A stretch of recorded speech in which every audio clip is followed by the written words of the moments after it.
So yeah. No, your camera's not on. Thank you very much.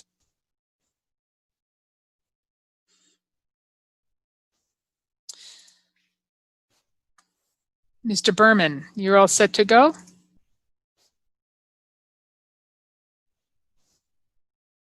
I'm all set. There you are. Can you hear? Do you have a question, Mr. Berman? Nope. Did I raise my hand? You did. You raised your hand. Yep. Oops, that was a mistake. That's okay. That's okay. I'm questionless at the moment. All right. Good. Good.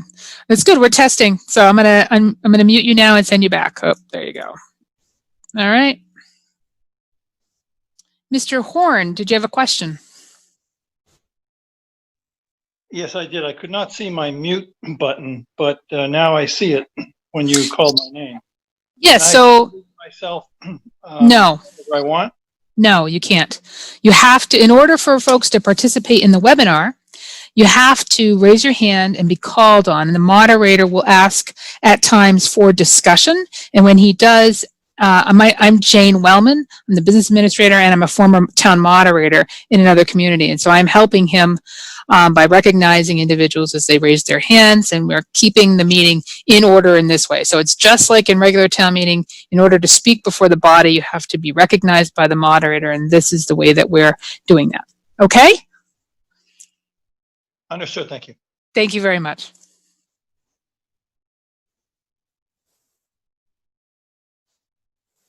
Ms. Bailey, did you have a question? I just wanted to clarify that when you say raise your hand, you mean click the raise hand button, that you cannot see us if we physically raise our hands. If you physically raise your hand, I will not be able to see you because the cameras are not on. But that's a good distinction. Absolutely. Make sure everyone understood that. Yeah. Yep, that's a really good point. Thank you very much. Yes, in the participants window, for folks who have not seen the participants window, you'll want to open that up and you raise your hand. It gives you an option and you can do that. And we'll do a test run, I think, at some point in the meeting. You'll have an opportunity for folks to raise and lower their hands. So thank you. Yes. And have a good evening. Thanks, you too.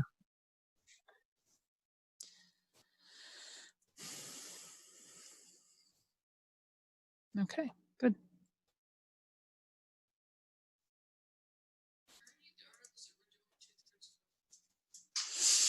I don't think so. All right, I'm going to mute myself.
We're testing sound? Yeah.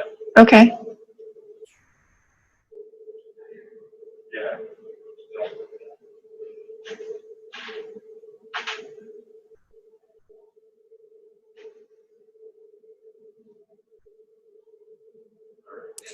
Jane, folks are just wanting to make sure that they can hear. So we have a few people that are asking we test sound. Testing sound. Okay, I can hear you. Thank you. Just for the folks at home, that's one of our IT people. She's amazing. Our IT people are awesome, and they are working right now and taking calls from folks who are having difficulty. That number, if you don't have it, is 781-942-6663. Mr. Garcia.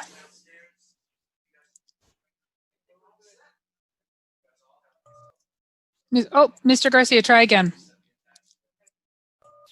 Was just checking. This is Mrs. Garcia. They're trying to figure out who's who on our login. Oh, okay, so Fausto Garcia is you. No, this is Rochelle Garcia. Well, you're logged in as Fausto. Would you like me to change that to you? Yep, they got it flip flopped. Okay, well, I can do it for you. Can you spell your first name for me, please? Rachelle. You are all set. And my husband should be on also. Can you ask him, Mr. Garcia, can you raise your hand? Okay. I got him right here. Perfect. All right, I'm going to rename. Hold on 1 second.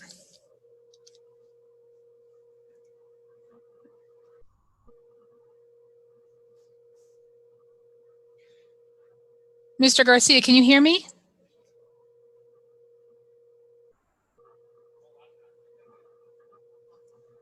All right, I can see you're unmuted, Mr. Garcia. If you would like to confirm, but I've changed your login identification, so you should be all set.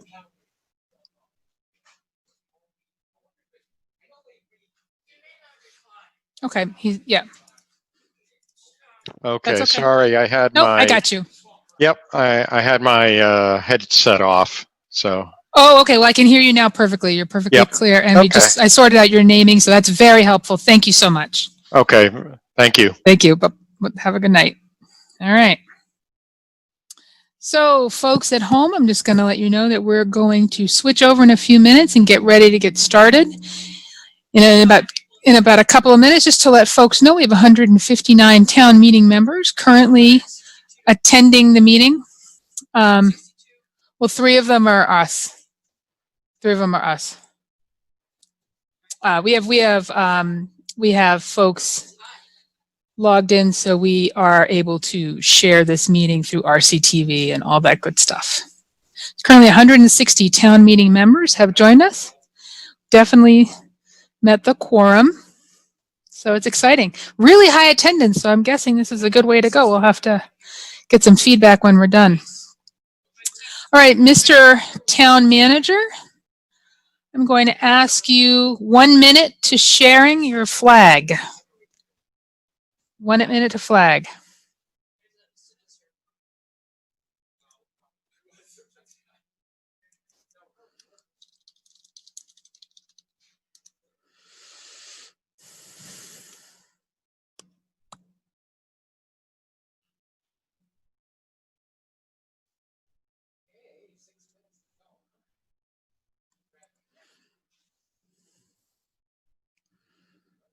All right, Mr. Moderator, I'm sorry.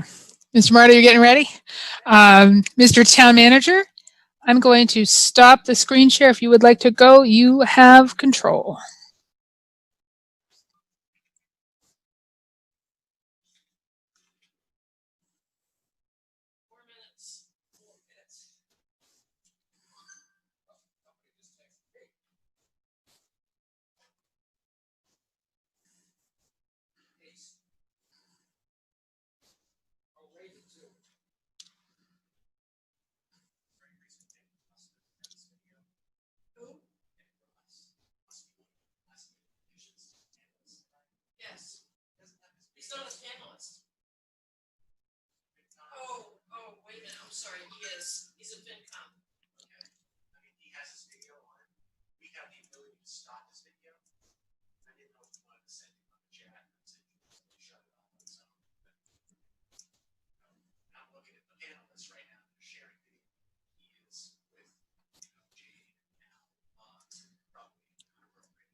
Do you want me to do that? Send him a message? Unless you're needed today.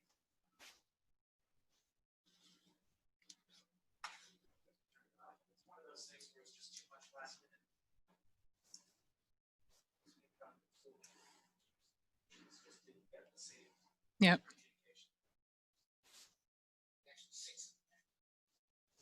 Six? Steve didn't come, Steve.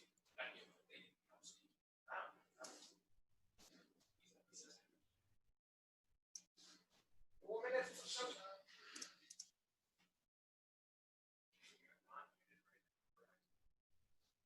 I am not muted right now. George, can you hear me?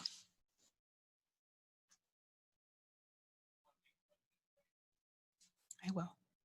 We're going to do.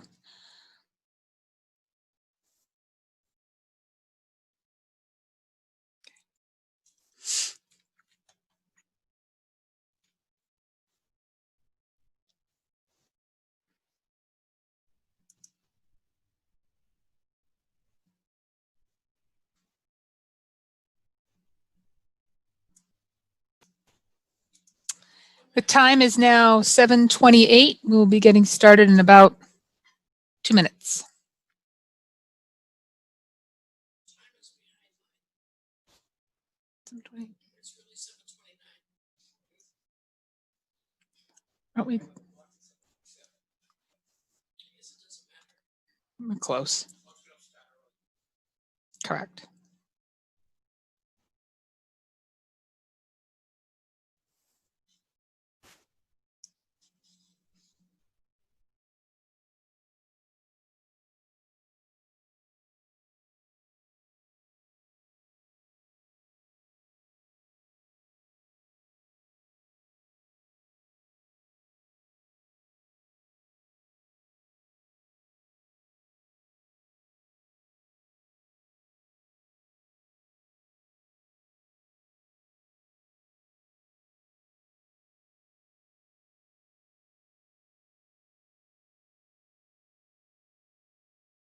I have some. 1 minute warning, folks. I know everybody's excited to get ready for town meeting. Just letting our folks know that we have 168 town meeting members currently logged into this meeting. Thank you for your patience and your training and your cooperation this week.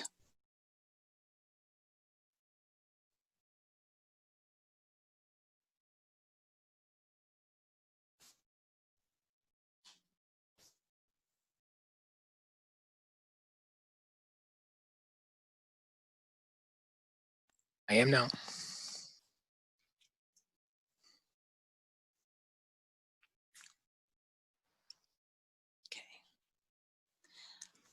Let the record show that the meeting is being recorded. Good evening, fellow Readingites. Our community has operated under the town meeting form of government from its beginnings 376 years ago this week. Putting that in perspective, William Bradford, who came over on the Mayflower, was the once and future governor of the Plymouth colony, and John Winthrop finished his term as governor of Massachusetts the day we were incorporated. The Salem witch trials were still a half century in the future, and the United States wouldn't declare independence for another 132 years. Our town meeting has survived a revolution, a civil war, a Great Depression, and 2 world wars. In 1918, during the flu pandemic, all our schools, churches, shops, parks, and celebrations were shut down. The very day that the restrictions were lifted, our Board of Selectmen at the time called for a town meeting to be held 10 days later. The only time in our history it was held in what was then our brand new town hall. The moderator gavelled the meeting open in the very room I sit in tonight. Our town meeting survives again. A massive amount of work by many people made this night possible. It includes all department heads, other employees from the town, particularly the IT department, the schools and the library, elected officials, and other volunteers. On behalf of the town, I express my deep appreciation to them. Finally, I thank all of you, the town meeting members and other citizens, for your willingness and your patience to make this unusual method of governance work to keep our town running efficiently. A quorum being present, this historic town meeting is now in session. The clerk will now read the opening and the return of the warrant.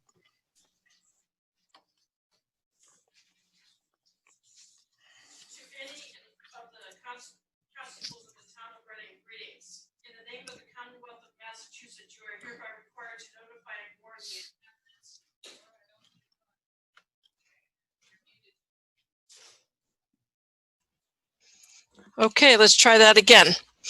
To any and all the constables of the town of Reading, greetings. In the name of the Commonwealth of Massachusetts, you are hereby required to notify and warn the inhabitants of the town of Reading qualified to vote to the local elections and the town affairs to meet in the following places designated for the 8 precincts in said town, namely, now the officers return. By the virtue of this warrant, I, Thomas Friedman, on February 18th, 2020, notified and warned the inhabitants of the town of Reading qualified to vote on the town affairs to meet at the place and at the time specified by posting attested copies of this town meeting warrant in the following places, public places within the town of Reading. Precinct 1, Warren Killam School. Precinct 2, Reading Police Station. Precinct 3, Reading Municipal Light. Precinct 4, Joshua Eaton School. Precinct 5, Reading Public Library. Precinct 6, Barrows School. Precinct 7, Birch Meadow School. Precinct 8, Wood End School, and Town Hall. To date, the date of postings being not less than 14 days prior to March 3rd, 2020, the date set for the town meeting in this warrant. I also caused the posting of this warrant to be published on the Town of Reading website on February 18th, 2020.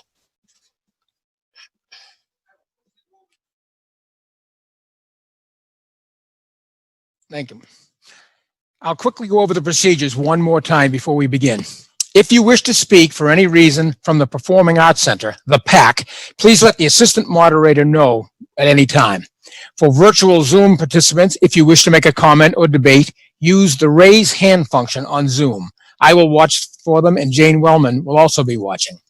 If you wish to make a point of order, use the chat function in Zoom. Please do not use the chat function for any other purpose. Any comments in chat become part of the official record. If you wish to offer an amendment, use the raise hand function. When it comes time to vote, you will see a poll appear. I will give you 30 to 45 seconds to cast your vote.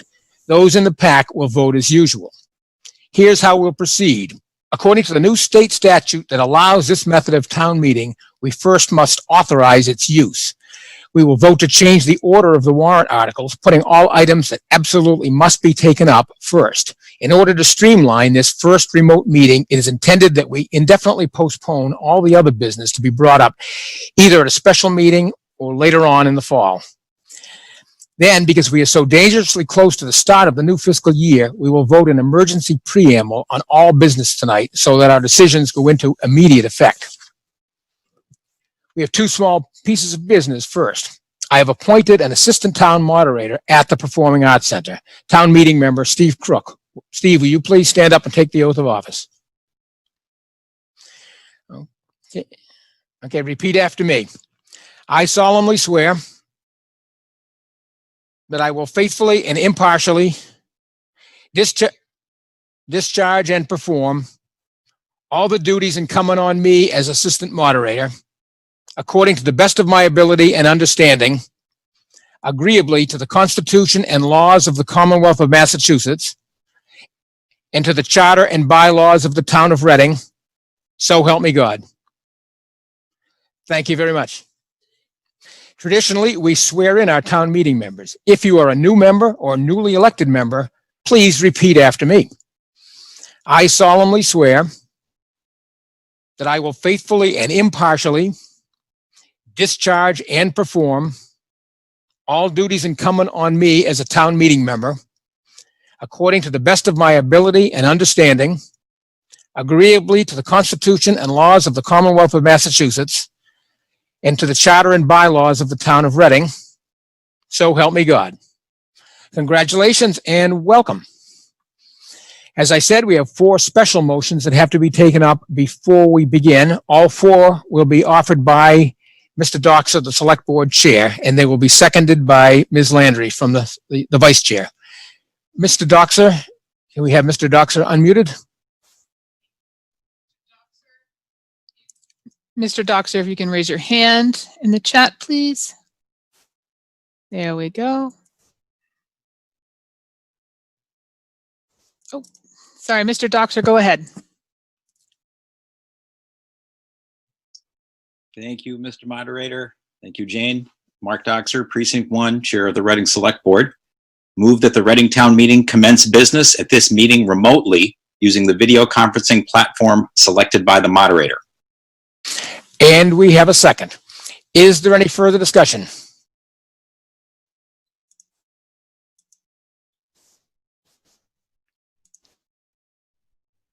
We have none? No. Okay. There are no. Just to let you know, we will be a little bit more patient than normal just because we're new at this and we want to make sure we don't miss any of your hands. But there seems to be no discussion. So in this first motion, we are going to take the vote a little bit differently. We're going to try a show of hands. So using the raise hands button on Zoom, all in favor, please raise your hand. Wow.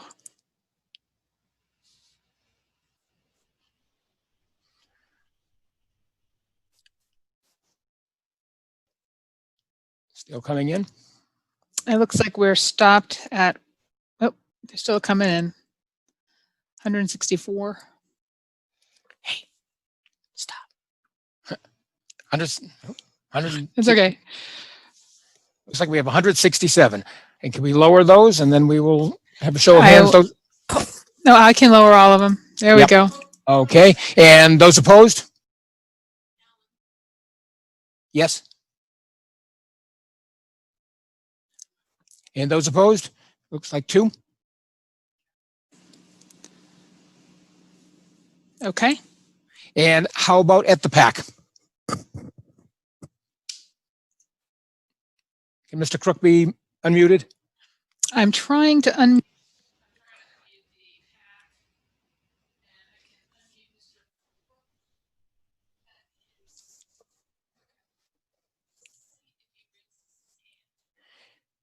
Mr. Crook, could you raise your hand on the Zoom so we can find you quickly? Okay, we have it. It's 6 yes and 0 no. Okay, and the town clerk will read the results.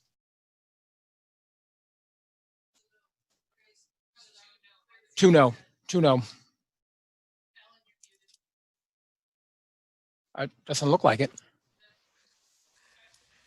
The vote being 167 yes and 2 no, and 6 at the PAC, 6 yes and 0 no, with a total of 172 to 2. The vote being 172 to 2, the motion is carried. The next special motion, Mr. Doxer.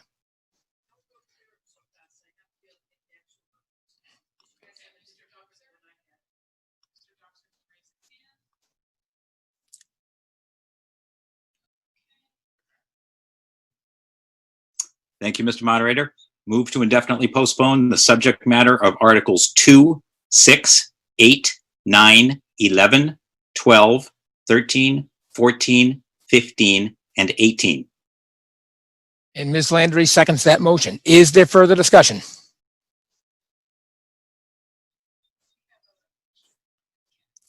Okay. Okay, who's the first one? I'm sorry. Oh, Ms. Kennedy, we are unmuting you. You have the floor. Oh, I didn't say anything. Oh, your hand is raised. I thought maybe you were. Oh, I'm sorry. No, I didn't mean to. Oh, no problem. Okay, Mr. Ensminger, you said? Oh, he lowered his hand. Okay, is there any further discussion?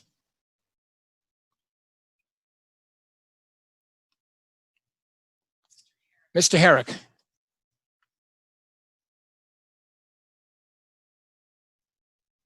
Can you hear me now? Yes. Okay, very good. Steve Herrick, Precinct 8. I have one quick question. I'm noticing that the next move that the order of business follows mentions Article 3, which is not mentioned in the indefinite postponement that we're currently discussing. Yet when I look at my handout on the town meeting notes, it does not, and I apologize if I'm not looking at the most recent version, does not appear to be anything under Article 3. I'm just trying to understand what it is we will be discussing in Article 3, or is that a typo? No, that's a good point, though. Article 3 are instructional motions, and we have 3 of them before us. And I probably should tell you, well, when we get to that, I will tell you what they are. just to give you a little bit of warning what's coming. But that, it's not one of the ones that we're moving to indefinitely postpone. Thank you.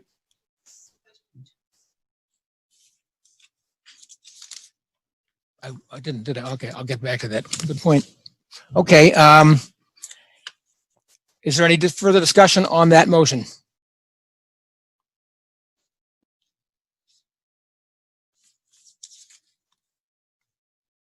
No, none appearing. Again, we will try the hand raising. All those in favor, please raise your hand on Zoom.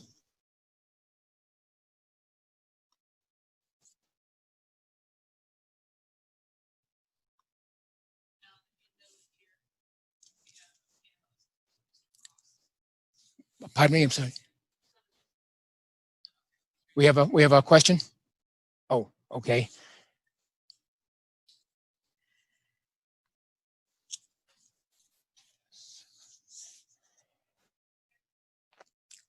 And you have the count.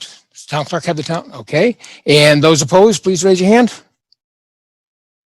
Actually, we have to lower that first. I'm sorry.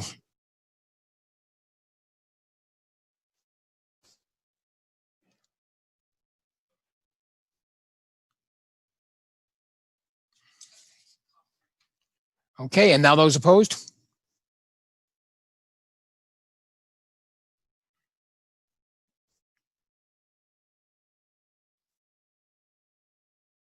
You have the count? You've got, okay, I know. You got you got the count there? Okay. And now from the PAC? The PAC has 6 yes, 0 no. And the town clerk will tabulate the results.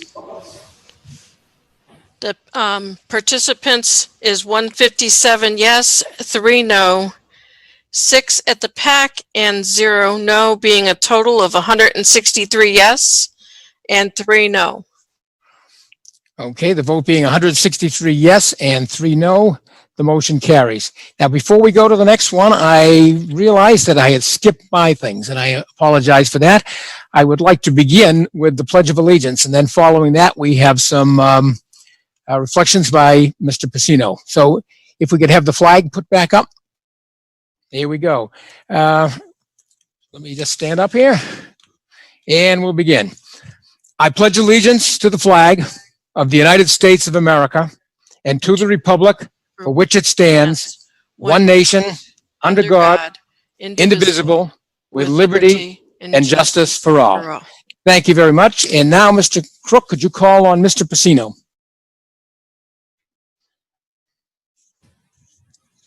Thank you, Mr. Moderator. Let us pray. To quote Thomas Paine and to add to his words, these are the times that try men's and women's souls. The pandemic has changed both yours and my world and will continue to change our world as time moves forward. It has even changed our town as demonstrated by the effort put forth to convene this meeting.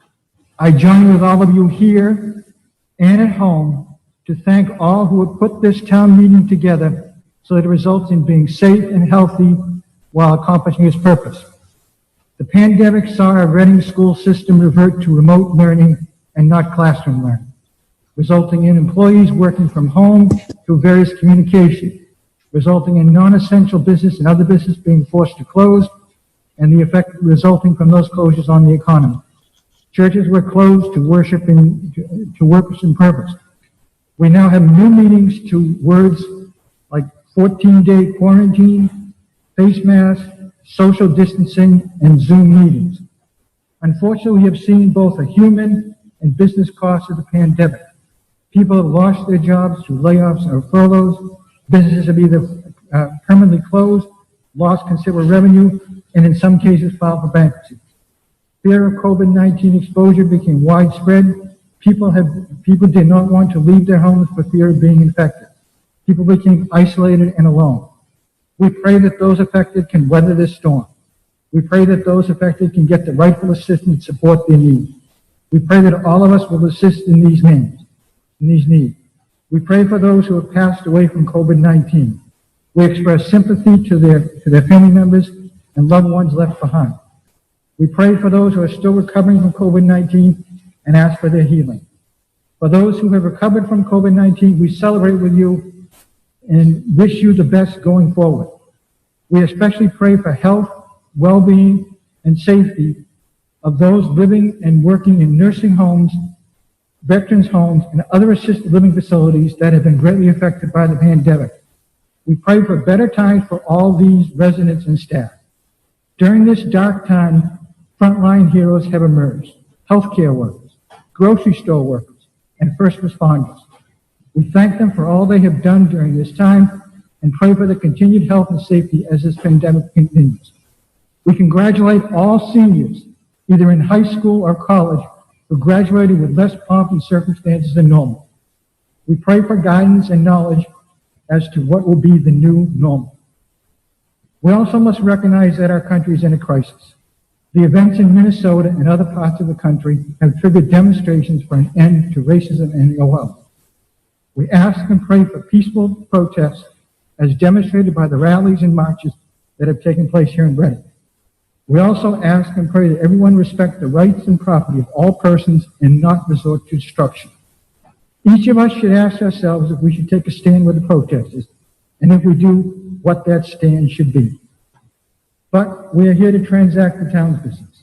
My friends, be you here in the hall or at home tonight, we ask for respect of others' opinions, even those we disagree with. We ask for knowledge and guidance of the issues to be presented here tonight. We ask for clear and thoughtful decisions that are in the best interest of the town of Reading as a whole. Going forward, we should level all hills, remove any barriers, foster all understandings of our decisions so our decisions can reach the best benefits. In closing, we ask and pray that as the pandemic continues, that we all continue to listen to both our state and local leaders, especially our Board of Health, on how to proceed to lessen any further of the COVID-19 pandemic. Praise the Lord. God bless America. Amen. Amen. Thank you very much. We had two hands raised, and I have forgotten who they were. Jane? Mr. Ross? Okay, you have been unmuted. If you unmute yourself now, you have the floor.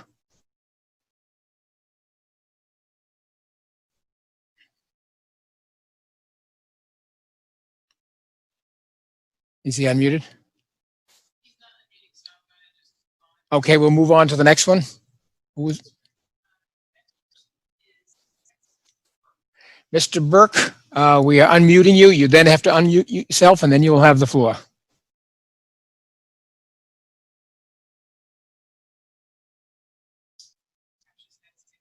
Okay, it might have been by accident. All right, no problem. We will now return to the four special motions. We're down to the third. Mr. Doxer. Actually, can we have that put back on the screen? There we go. Thank you, Mr. Moderator. Move that the order of business be as follows: Article 4, Article 5, Article 7, Article 10, Article 16, Article 17, and Article 3. And Ms. Landry seconds that. Is there further discussion?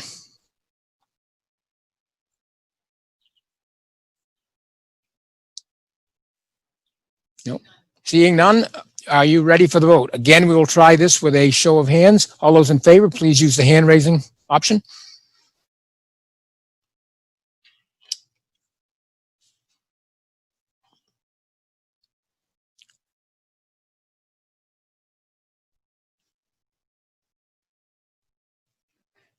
Oh, went up a little. As town clerk has the count. All right, we'll lower the hands. All hands are lowered. Okay. All those opposed. Oh, wait a second. Okay. Is it down to 0? Okay. All those opposed, please raise your hand.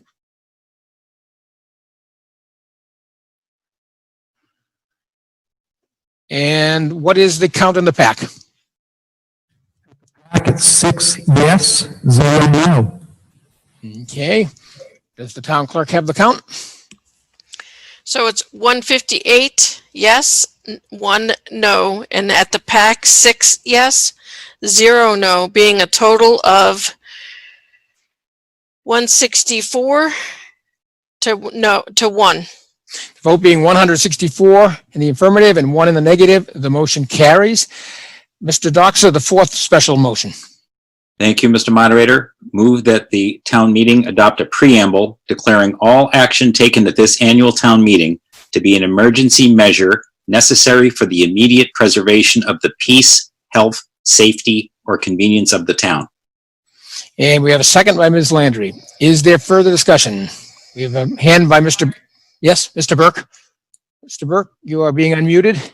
Then you have to unmute yourself.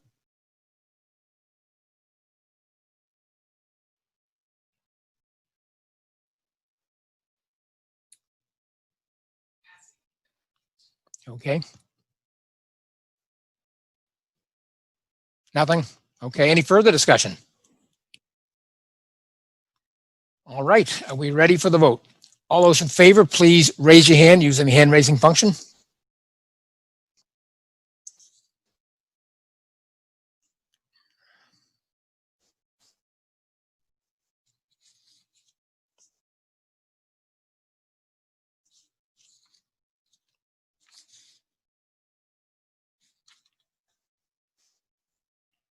You got it? Okay. Down, lower them. Okay.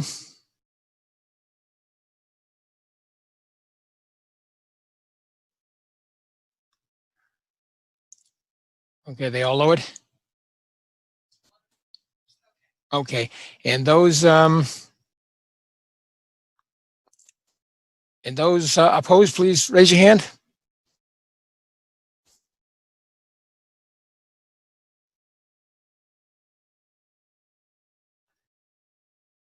Okay, 10, huh? Okay, and the vote from the pack. Mr. Crook? At the pack, 6 yes, 0 no. And the town clerk with the results? Participants is 158 yes, 9 no. The pack is 6 yes, 0 no, being a total of 164 to 9. The vote being 164 in the affirmative and 9 in the negative, the motion carries. Are all hands down now? I'm just wondering if, okay, I wasn't sure if we were leaving them up somehow. Okay, great. From here on, we're going to be using the polling function for the votes, but I thought we'd get through those first 4 with the hand raising. So business under Article 4, Mr. Lelashore.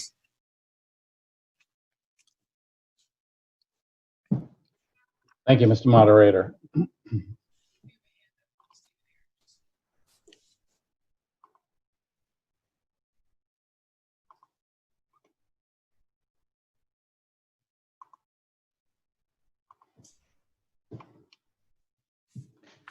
For town meeting members, especially for new ones, Article 4 is the capital plan. There are 4 funds that the capital plan speaks to. The general fund is the thing we spend most of the time discussing, and the same with the budgets. But there is also a water, a sewer, and a stormwater enterprise fund. So the capital plan applies to all 4 funds. This article adds, changes, or removes items from the capital plan, but it does not authorize funding. Bond Council has asked that a few years' worth of specific changes are listed, not just the year that you're voting on tonight, FY20 in the current year, or FY21 in the next year, but also an additional year beyond that. So town meeting members have a transparent look at all the changes that are happening, especially in those first few years. So under Article 4 for the general fund for FY20, the current year, there are no changes. However, in the enterprise funds, there are 3 changes. There is a request for $30,000 from reserves, or I'm sorry, for $30,000 for the unidirectional flushing program to be added to the water enterprise fund, $40,000 from both storm, water, and sewer to share an $80,000 portable pump. We had one that stopped working, and this was not actually in the capital plan, so this is a new item in the capital plan. In next year, in the budget that we'll discuss later tonight, there are many changes. I'll spend more time in the next article, which appropriates funds, certainly. but suffice to say that there is a $630,000 reduction of capital compared to the last capital plan that you approved at November 2019 town meeting. For those of you that read the pages, approximately R1 to R30 something, there's been a lot of revisions due to COVID, and capital was one of the casualties, if you will, of budget reductions. We don't know how clearer the picture will be financially for November town meeting. If it is clearer, we will certainly hope to be in a position to ask for some or all of these capital items to be funded. But for now, we started by removing some of the capital, as you will have read about. So specifically, changes from the November capital plan include adding a $25,000 funding item to study parks and field capacity. The Recreation Committee will do that, as well as recreation staff. A small $25,000 DPW compressor. It's the second one that they've purchased over the last few years, moved up 1 year from FY22. And then there's a number of items removed entirely from the capital plan or deferred until FY22. And specifically, those items deferred to FY22 are ones we hope to bring back in the fall. For FY21 in the enterprise funds, there's a slight change. We were able to reduce the downtown water main design from some things that went in print to you. We were able to reduce it from $500,000 down to $450,000. Water also needs to replace a pickup truck for $60,000, so those two items are $510,000. And then there's two items in sewer, $100,000 of sewer main design and $25,000 as an increase for generic sewer projects. So that would total $125,000. Those are the specific changes in this article for FY21, and then in the other years, there's many other changes. And that's all I have, Mr. Moderator. Thank you, Mr. LaSure. I'm going to pause for just a second because I had forgotten to tell you what the instructional motions are that will be coming up later. We're not bringing these up now, but I just wanted to tell you we have three. One of them is asking the select board to look into increasing the size of the Board of Health. We have a second one concerning the death of George Floyd in Minnesota. And third one is asking the FinCom to report on the town's capital plan, but we'll get to those later. And now, speaking of Ms. O'Neill, you are the first one to speak. You have a proposed amendment. Ms. O'Neill? Yeah, but she is next. And actually, before Ms. O'Neill, before we get to you, I need to get a FinCom report first. Mr. Burkhart?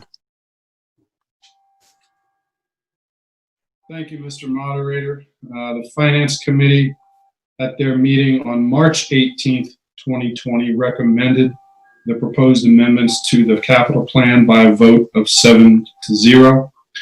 As the town moderator mentioned, placing items in the capital improvement program is a prerequisite first step, but in itself does not authorize spending funds toward these items. Also, at our meeting on May 18th, 2020, the Finance Committee voted to recommend the COVID-19 related changes to this article. Thank you. Thank you. And now, Ms. O'Neill. Can we have Ms. O'Neill unmuted? You have the floor. Thank you. Mary Ellen O'Neill, Precinct 4. I'd like to make a propose and make a motion to amend Article 4 so that the line item for the DPW sidewalk/curb funding be removed from this article, so that funding for this item in the or placement of this item in the fiscal year 2021 capital plan is restored. I realize I didn't submit, if this is just to put it in the plan, I didn't submit an amendment for funding later, but if this were to pass, I would need some help in just putting that together. So I'd like to make that motion, then just make a couple of statements about it. Okay, first, do we have a second? Just raise your hand if you are seconding this. We have a second. Okay, Ms. O'Neill, more comments? If I could just ask for clarification, Mary Ellen? Yep. I'm highlighting a line. Is this the one you mean? I don't see it on my screen. Sidewalk curb cut? Right. Sidewalk curb safety? Yes. Okay. The reason I'm asking this is a number of different reasons. Sorry. One is funding for this item has been at $100,000 for many years, and it's a rather minimal amount given the cost of granite curbing. So we don't get a lot accomplished with $100,000. So we will get very little accomplished for $50,000. So I'd like to see this restored. DPW seems to have taken a big hit in the capital reductions for fiscal year 21. Also, now that we see we have so little to do that everyone's using the sidewalks. Here on Summer Avenue, we have, it gets very busy and they're very much appreciated. So I would hate to go backward on this. I think this is the wrong time. I understand, and I don't want to get into a competition about what has to be replaced. I'm just asking that this be considered since it is such a minimal sum for this type of work. It is one of the goals of DPW, of the DPW division or department, to each year increase what we're doing with the sidewalk and curbing. So I hope that people will consider voting for this amendment. Thank you. Bob, Mr. Lilisher, could you share your screen to show what the change is? That show up okay, Alan? Yes, it does. Yes. Do you, while you have the floor, do you have any comments on that? I certainly have no objection, but Mary Ellen, this is certainly one of the two items right on this list that we would have brought back to November town meeting, just figuring we cut the first 6 months funding and we put the second 6 months funding into November, but it's 6 of one, half a dozen of the other. Is there further discussion?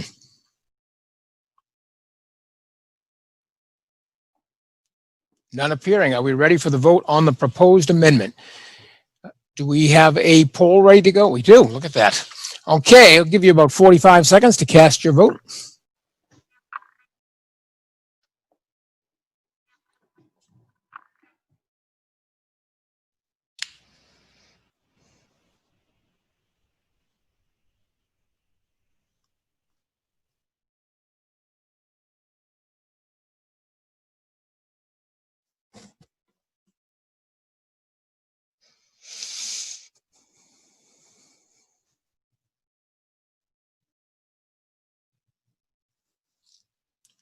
All right, I'll give you another 7 or 8 seconds.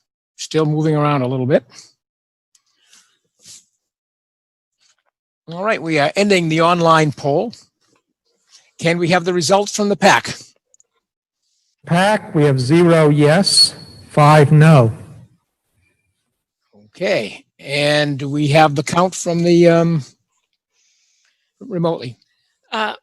So for the participants, we have 93 yes and 81 no.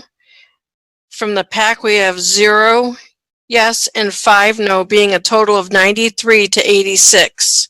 Vote being 93 in the affirmative and 86 in the negative, the motion carries and the main motion is amended. Is there further discussion on the main motion as amended? Mr. Herrick.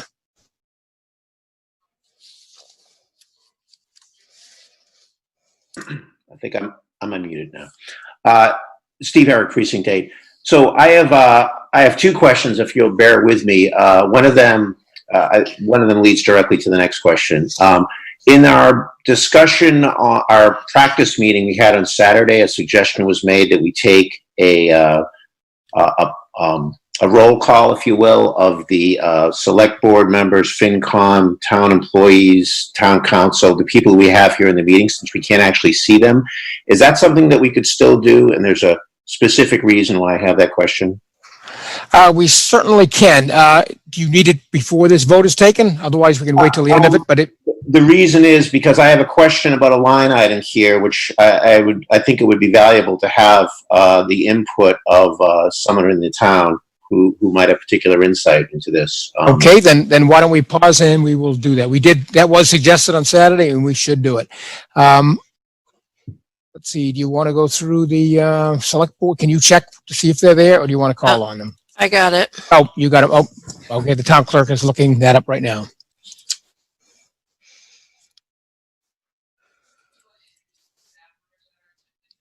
Yes, we should do that too. So we'll start off with Jane is going to introduce all staff members that are attending, and then I will do a roll call of the school committee, the Board of Selectmen, I'm sorry, the Select Board, and the Finance Committee. Ms. Wellman?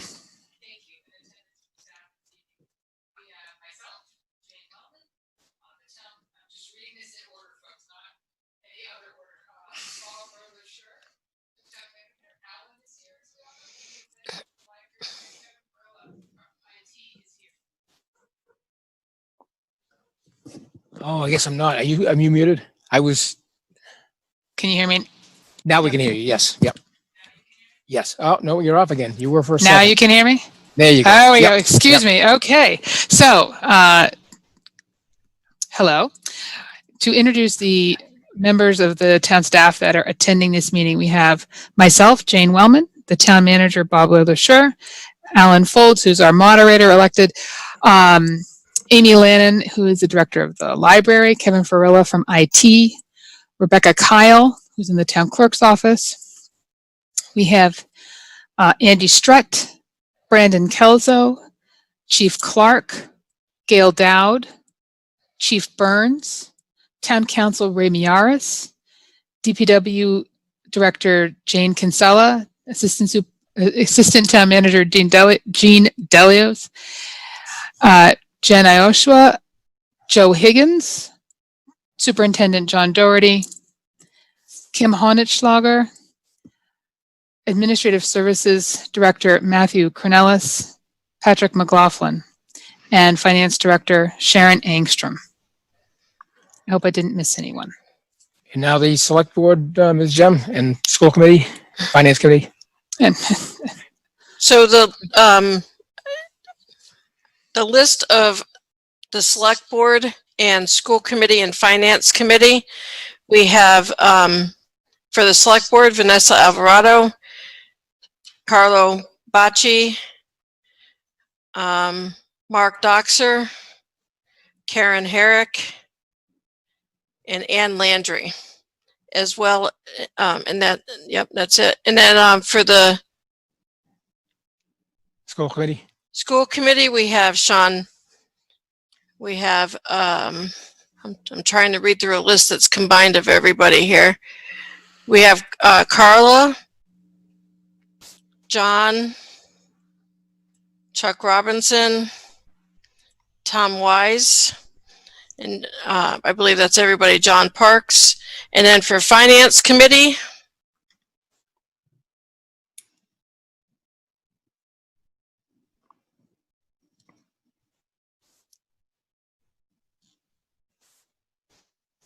we have Eric Burkhart, Daniel Dwyer, Sean Jacobs, Andrew McLaughlin, Mark Mowell, Paula Perry, Ed Ross, Mark Zero, and Mary Ann Downing.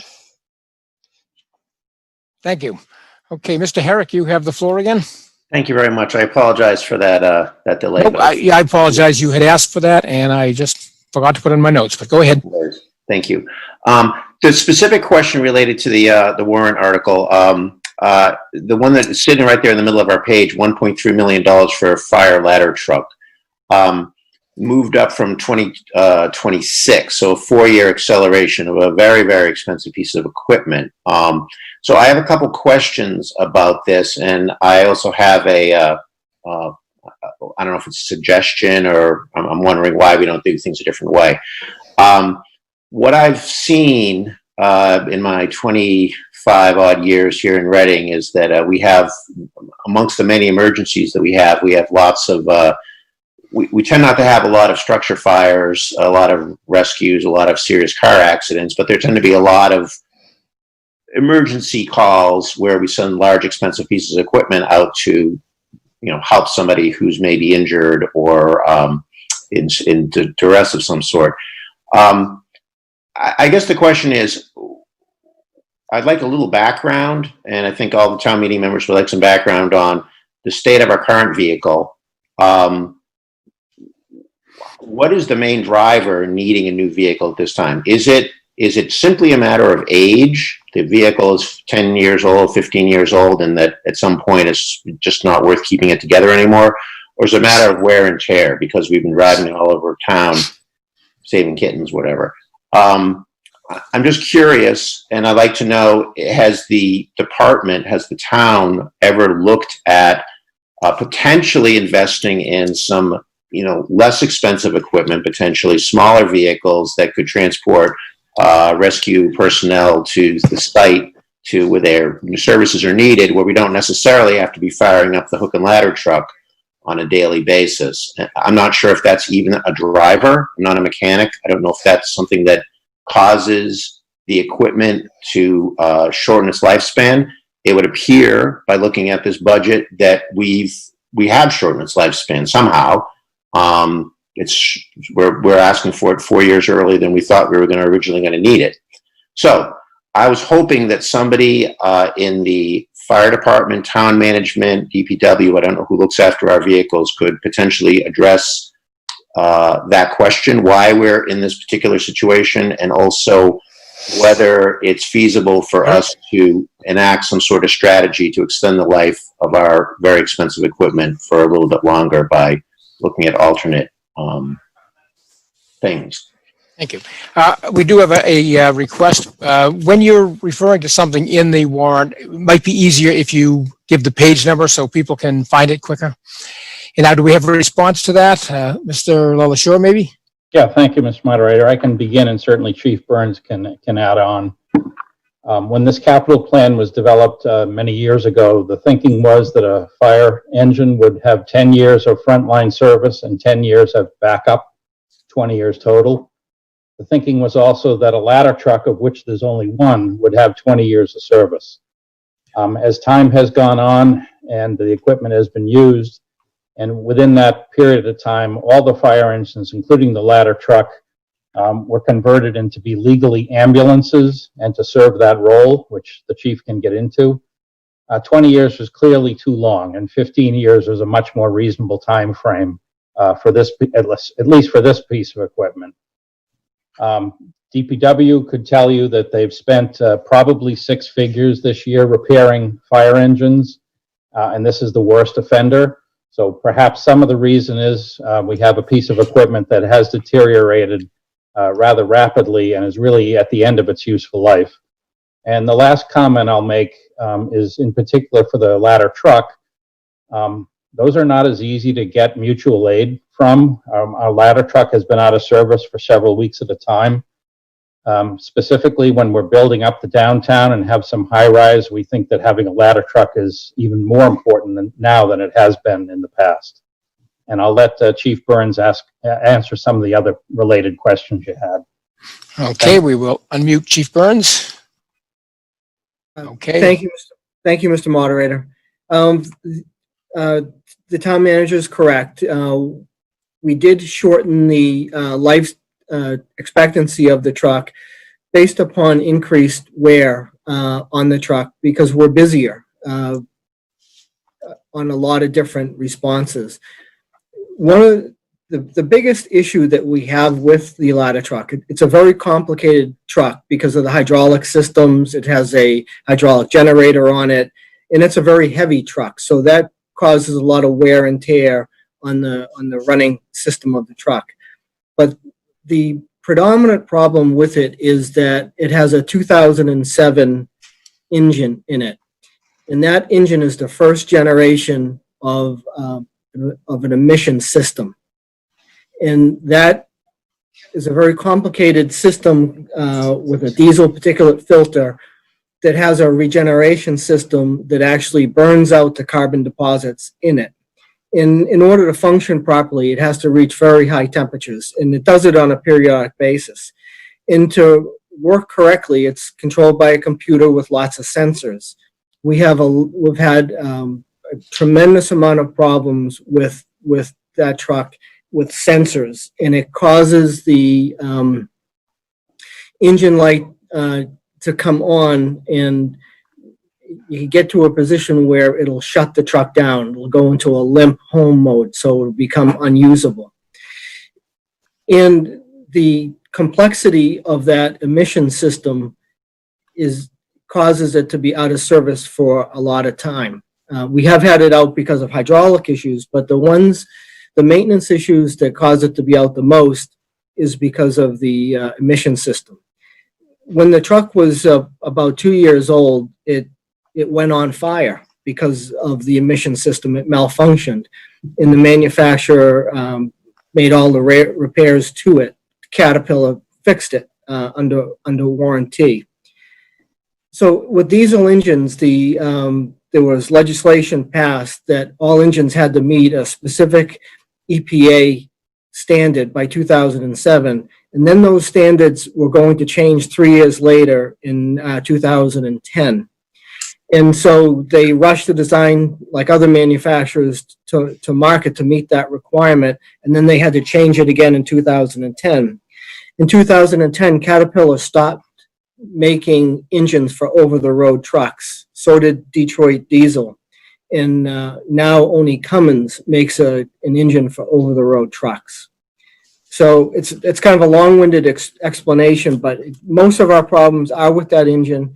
We do have 2 other trucks with Caterpillar engines that we don't have anywhere near that kind of problem with it. And we have a third engine with a Cummins engine that's performed very well for us. I spoke to the manufacturer about what would be the feasibility of changing that engine and putting a new engine in it. And they reviewed it. And because of the new engines, the engine tunnel where it goes into, which is essentially the cab of the truck, is not large enough for it. And it also wouldn't mate up appropriately to the computer systems. So it wasn't a feasible project to do. As for why don't we use a cheaper vehicle to respond to non-structural fire calls, we just don't have the staffing to take people off a piece of fire apparatus, park that fire apparatus, and then send a pickup truck. We get a lot of back-to-back calls. They would then have to respond back to the station, get that piece of equipment, and then respond. So it would have a much longer response time. And to the town manager's point, we are building a lot of buildings that are taller. And we still have a lot of buildings in this community, multi-unit buildings that aren't sprinkled. You know, we had a fatal fire this year in a 3-story multi-unit occupied building in the top floor. So it is a very necessary piece of equipment, and it's not something that we're comfortable when it's not available, when it's down for service. Okay, thank you very much. Further discussion? I know there were a couple of hands. Who is next? Mr. Burkhart. Mr. Burkhart. Thank you, Mr. Moderator, and sorry for going off topic. I had put my hand up at the end of the roll call. During the Finance Committee roll call, the town clerk mentioned the names Mark Zarro and Marianne Downing. While they are appointed to Finance Committee, they will not be joining until July, and we certainly look forward to having them then, but they're not on Finance Committee currently. The 2 members omitted that are currently on the Finance Committee are Nick Boyvan and Jean Borowski. And so if they are present here in your list of names, you might want to make sure everybody knows that they're on the call. Thank you. Okay, thank you very much. My apologies. Okay. Next hand. Mr. Mon. Mr. Mon, you have the floor. Thank you, Mr. Moderator. Jamie Mon, Precinct 4. A question probably for Chief Burns. What are we going to do with the old fire and ladder truck? Is there any value in that truck, or will there be in FY22 when we have to replace it? And can we get any value? Can we sell it to another town or somehow reclaim some value? Mr. Burns? Yes, thank you, Mr. Moderator. Yes, it will have value. I don't know what it is off the top of my head, but it would be sold. It wouldn't be traded in. And that sale is handled through the purchasing person out of Town Hall. It gets advertised. Generally, we look at comparables. We set a price for it, and it gets listed on a website, and then they take bids for it. And then those funds go back to the general fund. Thank you.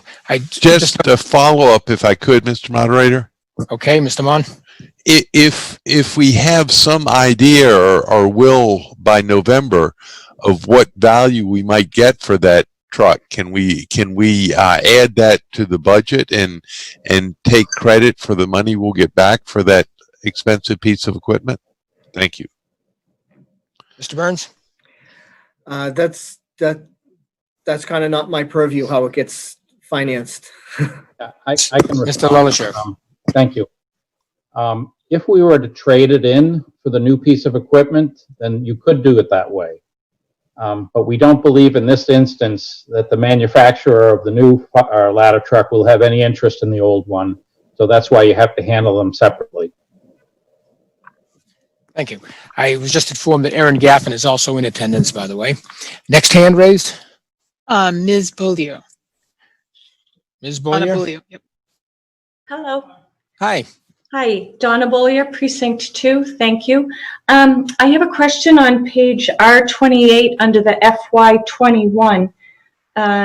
Being new to town meeting, I'm not sure what the PBC funding decrease, how that would impact the town. Mr. LaLachère? Yeah, thank you, Mr. Moderator. That's the Permanent Building Committee. Sometimes I forget about jargon. The Permanent Building Committee in its original budget approved by FinCom in March had $150,000. This cuts that down to $50,000. There are no imminent projects or reasons why the PBC would spend funds, so there seems to be no reason to not cut that down to $50,000. I believe the next project they're likely to look at involves Killam School, or at least elementary school space, and that's still some time off.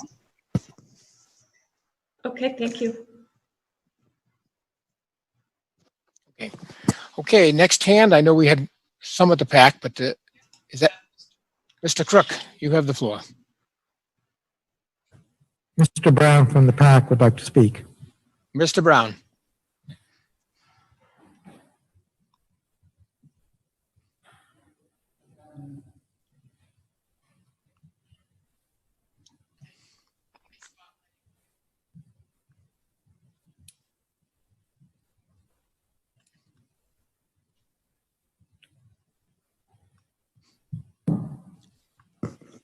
Bill Brown, Precinct 8. A number of years ago, we tried this similar truck situation on a fire truck. We had an old ladder and we put a new cab on it, and it ended up being a disaster. I think that we should go ahead and buy the new ladder truck. If you figure it out over 15 years, it's not an awful lot of money. Thank you. Next question. Mr. Robinson. Mr. Robinson. I think this, can you hear me? Yes. This question's for, I think, the town manager or the finance committee, and I'm not necessarily advocating for it, but in the past, I know we discussed having a debt exclusion debt exclusion vote for large capital items like a fire truck, ladder truck specifically. Is that not a policy anymore? Or, in other words, taking it to the voters as opposed to town meeting doing it through the operating budget? Yeah, I can begin answering that, Chuck. I asked that question of my predecessor many years ago, and he said something which I thought was really, really helpful. Don't ask the voters for something that you need, because if they say no, you can't buy it. So I think a ladder truck would be a perfect example of a capital exclusion at the ballot. But then if it failed, if voters said, no, we don't support that, then we're not supposed to buy it. And if the operation of the fire department really relies on having that ladder truck, this is the way I think that's appropriate to do it. But it's a really interesting question and something I have thought a lot about. But I think that the wisdom of, learn to abide by the wishes of the voters is pretty smart. Many other peer communities do it the way you suggested and just ask the voters for equipment all the time and assume it will pass, and it does pass. So it's really a philosophical question. Further discussion? We have a question from Ms. Binda. Ms. Binder, you have the floor. That was a mistake. Sorry, no question. No problem. We're all new at this. Mr. Moderator, we have a question from Mr. Coulter. Mr. Coulter, you have the floor. Yes, I was wondering if it would be possible to add a, say, a fee onto any building that's constructed that is over 3 stories to help fund a ladder truck. You know, as development grows and goes up, you know, any building that's going up, could there be something put into the building permit that would help fund the fire department and maintain these vehicles? Thank you. Do we have a response? I guess my response is 2 parts. One is I don't know that would strictly be legal, but philosophically in Reading, and again, for right or wrong, our fees flow into the general fund to be shared with everyone. So we have, with a few exceptions, we have a building permits fund that you as town meeting have oversight over, and we use that for related issues. Recreation Committee has a revolving fund set up under state law. The school committee has several funds. But generally speaking, when revenue comes in, it all goes into a big pool of money to be shared by everyone. There are towns that run that differently, so that if a fee is directed, as you say, towards the fire department, it would work that way. So again, philosophically, that's just not the way Reading has done it. It's an interesting idea. We could find out if it's legal at all. We have further discussion. We have a question from David Fierabend. Mr. Fierabend, you have the floor.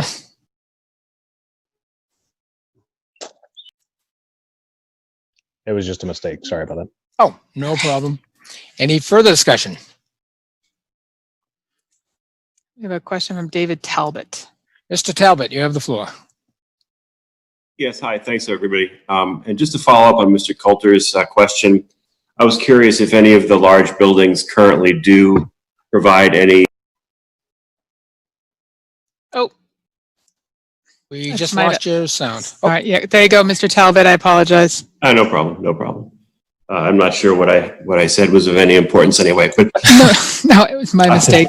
I was kidding. So I just wanted to follow up on Mr. Coulter's comment. Just curious whether any of the developers of the very large buildings downtown currently do provide any kind of in lieu. What's the word I'm looking for? Often the developer of a very large building will do things like they'll pay for extra sidewalks, or they'll contribute to a parks fund, or like Mr. Coulter said, toward a fire truck. Is there anything like that now that the town has of that nature? Thank you. Mr. Moderator, for the enterprise funds, yes. If water or sewer capacity is not sufficient in a location where someone wants to develop, they must supply what we estimate as the cost, and then at the end we square up. Other than the enterprise funds, though, the answer is generally no. They just pay permit fees as anyone else would. Thank you. Thank you, Mr. Talbot. Do we have another? No further questions. No further questions. Okay, are we ready for the vote? We will use a poll for this one, although, okay, you can begin polling now.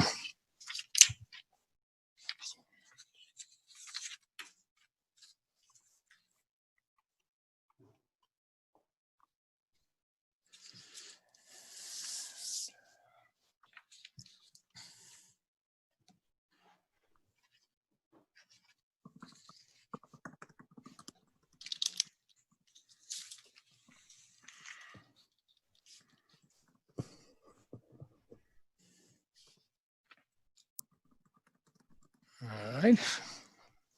10 more seconds.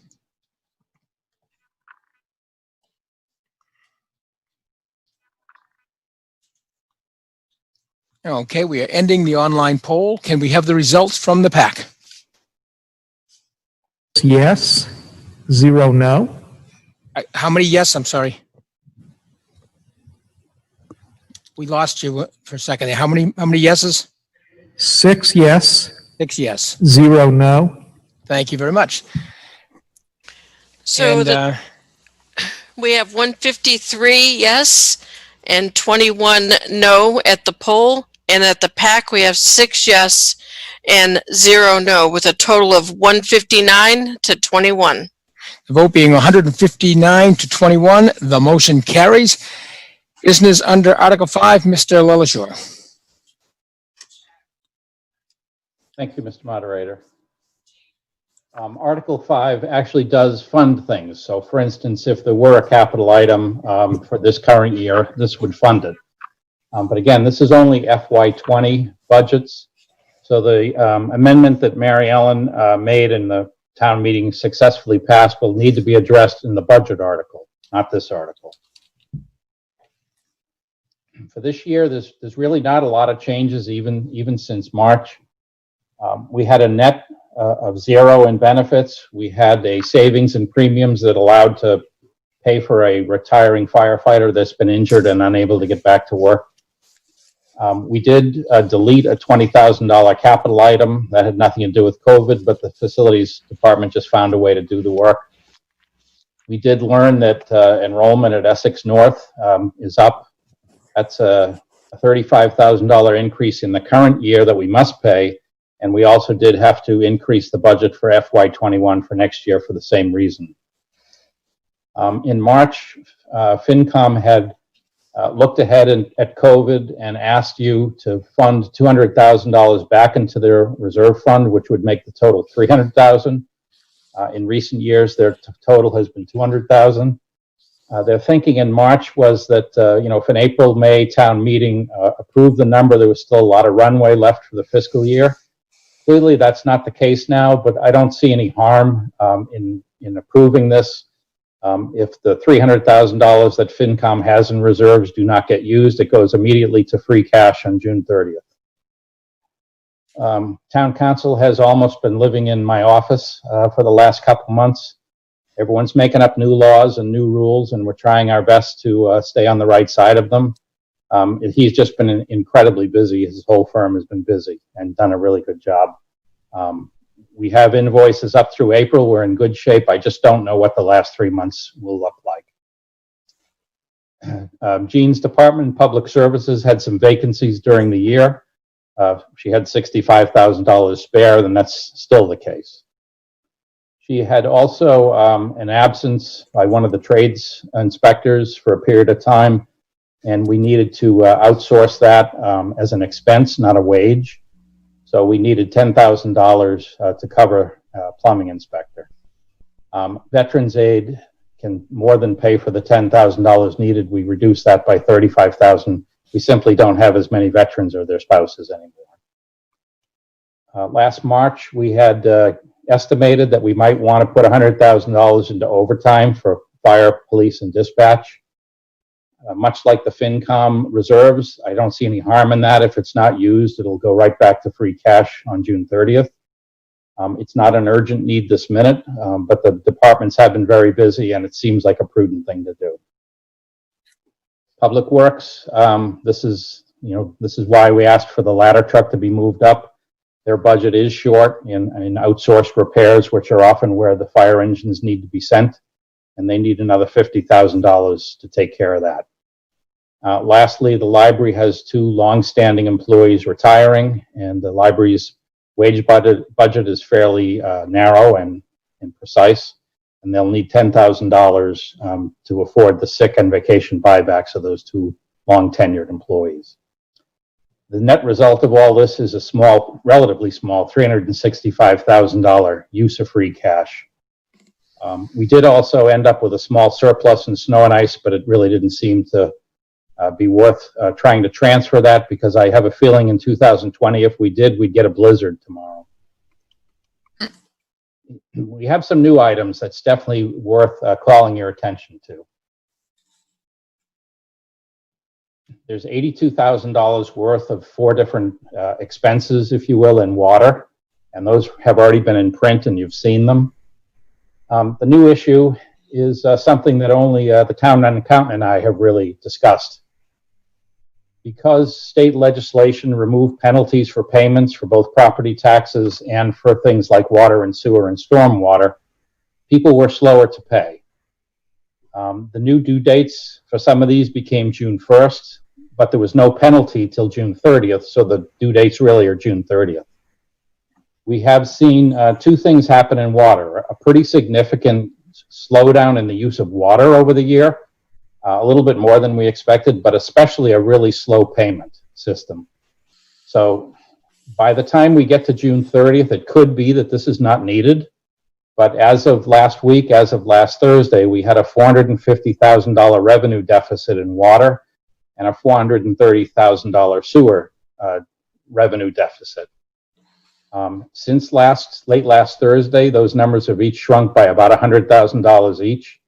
But again, this is just moving money from reserves to cover the revenue deficit, and they go right back to reserves when all is said and done. This is only the second time I can remember in about 20 years where we've run into revenue deficits. It's something we watched very keenly in the general fund during this period of time. There are towns running into some pretty serious problems with their tax payments coming in slow and other revenues. Fortunately, as long as the last state aid payment comes in, as they say it will in June, our general fund is okay. So this will just be something, this is a change in business. It's not something that we're normally used to keeping our eye on. People usually pay in very predictable ways.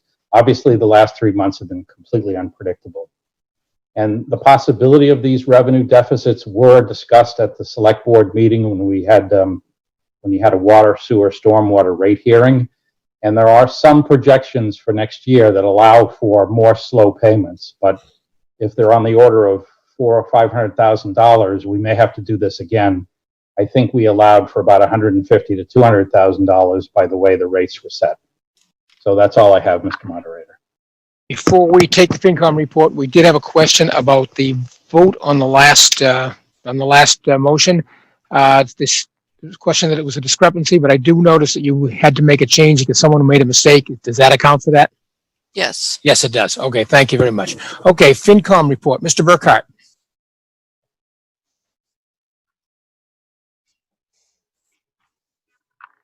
Thank you, Mr. Moderator. At our meeting on March 18th, 2020, the Finance Committee voted 7-0 to recommend this article to town meeting.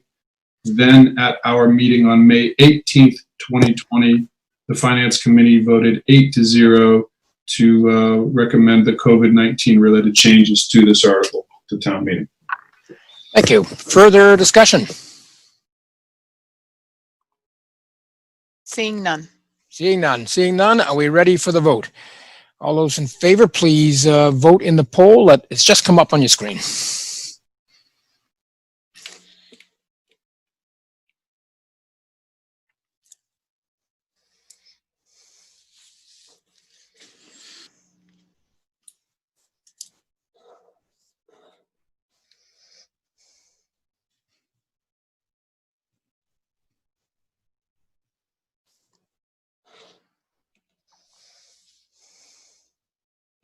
And I'll wait till the 45-second mark.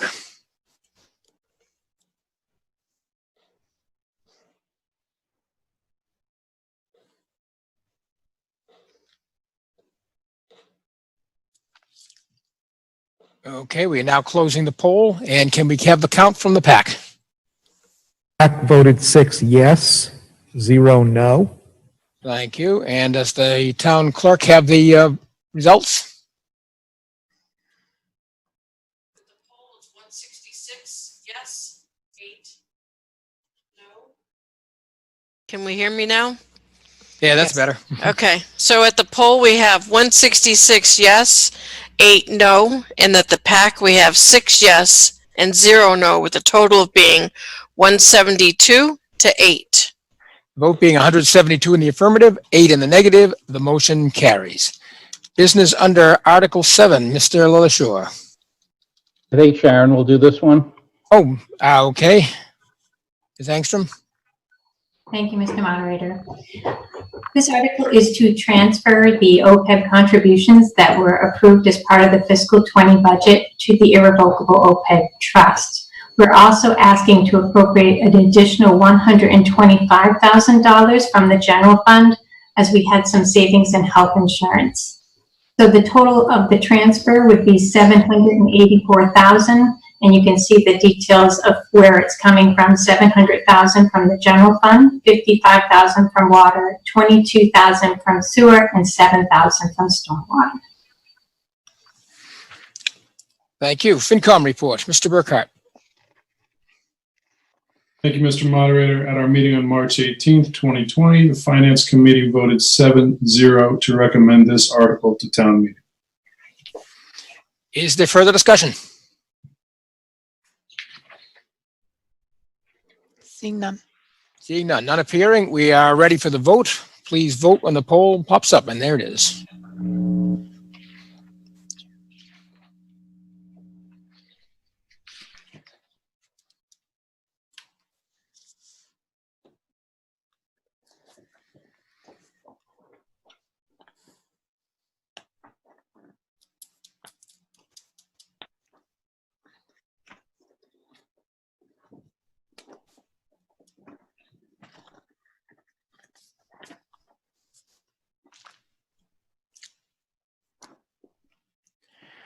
Ten seconds left.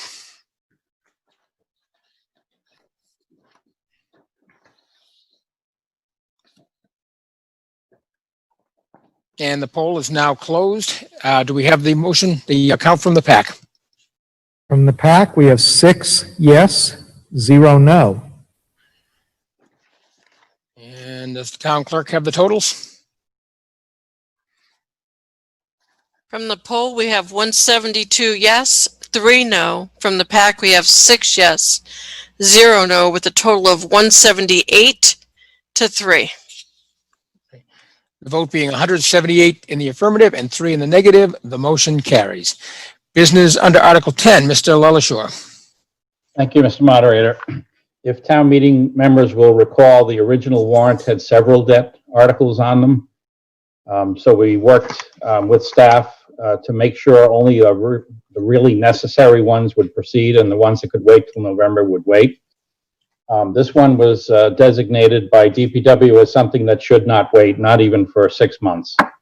It's a debt authorization for a Sturgis sewer station replacement for approximately $2 million. Money was allocated last year to do prep work, so we think the estimate's pretty good.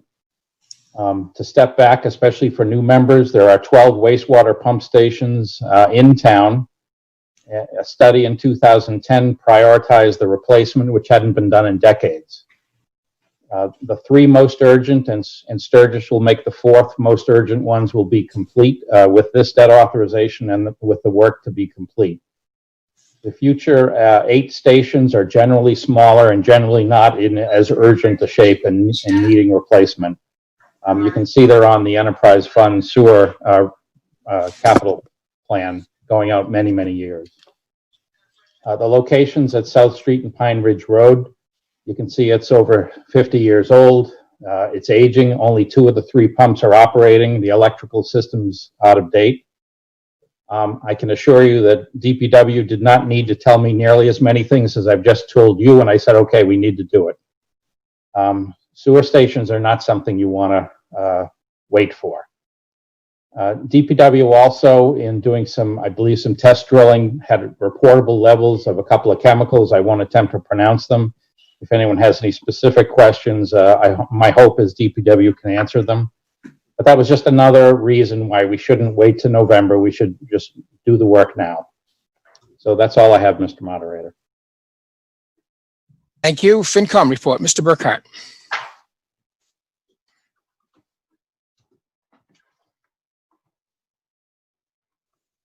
He's unmuted. Thank you. Sorry, I didn't see the notice. No problem. At our meeting on March 18th, 2020, the Finance Committee voted 7-0 to recommend this article to town meeting. Thank you very much. Further discussion on motion under Article 10. Mr. Moderator, we have a question from Mr. Mon. Okay, Mr. Mon, you have the floor. Thank you, Mr. Moderator. Jamie Mon, Precinct 4. I have a question, and if the answer is no, then I have a follow-up. Has the design already been done for this pump station improvement? Do we have a response? Yeah, I'll ask Jane to respond. I believe the answer is yes. Yes, the design has been complete. I guess I still have a follow-up then. We had the town of Reading, as many of you know, got a grant from the state to do municipal vulnerability preparedness. And as part of that program, grants are eligible. Are there grants available for emergency backup power as long as a battery and solar system recharging is used? But the grant will not cover diesel as a backup power supply. So I would ask that as we proceed with this pump station, and if it's too late with subsequent pump stations, that we fully investigate using battery backup so we don't create more greenhouse gases with the diesel backup. And also we are eligible for grants from the state for the battery powered backup. Do we have any response? No? Okay. Do we have any further questions?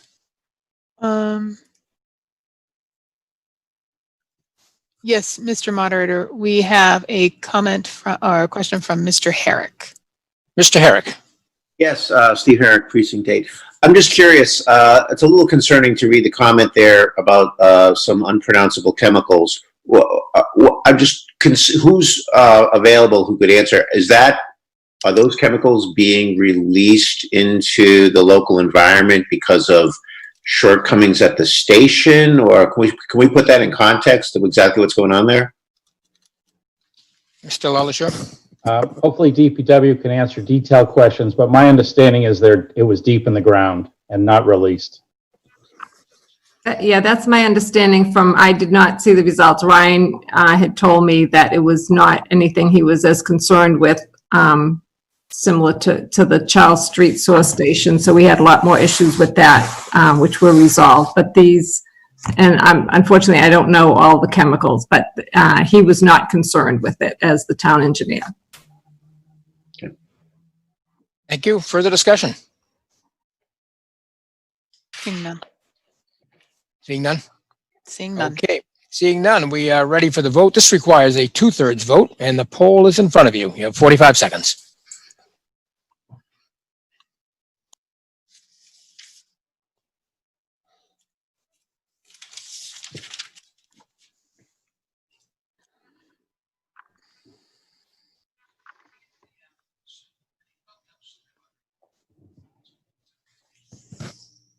You talking to me?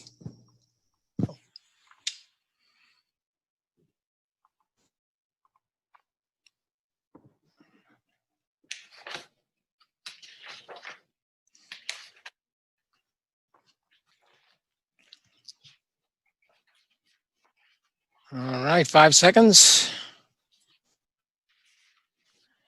And the poll is closed. Can we have the numbers from the PAC? The PAC voted 6 yes, 0 no. Okay, and do we have the numbers from the, So from the poll, we have 176 yes, 2 no. From the PAC, we have 6 yes, 0 no, with a total of 182 to 2, and we meet the 2/3 vote. okay, the vote being 182 to 2, the motion carries. Business under Article 16, Mr. LaLacheur. Thanks, Mr. Moderator. I'll do this one. Chapter 90, otherwise known as highway money, is funds that come out of the state budget once the state has a budget. Usually local aid in Chapter 90 is announced a little bit early, but obviously this spring there really aren't any rules and everyone's doing the best they can. This article basically says, asks the town to agree to accept whatever level of funds the state provides us under Chapter 90. So I'll show you the motion in a second. We have an estimate given to us of $600,000, but of course, no one can especially be sure this year. Technically, this is a 2/3 vote because it is authorizing debt. However, the town has never borrowed for this. It comes in from the state as cash, if you will, and we spend it as cash. Some municipalities mix it into their own borrowing, but we do not do that. So again, this motion is just to accept whatever funds Chapter 90 the state gives, and we anticipate $600,000. And I'll put the motion up shortly. Okay, FinCom report, Mr. Burkhart. Am I audible? Yes. Thank you, Mr. Moderator. At our meeting on March 18, 2020, the Finance Committee voted 7-0 to recommend this article to town meeting. Thank you. Further discussion? No, seeing none, Mr. Moderator. Oh, Mr. Moderator, we do have a hand up. Okay, Mr. Herrick, you have the floor. I'm sorry, but Steve Herrick, Precinct 8, is there an alternative to accepting this money? I mean, what would normally be done? Would we go back and challenge them for more money? I mean, this seems sort of fait accompli. What they offer is what we get, right? Or is there an aspect to this that I don't see any controversy? Mr. LaSure? My understanding is that if we don't do this, we aren't allowed to get the money. We could certainly go back and argue for more, but I'm not sure how successful we'd be one way or the other. I'd say this is as boilerplate an article that comes to annual town meeting really as there is, where we used to put a dollar figure in there, and then if the dollar figure did not exactly match, we had some issues with bond counsel. So our current town council just suggested to reword it so that we're accepting whatever amount came. But my understanding is if town meeting doesn't vote to accept this, it will not be forthcoming. Thank you. Further discussion? Ms. Yeah, O'Neill. Go ahead, I'm sorry. Ms. O'Neill, you have the floor. Sorry about that. Thank you. Mary Ellen O'Neill, Precinct 4. Just a quick question. We have a highway or road pavement management program. Is that still in place? And how recently has that been updated? Just curious. Thank you. Mr. LaSure. Thank you, Mr. Moderator. We do. It's updated every either 2 or 3 years. There's been some really large projects accomplished so that the pavement management index number has really gone up. I think it might even be in the 80s for the first time. West Street and Main Street are 2 big parts once Main Street is complete. Those are multi-million-dollar repairs to our roads that show up in that index that we could not really have afforded ourselves. So the number itself has got a big boost from that. But, you know, it really is more of an art than a science. It's a very sophisticated technology program, but it doesn't really give you the answer. What you have to do is mix in different road conditions, different neighborhoods. You can't always put money towards the thing that needs the most repair because it's the worst, or else the road near my house would have been fixed, by the way. It really is an art. You can't leave out cul-de-sacs, even though there's only 8 people that live there. You really have to mix in a lot of the geography of the town. And they also try to work very, very carefully with the gas company and others that may want to dig up roads. The worst thing is to pave a road and then have someone try to dig it up. So we really try to coordinate that work, and we can't. You'll recall a couple summers ago, it was really difficult to get through Reading.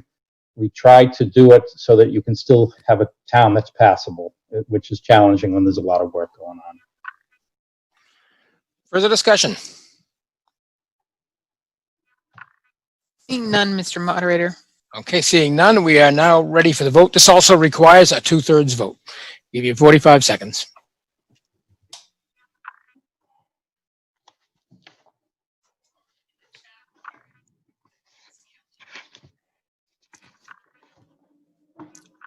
While we are taking the vote, we had a point of order about it just says fixed chat. I'm not sure what that means.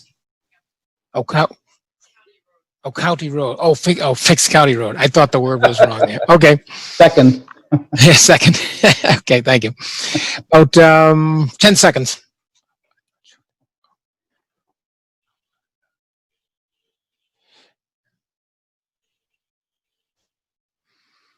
Okay, the poll is now closed. Can we have the numbers from the PAC? The PAC voted 6 yes, 0 no. Okay, and town clerk will record the remote numbers and add them together. The poll is 175 yes, 2 no. The PAC 6 yes, 0 no, being a total of 181 to 2. And we meet 2/3. Vote being 181 to 2, the motion carries. We will now move on to Article 17, which is the budget, and I'd like to explain a little bit about how we do that before we begin, especially for our newer members. We have it divided into 4 major pieces. The first being line items from B through F. The second being G through I. And then, I don't think I have that right. G through, goes farther than that, I'm sorry. G through M. The third is the schools, which is U. And then the fourth is W to the end. How we'll have this is the town manager will give her a presentation on each of those 4 pieces. And then we'll get a finance committee report in each of those 4 pieces. But within those, we will take them the line items by line items. And if you have any debate on them, that's when you would make it. And if you have any proposed amendments, that's when you would make them. So, Mr. LaLacheur, beginning with the first piece. Thank you, Mr. Moderator. So just Page number. just to put it on the screen, again, the first area we'll cover is shared costs. I'll review those and then I'll stop and the moderator will ask for questions or comments or amendments. Then there's the town government departments. We'll go through a similar exercise. Then the superintendent of schools, John Doherty, will handle the school department single line item. And that will constitute the general fund. Those 3 lines added together are the general fund. When that business is completed, we'll move to the enterprise funds. There are a few lines there, and I'll review those, and those will be reviewed as a group. So at this point, I'd like to turn it over to Town Accountant Sharon Angstrom to start a little bit of background. Ms. Angstrom.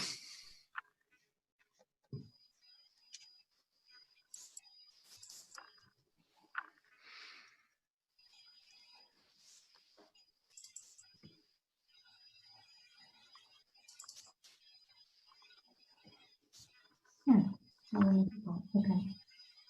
Thank you, Mr. Moderator. Can everybody see that? I'm having trouble getting this onto the screen that you can see. Sharon, if you duplicate your screen, are you using 2 displays? Yeah. If you duplicate your screen, that will help. Oh, So okay. it will drop down and you have the option to duplicate. Sharon, I could share the screen if that's helpful and just tell me what you want me to do. Yeah, I could just tell you when to move it because it's not letting me because I have the 2 screens. So if I'll stop sharing, you can share the screen. Okay.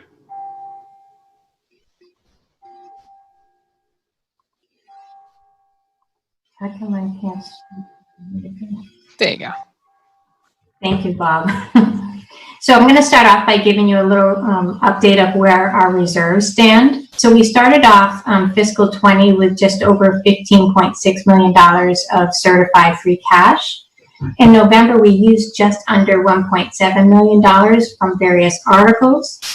Tonight, we actually used $365,000 from the Article 5 that we just did.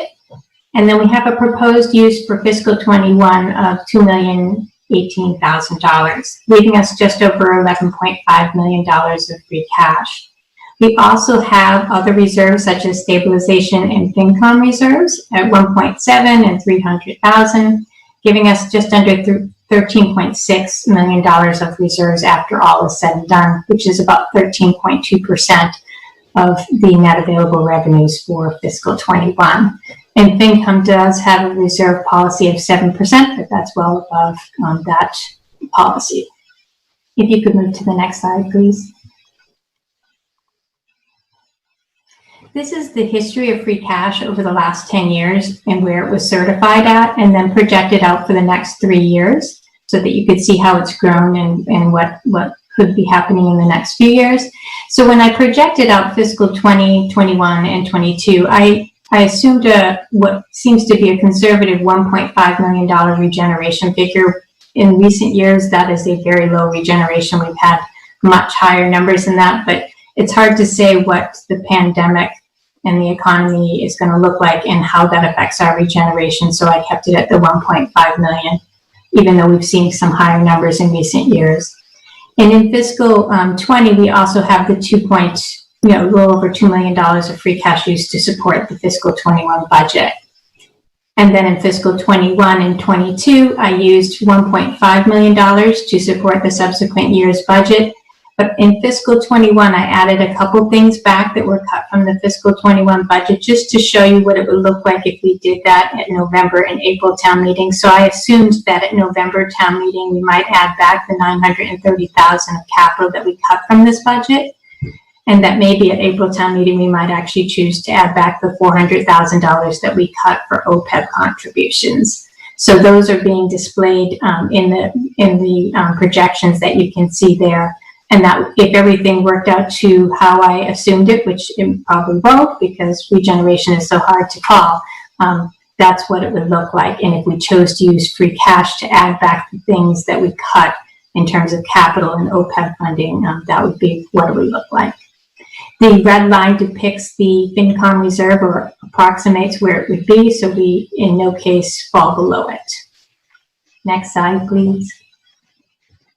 This slide talks about how free cash is regenerated. So free cash is regenerated in two different ways. It's collecting more revenues than you project and spending less on expenses than you budgeted. Over the last 6 years, you can see that our free cash in the revenue area has ranged the regeneration from the revenue areas between 1 and 2.5 million. So it's quite a range. And then in terms of the expenses, it's very much in a similar ballpark. And where we get that regeneration is the percentages are shown there. A lot of it's coming from town government, and it's a lot of open positions. Positions are open. It takes us time to fill them, and they're budgeted to be there the whole year, and they're not there the whole year. So that's a lot of the regeneration. 12% coming from schools, and then 20% coming from shared costs, and that would be your capital, out of district special ed, things that we consider to be accommodated costs. So $1.5 million is considered kind of the minimum, and in recent years we have been able to regenerate that very quickly, very easily. It's hard to say if that will be the case in this year and the upcoming year, given some of the challenges we're faced with the pandemic. Next slide, please. This slide, the debt authorization slide, is a result of conversations with FinCom related to instructional motion related to debt authorizations. So this is basically all of the debt authorizations that we had going into the beginning of fiscal 20 and when they were authorized. We started the year with just over $15 million of debt authorization. And then at the end of January, we issued just over $6 million of debt. At November town meeting, we rescinded two older authorizations for just $1,360,000 and ended the year with $7.7 million or $7,740,000 of debt authorization that has not been issued. So it should be noted that the MWRA phase 12 and 13 were authorized along with phase 11. Phase 11 was issued, and we don't start with phase 12 until phase 11 is complete. So we haven't been requested to borrow that as of yet. Turf 2 obviously has been worked on. We do not actually turn back or ask for debt to be rescinded until we know the project is final and all the bills have been paid. Same with building security and Grove Street and water main improvements. Auburn water tank replacement was not ready when we went to borrow. You have to spend it within a certain time frame. Otherwise we have arbitrage and have to pay back. So some of the interest that we made. So we did not borrow it because we did not feel comfortable that we would be able to spend it in the timeline that is required. So so that's where we're at with debt authorizations as of now. This slide is your projected revenues as compared to fiscal 20. We did have a budget in place before this whole COVID pandemic hit, and so we had projected revenues at just over $105 million, which was a 3.46% increase. given what we were seeing and hearing at the state level, we thought it prudent to look at those projected revenues again since we hadn't held town meeting. And we opted to reduce those projections by just under $2.4 million and increase the reserves by $930,000. And the budget had to be cut by that $1.46 million because it is a balanced budget. So for property taxes was pretty much the same, a very small change because we have Prop 2.5, so we can never increase our property taxes more than the levy of 2.5% above the prior year plus new growth. So the only change there right now is $150,000 reduction to the new growth figure. And we are very fortunate to have a lot of development going on right now, but we're not quite certain that it will be sustained throughout the year. So we felt it prudent to reduce that new growth from $750,000 to $600,000. Local revenues went down by $690,000. $400,000 of that number is related to motor vehicle excise tax. We are seeing that number in fiscal 20 is trending low, and so we felt it prudent. We expect that probably to continue into the next year to reduce that number. Also in that number is $165,000 reduction to the revenues for meals tax, which it would seem obvious. Some of the restaurants in our area have not been open or only doing takeout.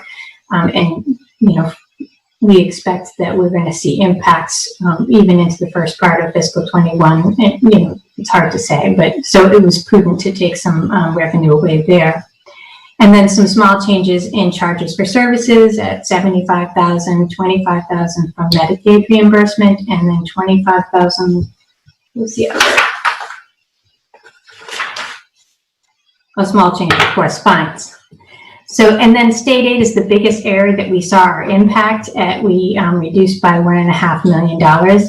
Conferences that we had with officials at the state seemed to suggest that they were hoping, they knew that they were not going to change the fiscal 20, but they thought that fiscal 21 state aid would be reduced. And they're estimating their revenues to be down 15%. So in getting to that state aid number, there's two parts to state aid that are primary, and that is Chapter 70, which is for the school department, and then the general unrestricted aid, which is kind of the bigger piece of the pie between the two. And so that piece is the Chapter 70 went down by about 5%, and we did a little bit more than 10% on the general unrestricted, just based on what we were hearing at the state level. Transfers and other available funds went down by $50,000 because we have money coming in from a school revolving fund for rental of property, and it's uncertain that we'll have that rental income in the next coming year, depending on how things play out. So that's the so we're down to a 1.1% increase in revenues over fiscal 20, as opposed to the 3.46% that we had projected earlier. We're all set? Mm-hmm. And FinCom report, Mr. Burkhart. Oh, it looks like Bob may be talking first. Mr. LaLacheur? Yeah, I've got, unfortunately, a very long presentation. That's the revenue side, and now to the budget. Okay. For town meeting members, especially new ones, if you'll turn to page R32, R is in revised in the front section, we have something called a spending scorecard. And you'll see a column revised FY21 FinCom budget. That is the budget on the floor. I want to show you some motions just so you can see how this works together.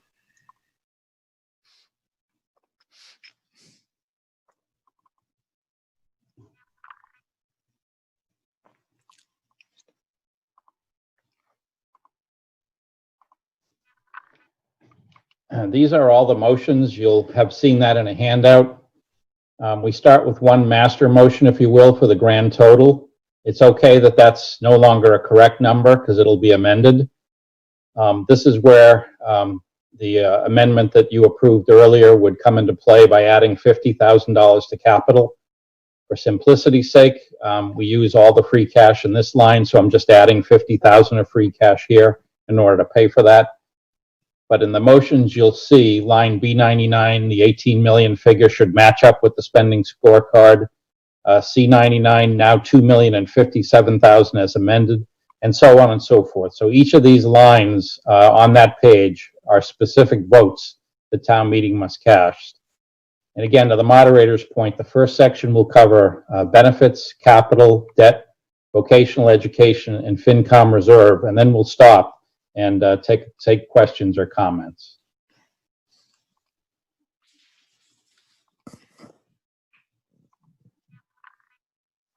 Are you all set, Bob? So now, hopefully, this will work. Let's see. Does a spending scorecard show up on the shared screen here? Okay. So this is a similar approach of how to spend the money that Sharon just outlined we have. The shared costs are suggested compared to the March budget that FinCom had approved to be reduced by $1.6 million, and so on and so forth. $1.92 million reduction in the general fund. And then, although we haven't yet talked about it, there were some reductions in the enterprise funds, which we'll get to. There was another category of expected costs that COVID-19 would bring us. So I just listed those separately for simplicity's sake to see that we put in about a little over $300,000 worth of those. There also are grant funds available, and we'll have to sort all this out. So the revised budget that again is on the floor is this column right here, FY21 revised. First we'll do shared costs, then town government, then schools. That will complete this general fund, and then we'll tackle all these enterprise funds down here. So to start with shared costs. And again, in this case, I'm not going to labor through all the different columns and just show you the current year, fiscal year 20 through November town meetings budget and the budget that's on the floor and what the change looks like. I've got some footnotes down here as to what changed since March, but from now on, we really won't dwell on those. I'll show you shortly why there's only a 2% increase in benefits. We've discussed that capital was significantly reduced, and it's worth mentioning at this point, FinCom has a policy to spend 5% of funds on debt and capital in a given year, and that is being suspended for this year, and I'll show you some details. Vocational schools, again, we learned the current year's budget was out of whack, and so is next year's, so we thought we may as well correct it now as opposed to waiting for November. And then FinCom has asked for an addition of $100,000 next year as well, so that they have $300,000 on hand. Specifically on the benefits, there's a couple of things here that bear explanation. The first is the pension assessment of $5.23 million, which is up 25%. Originally in March, that was actually up just over 31%, and the local pension board, given the COVID-19 challenges, did agree to meet and reduce that increase, but it's still a high amount. Back last winter, when we talked about the financial shape of the town, we knew the health insurance budget was in very good shape, and it seemed like a reasonable time to pay down the pension liability faster. Turns out that paying it to the tune of 31% a year was too much, and I appreciate the fact that the board did vote a reduction back down to the 25% level. So in a sense, this is bookkeeping. This is money that is paying off a future liability. It's not an increase or a decrease cost per se. It's just setting aside money in a different pocket, and this is set aside for the pension assessment. I think we're now within 10 years of when the pension assessment is theoretically fully funded. And this has been a very long and difficult climb to get to the point where when employees used to be hired 30 and 40 years ago, they did not pay for their share of the pension, if you will. And in the last 15 to 20 years, employees are assessed an amount that does actuarially cover the cost of their future pension. So we're still playing catch up.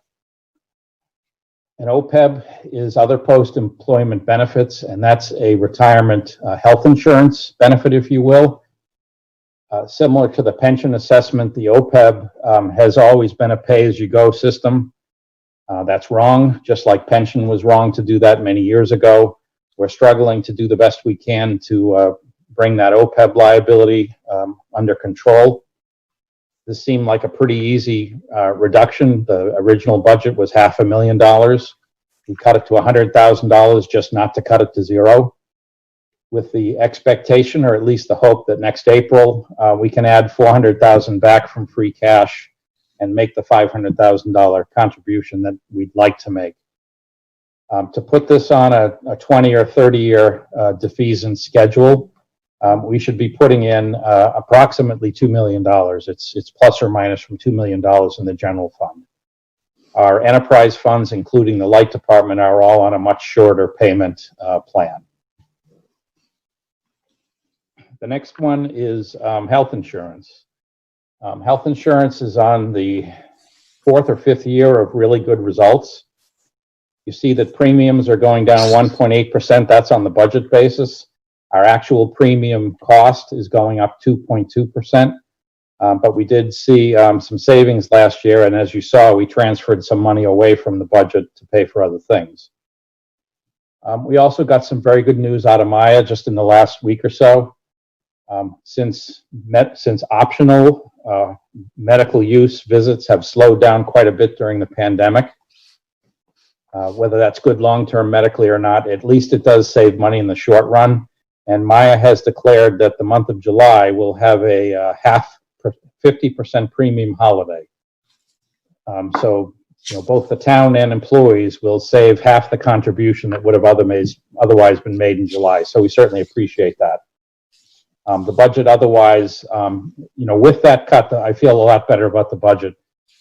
One of the things of local government is that quite often, certainly the majority of the time, families have a spouse in the private sector and a spouse here in the public sector. That's very common. We have offered a buyout program where employees for the town that have spouse coverage somewhere else, we pay them not to take insurance. We pay them about 25% of the cost of premiums. So they get the 25%, we save the 75%. I'm concerned that next year, with unemployment doing what it's done, that there will not be nearly as many folks opting out to receive that benefit. And in fact, there could be quite an influx to the safety of municipal government job, as it were, and an increase of enrollment from the private sector for spouses that have lost jobs. So this is very much in flux. It's too soon to have observed any of that. I'm not even sure we're going to know much of that by November town meeting, but we'll at least have a clearer picture. But I think health insurance is in reasonably good shape, especially with that help from Maya, which I really appreciate. The other small change, just a small bump comparatively to the unemployment line. And we've discussed capital. This will be one of the amendments to add $50,000. So the road and sidewalk repair line here will be $550,000. These are the items that are going forward in the capital plan for next year that were already in a capital plan or added in Article 4 by town meeting. I won't spend a lot of time on too many of these. The $300,000 is a performance contracting or energy improvements phase 2 design. For those town meeting members that were not around for phase 1, which was 7 or 8 years ago, I guess by now, we hire a firm. We went out to bid, then hired a firm who did an energy audit. If we did not continue working with that firm to make the improvements that were suggested, there's a price that we have to pay them for the audit. It's plus or minus to $100,000. Could be 125 at the most. That contract that we signed many years ago is still in force. It's a different section of municipal law that allows this to work the way it does.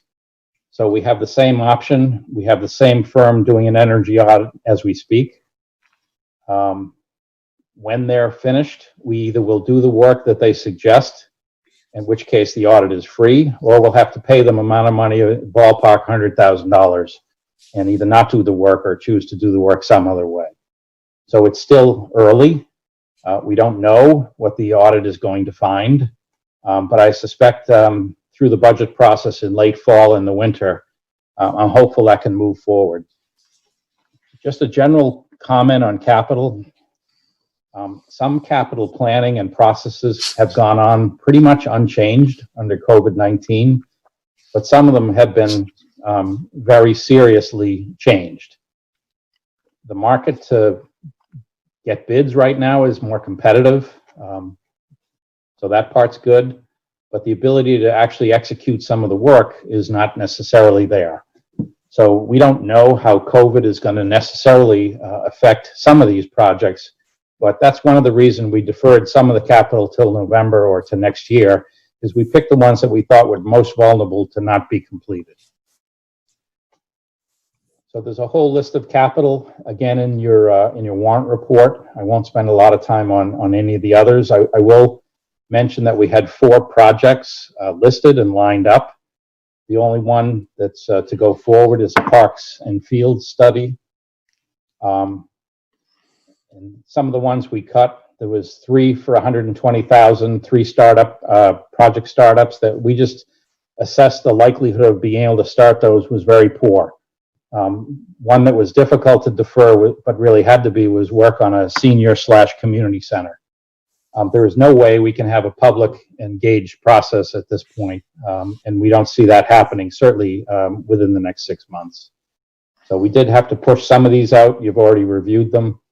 And this is a $930,000 reduction from what FinCom had approved in March, just to be clear.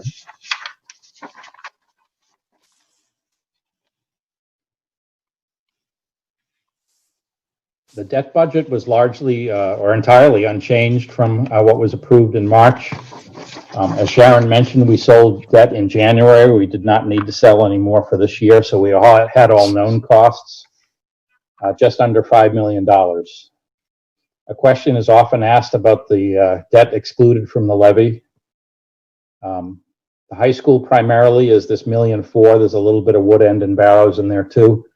But $1.4 million every year, which is approximately $125 per household, will stop in about 4 years, and the library will stop a year after that for approximately the same amount. So in 5 years from now, our tax bills will be $250 lower than they otherwise would have been.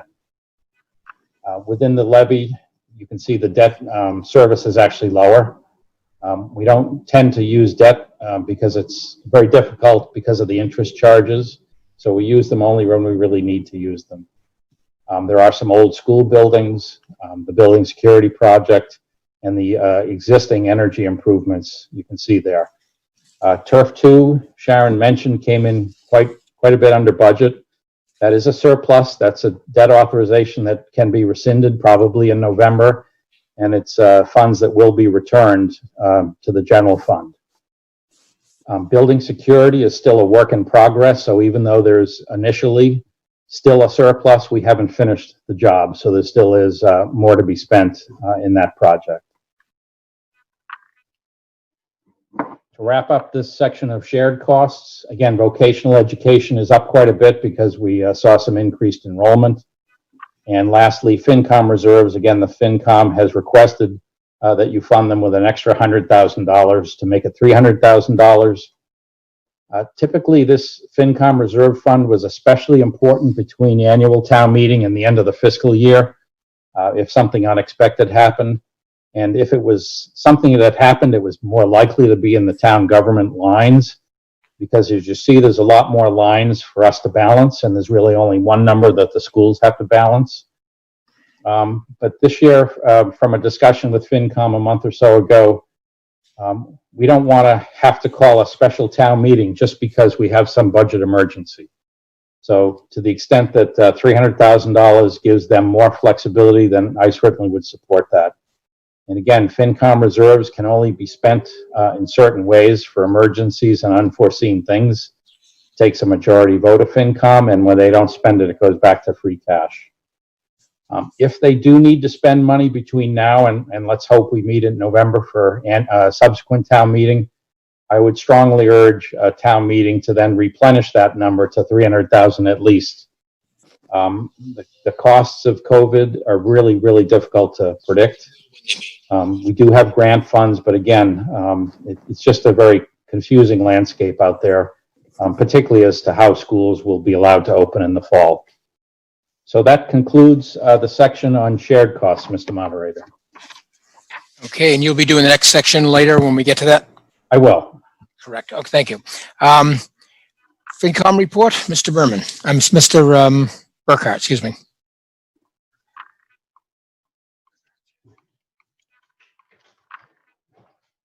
March 18th, 2020, the Finance Committee voted 7-0 for each of the line items B99 through F99 to approve and to recommend to town meeting.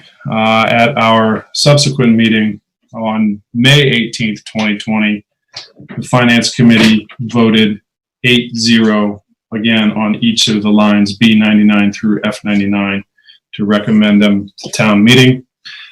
Just a note, a couple of notes, if I might, on capital. Town moderator did remind everybody that the Finance Committee policy is 5% spending on capital. And it is certainly dipping below that now with these COVID-related changes. However, it's the Finance Committee's position because of that policy and smart and strong capital spending in recent years. We're in a good position to afford to be able to do that.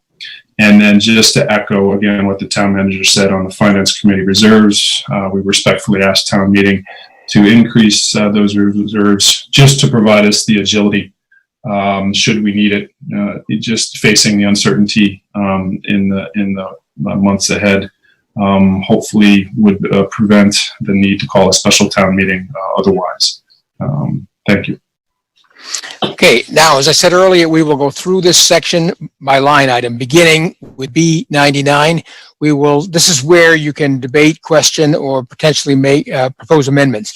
Now, before we get to that, Mr. Lellisher, did you say this is one of the places we will need to make a proposed amendment? Yes, I can't make these amendments, but if someone would amend line B99, the source of funds, as I've indicated, by using another $50,000 of free cash, just to keep it in one place, and then capital to increase that by 50,000. That would go along with the change in Article 4.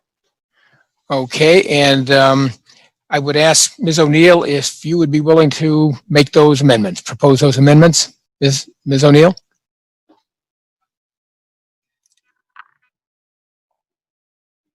Yes, I make that motion. Okay, For both and of line items. okay, all right, thank you. Is there a second? Please raise your hand if you have a second. Okay. All right. Discussion on that proposed amendment first. It's hard to say. Do we have any? Okay. Nope. Okay. So we have no debate on the proposed amendment. All right. We will take a vote on the proposed amendment. Do we have a poll for that? We do. Look at that. Okay. 45 seconds. And this is for the proposed amendment.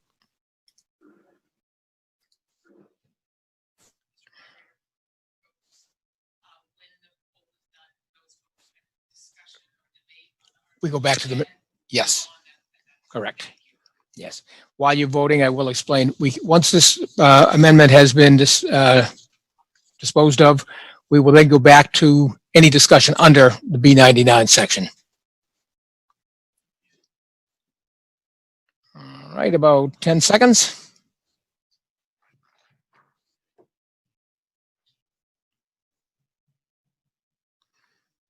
All right, the polling has ended, and the vote from the PAC? The PAC voted 3 yes, 3 no. 3 no. And does the town clerk have the results from the remote?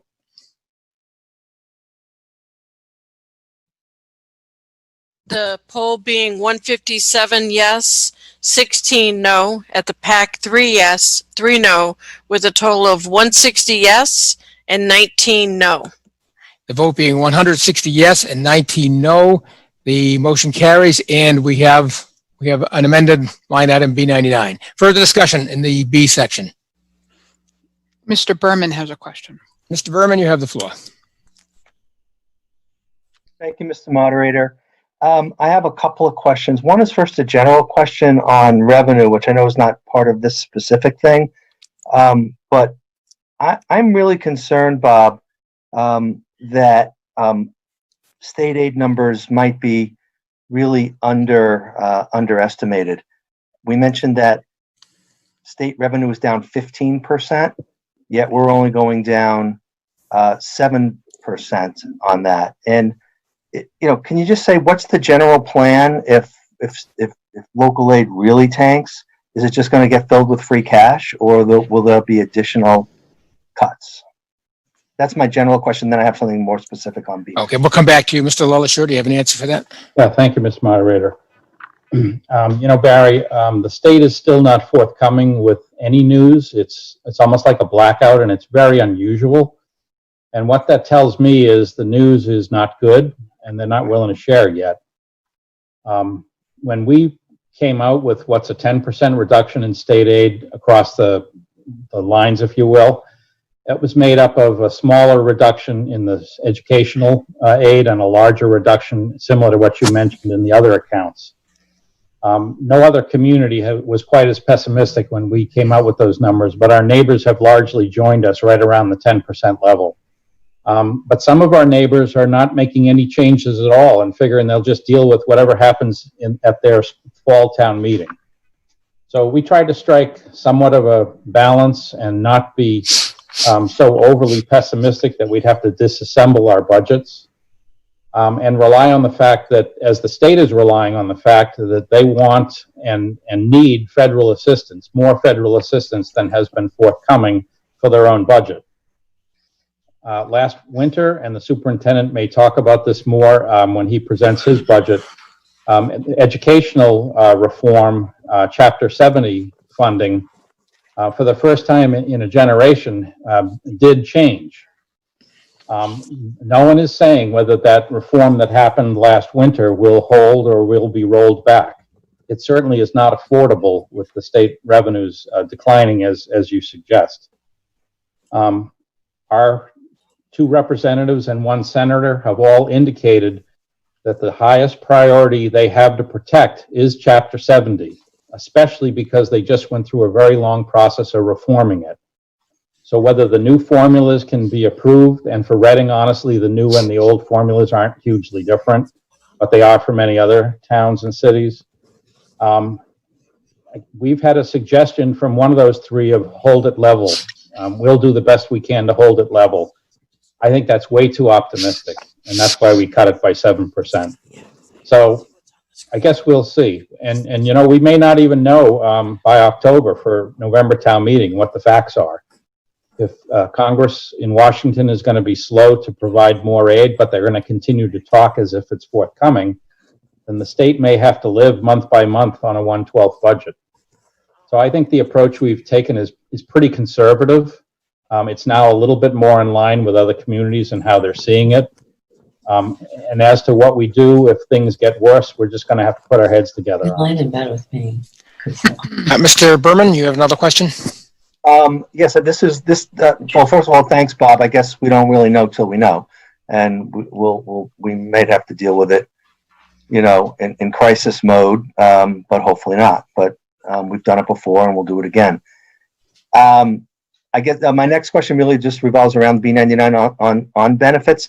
Bob, you had mentioned that Maya sort of gave us a little bit of a discount because some of the usage was down, and that's partly because people, can't really schedule procedures, and they can't, get in to see, doc because of all the, the COVID related stuff.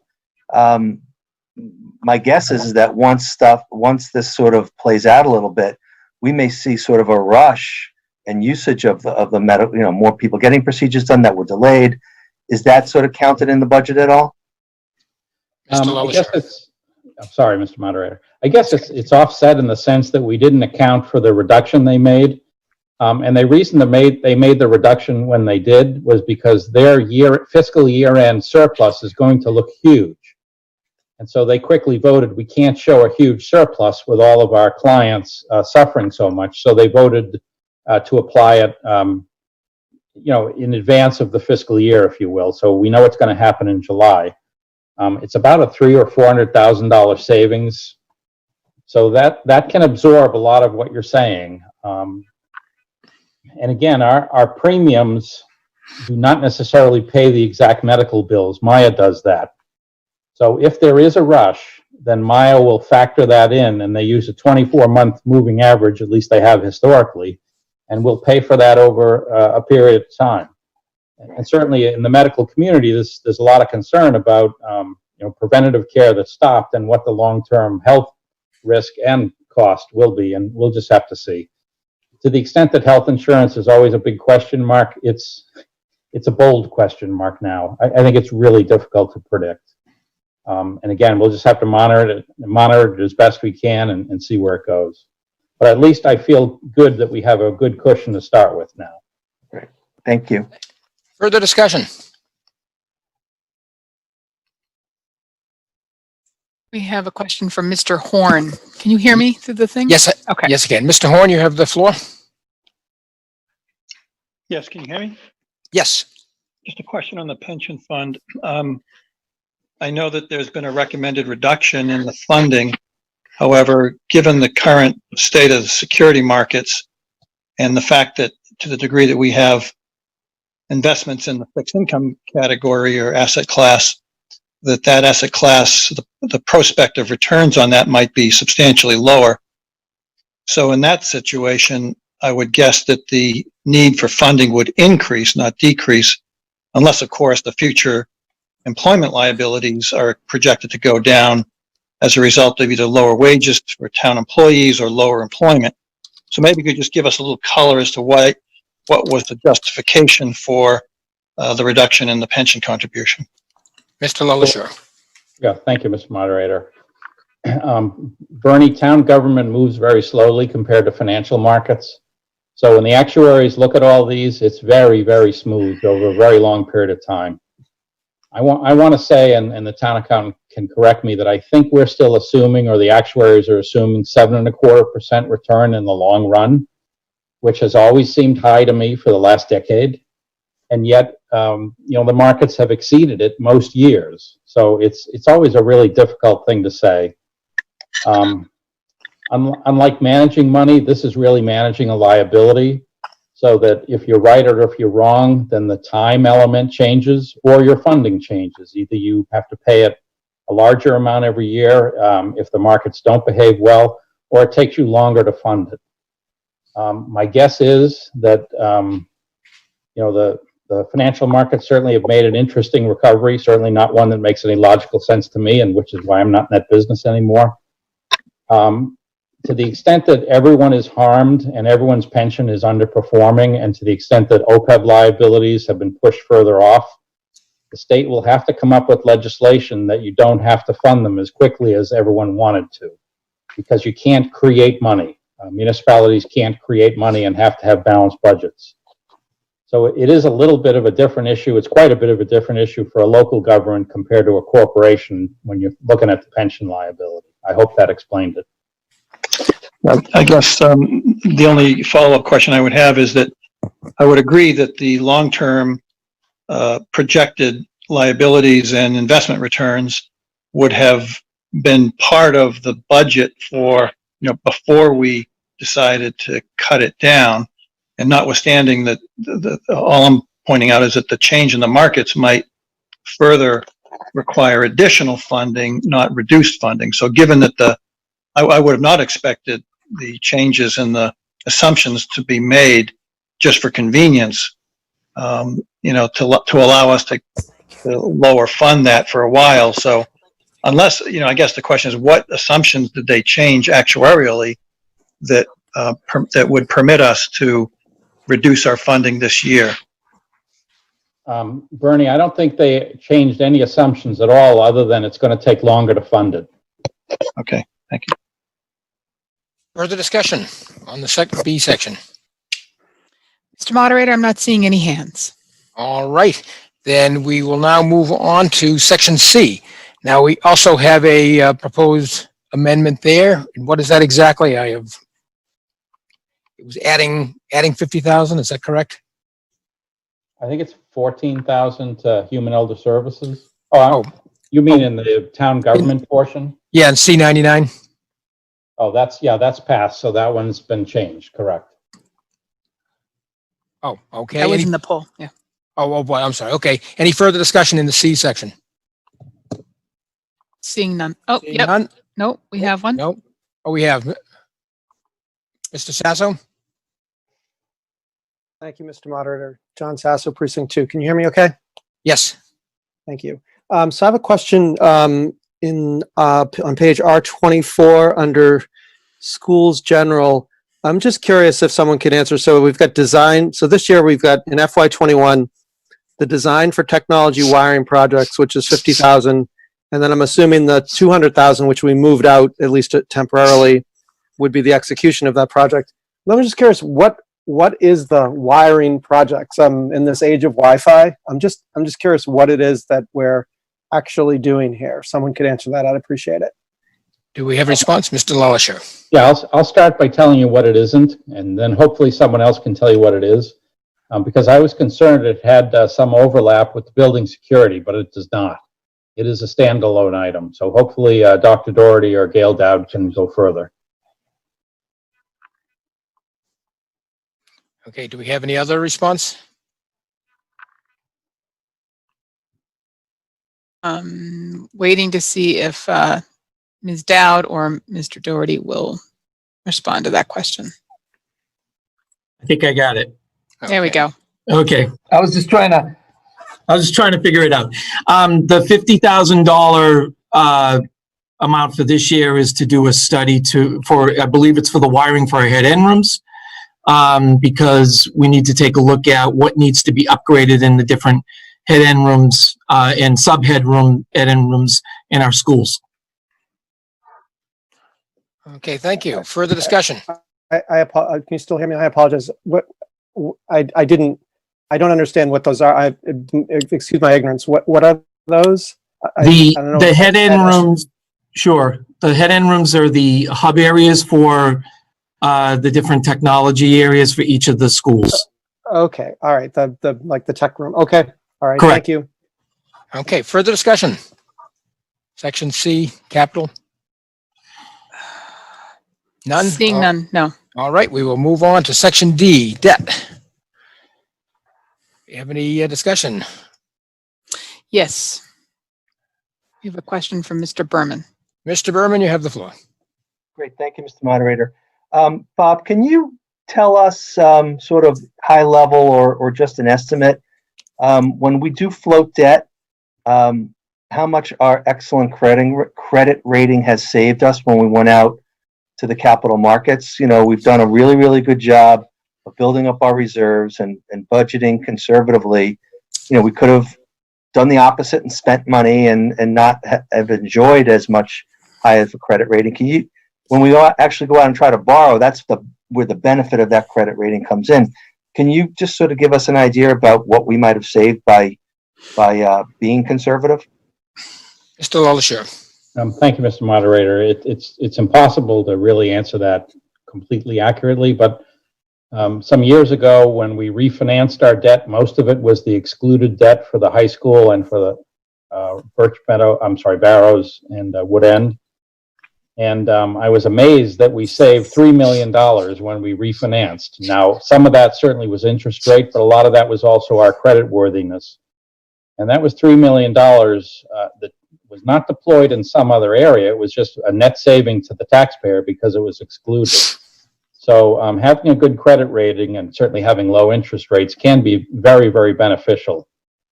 That's one of the changes that I made when I got here as finance director. Is we used to spend money quite willingly on interest payments every year. And to me, an interest payment was not a productive use of money if you didn't have to make it. I understand how you spread the cost of a library over several years and many taxpayers, that's fine. But we've really taken a good look and minimized our interest expense. So having a credit rating is very helpful. It's really difficult to say right now or going forward what that would be worth. Further discussion on the debt?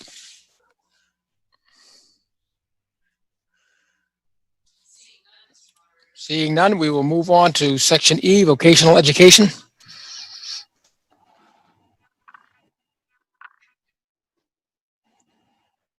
Do we have any comments? None. We have any? Nope, none appearing. All right, we will move on to section F, Reserve Fund.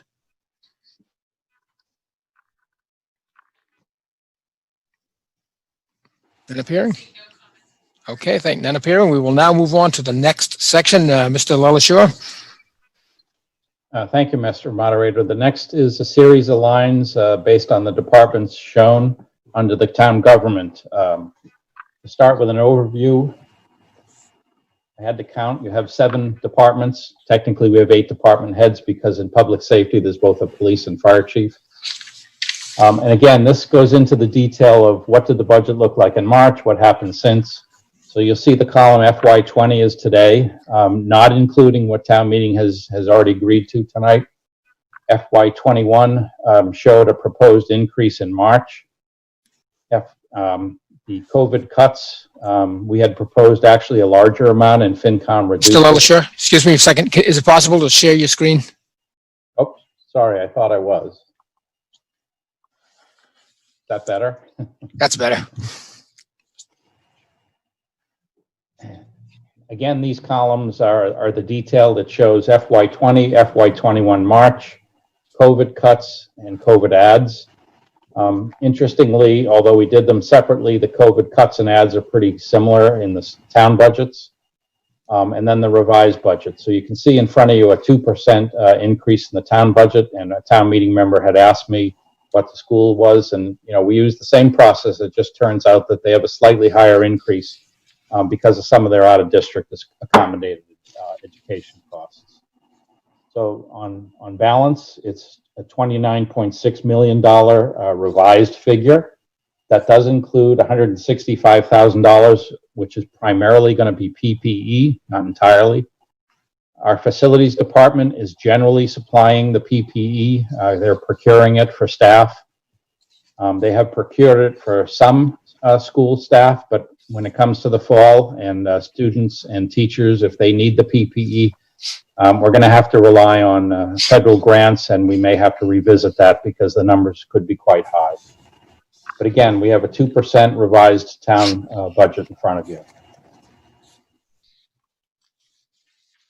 Most of these departments have 2 components, a wage line and an expense line. The facilities department is a little bit different, having evolved from the school department.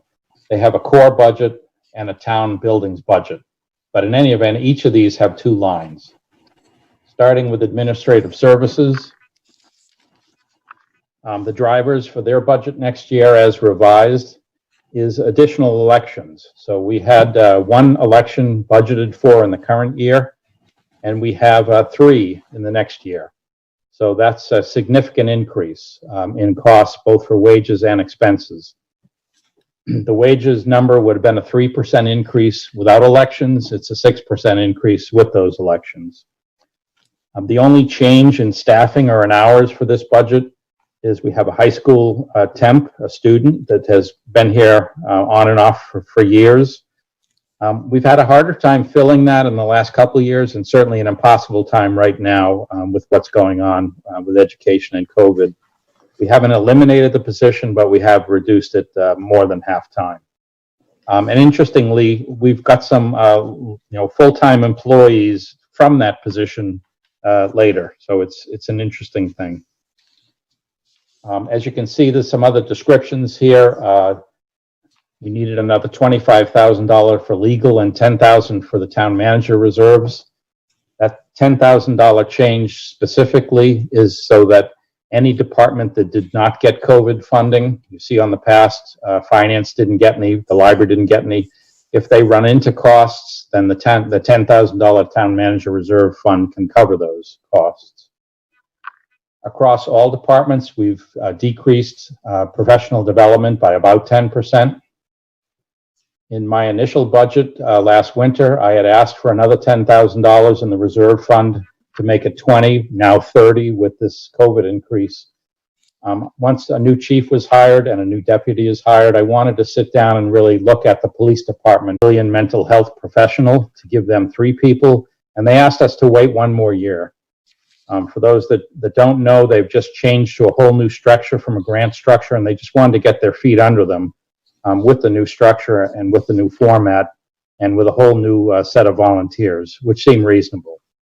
So, we'll take the 10,000, we'll go out and do a study, we'll see what it says, but that's certainly something I'm very interested in. The Cultural Council, we had hoped to increase it by more. We're not able to, but at least we're able to hold it and bump it up a little. We have some cable negotiations that we have to do next year, so we've added some legal costs for that. Property casualty went up a little bit. And again, the higher election costs saw both an increase in wages and expenses.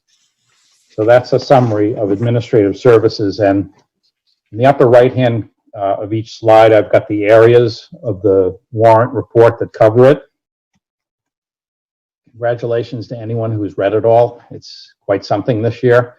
The pages R32 and then 38 to 44 cover this department and certainly provide more detail than I am tonight.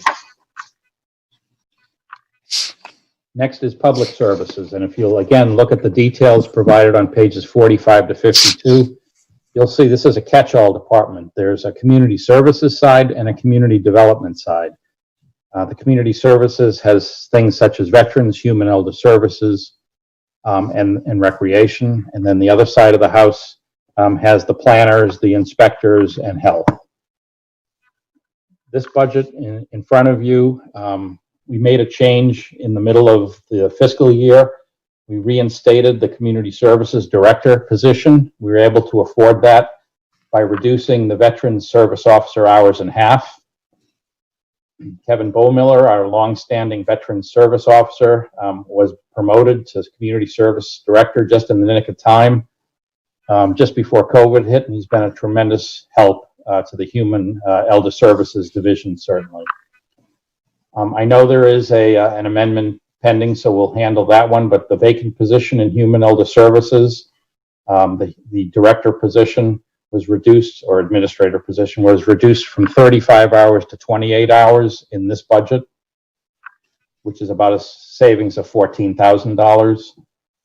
It's really difficult to know what Human Elder Services is going to look like next year, how soon a senior center can reopen, and what it will look like when it doesn't reopen.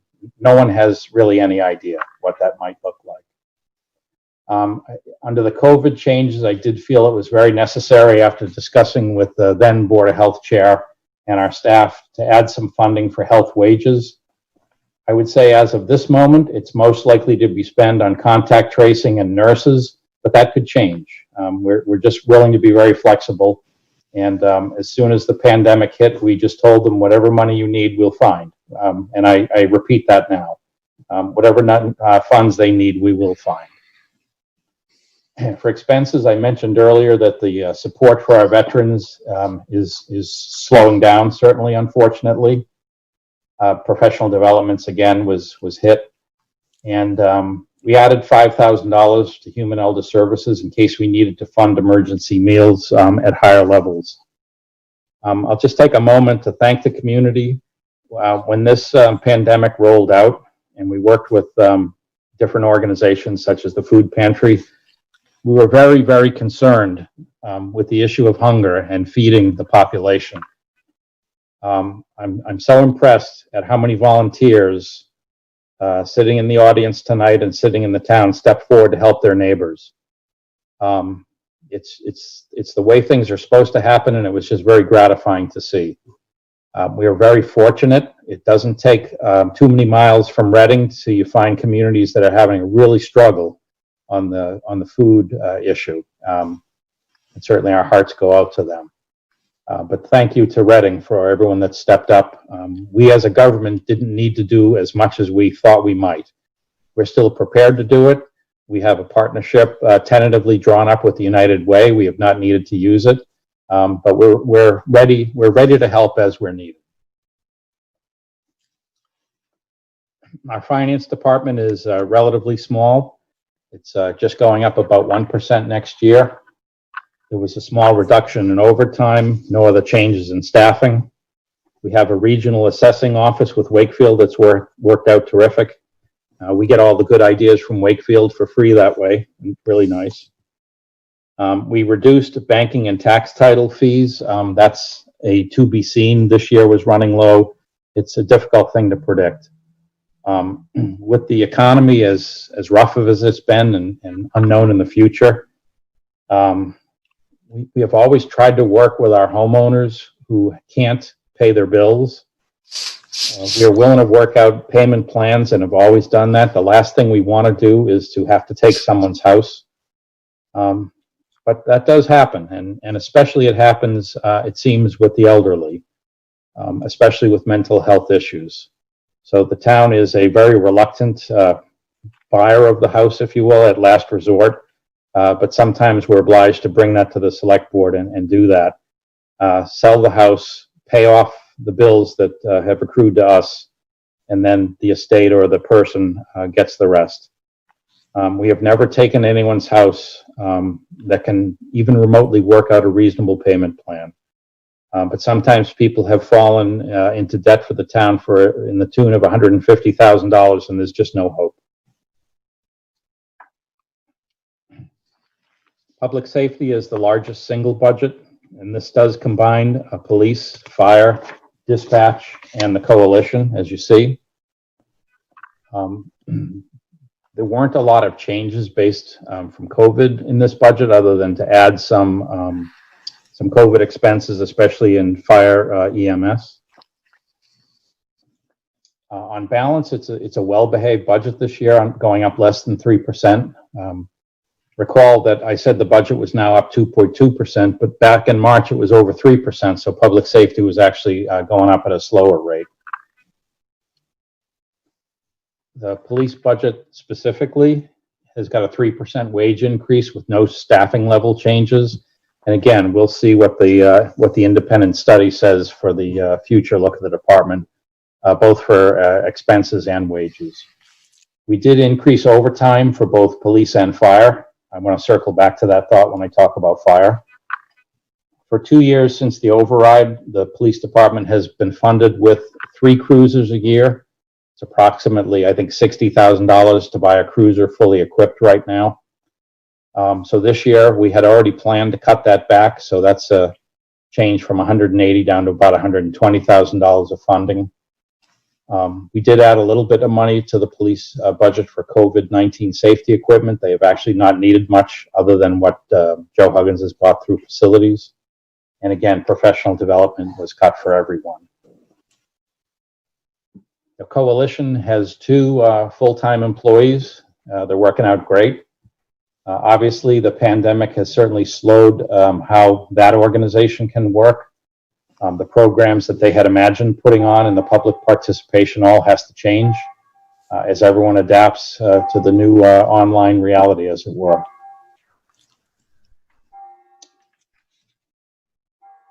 I'll wait for the bell to stop. Fire and EMS, again, no changes in staffing and an increase in overtime. And this is where, if you go to the bottom, the Chief Burns got a very competitive grant about 1.5 years ago of about $600,000. We had assumed at the time that those funds would flow into revenues, but as it turns out, they are required, and the town accountant can explain why. I don't know if it's DOR or federal. They are required to show up as an offset to the fire budget. So that's what they'll do for the next few years. Town meeting members will see a negative $100,000+ line in fire and EMS for a couple of years. And one option could have been to cut the fire budget by, let's say, $150,000 next year, where we're so desperate to make cuts. But all that did was mean that in a year or two, when we had to restore that funding, it would be a really difficult thing to bump up $150,000 of an increase in a fire budget. So this is another philosophical thing that Reading has done since I've been here and before. When we have one-time things, we tend to look beyond them and carry on. So the underlying budget is going to remain unchanged, if you will, and the extra $150,000 or $60,000 will be a tremendous help to any overtime pressure that would have come from the pandemic. But we feel very, very comfortable that police and fire, both this year and next year, should be all set in terms of overtime or any other needs that come along. And lastly, dispatch. Last fall, we did a survey of peer communities and found that we were paying really too low, and we negotiated a one-year contract to put everyone on the same renewal schedule, and that made us competitive. It's very, very difficult to lose dispatchers. There's a lot of training involved, a lot of familiarity with the community, and then integration into both police and fire. Not every agency has civilian dispatchers as we do. Not every agency shares them as we do. So they do both police and fire, and they have a very challenging job. On top of that, the technology changes and the medical knowledge that they need to provide on the scene has increased quite a bit.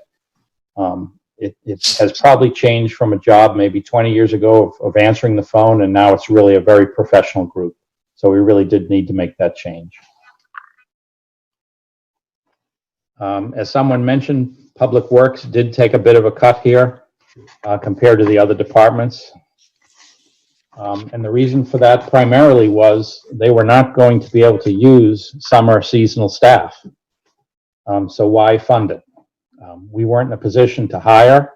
As people have noted, the medical testing areas were shut down and to some degree still are. So physicals to come on as a new employee were not possible for a period of time, and not possible in the spring when we would have needed to bring on the seasonal workers. We have had to juggle the work schedule of the existing staff in DPW to meet with social distancing requirements. For a while, there was only allowed one person in a truck instead of 2 or 3. So the long and short of it is the work that would have been done this summer will be done by the staff and not by seasonal work. And some optional proactive work will not be done. And we'll just have to see how that works out. I would fully expect next year, in the budget process that starts in the winter, that we will restore all or most of those seasonal employees and just need to find a way to make it work. But this is the one time when we did not look in the long run and keep it level funded. It just seemed silly to fund positions that we absolutely knew we could not even staff. There was just no way to do it. The budget is otherwise probably not terribly interesting. Line painting, we should be able to do the entire town what's in the budget. The town forest thinning project was in the FY20 budget, so removing it looks like a big savings. It's not so much. And we were able to maintain an increase in funding for shade trees, such as they were. We are level funding snow and ice, which is the lowest you can do by law. You can't decrease it. This year we had about $100,000 surplus, as I mentioned earlier. We have tried to increase it by $25,000 for many, many years. The point of this graph is really just to show you the red line is actual, and that it is impossible to predict how much money you're going to spend on snow and ice in any given year. The green line is the budget. So you can see a couple of years, and we did not include the current year, but a couple of years had been below. Most years are above. The 10-year average is above the budget, and those are on purpose. Snow and ice is the only municipal account that is allowed to be deficit spending if it works out that way. So if we had $1 million snow and ice season and we only had a $500,000 budget and we had no free cash, that $500,000 hole in the budget is allowed to be rolled into next year.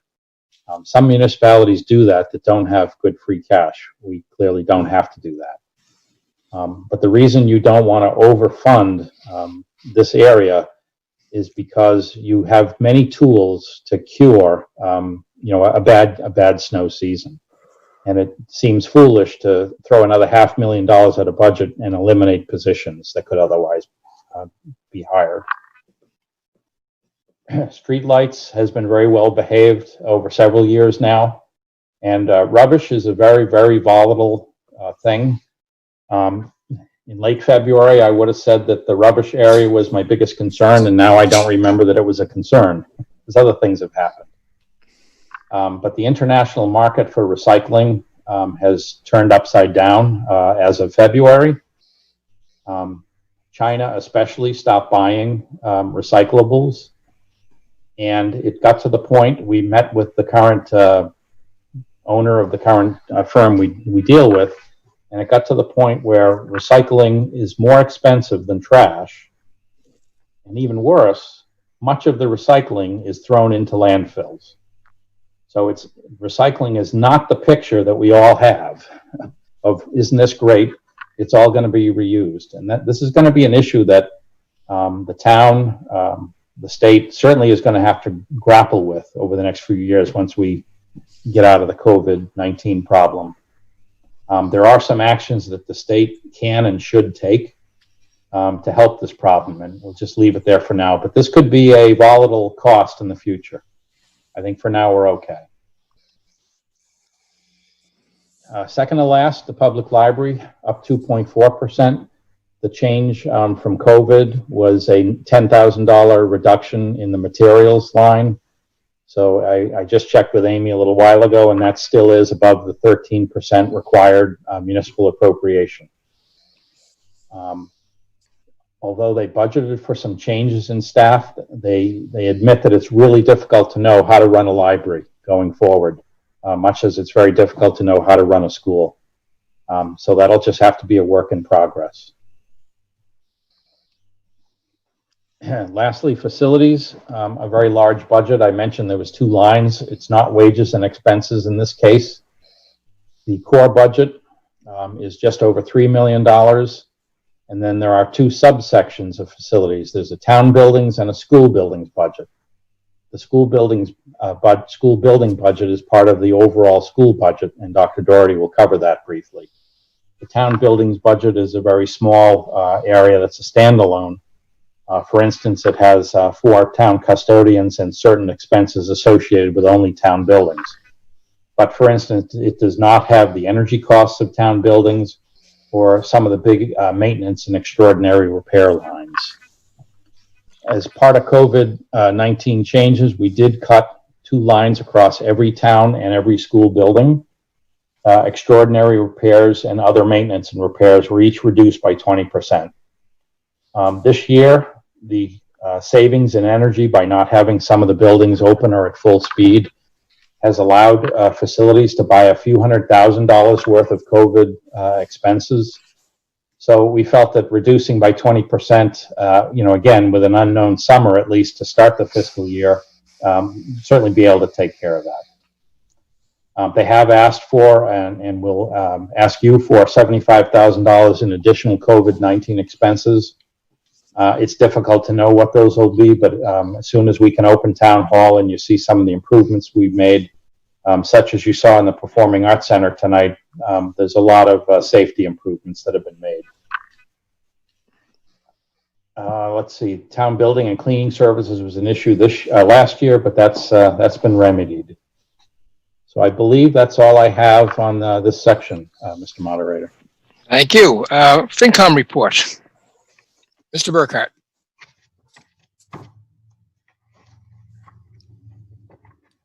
At our meeting on, can you hear me now?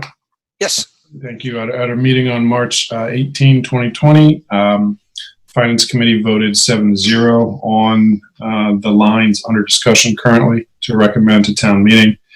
At our next meeting on May 18, 2020, the Finance Committee voted 8-0 on the relevant lines, incorporating the pandemic-related changes. As is noted in the FinCom report, Finance Committee's position is that a lot of thought and care went into preparing both the original budget and the revised budget, and so it's unanimously recommended. Thank you. Now for our discussion, we'll go back to line items in the G section, administrative service and wages. Any discussion? None appear. Oh, we have one. Mr. Garcia, you have the floor. Hi, Fausto Garcia, Precinct 3. Concerning the wage costs for the elections, I am just curious whether it can be requested that some of the possible wages be a voluntary position. Do we have a comment? A town clerk may also be able to answer, and certainly she's welcome to, but generally speaking, people that come in and work, I think it's as long as a 13-hour day, are almost volunteering because they're only making $100 or $120. It's not a high-paying job. I've heard from most people that previously have worked elections that they do it for the camaraderie to see voters, which will have to be a little different now. And also Laura puts on a really good spread of food. So it's not the hourly wage that attracts a lot of people, but there are a lot of employees that are necessary, and they are making minimum wage. Does the town clerk have anything to add? We are required to pay them the federal minimum wage by law. Okay. All right. Thank you. And I guess, and if I can add just one more thing, I keep looking at the clock behind Ms. Wellman's shoulder, and somewhere can we find money to fix the clock? Thank you. Thank you. Thank you very much. Further discussion on this section? None? All right, we will move on to the next section, which is public service wages, H91. Any discussion? We do have a proposed amendment in this. Mr. Doxer. Thank you, Mr. Moderator. I'd like to propose an amendment to line H91 public service wages by adding $14,000 for a total of $1,554,425. Funds to come from property taxes, state and local receipts, or free cash. Okay, do we have a second? Just raise your hand if you... We have a second? Yes, okay. Mr. Doxer? Thank you, Mr. Moderator. One of my roles on the select board is I serve as liaison to the Council on Aging. And I attended the June 11th Council on Aging meeting, during which there was a lot of discussion about the elderly population, what's happening with COVID-19, and a discussion, a couple of things that enlightened me. First is that elderly is defined as those who are age 60 plus. But more importantly, the risks that folks are facing are not just illness and or death from the virus, but also the consequences of social isolation. And at this point, an estimate of how many people in the town of Reading are age 60 plus, it is north of 25% is the estimate at this point. And the council felt very strongly to meet the needs of this population during the crisis. The responsibilities of the human services departments have expanded quite substantially. Kevin Bowmiller and Kerry Valley and team have done a great job. They've made contacts to more than 5,000 clients. They've delivered masks to the elderly. They've done some alternative food delivery programs. But even with that, the challenge of finding a way to replace social interaction that used to take place at the center is really a very large need that we can't fully understand at this point. The focus of this request is that the needs of the seniors will continue to increase going forward as they experience as we experience the ill effects of self-isolation as well as the illness itself. And the goal therefore would be to bring the position of, I'm not sure if it's administrator or director of elder services, back up from 28 hours, back up to 35 hours in full time. And that's the $14,000 cost. Thank you. Further discussion on the proposed amendment? Mr. Moderator, if I may. Oh, Mr. LaLacheur. Thank you. I didn't need to say this for the capital amendment because the capital plan is very specific. It showed exactly where the $50,000 is. For the benefit especially of newer town meeting members, this $14,000 addition to public service wages, if we just stopped there, would allow me to spend it on any purpose in that department that's a wage. So for instance, if health asked for more funding than they had, then the $14,000 could be eligible for that. I talked to Mr. Doxer in advance, and I'm willing to commit that if this is the will of town meeting to put $14,000 back into this position, I will abide by that vote. Thank you. Further discussion on the proposed amendment? Not appearing. We will now call for a poll. If I might, just one more. Oh, excuse me, Mr. LaLacheur. We also need to provide presumably $14,000 of free cash as a source. So if the mover is willing, we could change that, again, just for the benefit of the town accountant. We could add another $14,000 way up here under line B99. It's just a lot easier if we put all the free cash in one place. That is acceptable. Let me get that straight. You're moving that we add it to B99 rather than C99? Just the source of funds. Oh, source of funds. Okay. This is all one location for all the free cash that's spent. It's just easier for Sharon if we do it this way. Okay. And can you clarify again the amount? Yeah, so 14,000 would be added to this line down here. But because we need a balanced budget, we'd add $14,000 as a source from free cash up here. Okay. I would take the proposed amendment to cover both. Ms. Wellman, did you have a comment?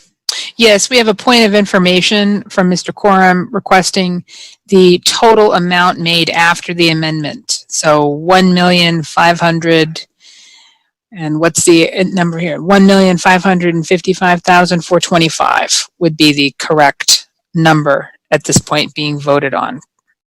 Correct? That's the point of information. 1,555,425 is correct. Okay, good. Thank you. Further discussion on that proposed amendment? That double amendment? Not appearing? No. All right, can we call for the poll? You have 45 seconds to vote.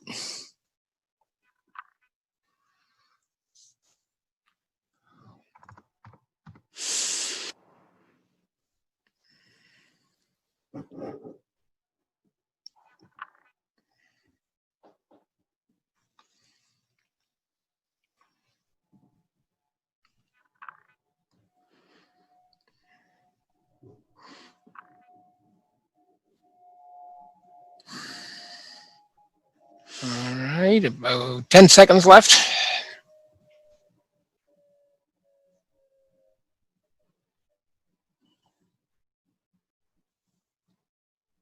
And the poll is closed.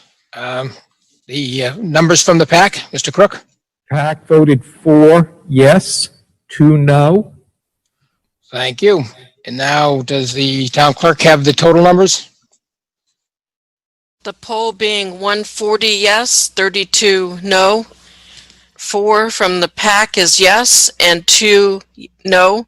The total being 144 yes and 34 no. Vote being 144 in the affirmative and 34 in the negative, the amendment, the motion has been amended. Further discussion under public service wages.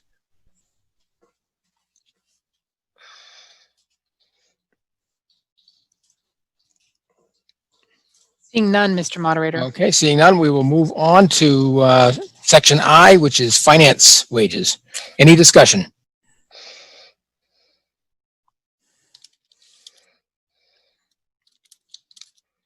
Seeing none, Mr. Moderator. Okay, we will move on to section J, public safety wages. Seeing none, Mr. Moderator. Seeing none, we will move on to section K, public works wages. Further discussion? Mr. Yes. Crook? Oh, sorry, Mr. Crook from the PAC.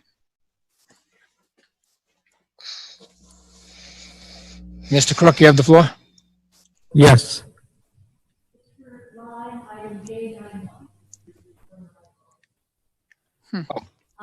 Nancy Doctor, Precinct 1. This is for line item J91, public safety wages. I know that town manager said the police would like to do a department review before they consider hiring a mental health or psychiatric support. And I actually thought they already did a lovely job of a department review on pages 58 and 59. On page 58, they have over a 4% increase in overtime. That's over $400,000. And on page 59, if you look at it, there's a reduction of arrests, of crime, but a substantial increase for mental health calls and all other mental health related calls. If you look at 70% increase, section 12 being filed, so I'm not quite sure what the independent review would be. I think we have the data here. And for the amount of money we're spending on overtime, the department could hire probably a psychiatric licensed social worker for every single shift and still have plenty of money left over. So I would really urge the chief to consider acting on this sooner rather than later. Thank you.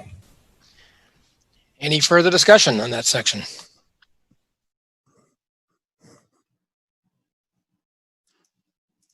Seeing none, Mr. Moderator. None. We will move on to section K, Public Works wages. Point of order, Mr. Moderator. We have Mr. Wise has stated in the chat that the motion covered just H. Do we need to go back to B to align free cash? No, we took those combined. That was what I stated at the time. Thank you, though. Thank you. Okay. We do have a question from Mr. Sasso. He had his hand up earlier. Oh, I'm sorry, Mr. Sasso. You have the floor. Thank you, Mr. Moderator. John Sasso, Precinct 2. No, I had my hand up because I was asking about the Public Works section, and I just sounded like we went back to the other one instead. So I have two questions. The first one just is, so in the forestry section, it sounds like we removed or moved out the tree thinning project.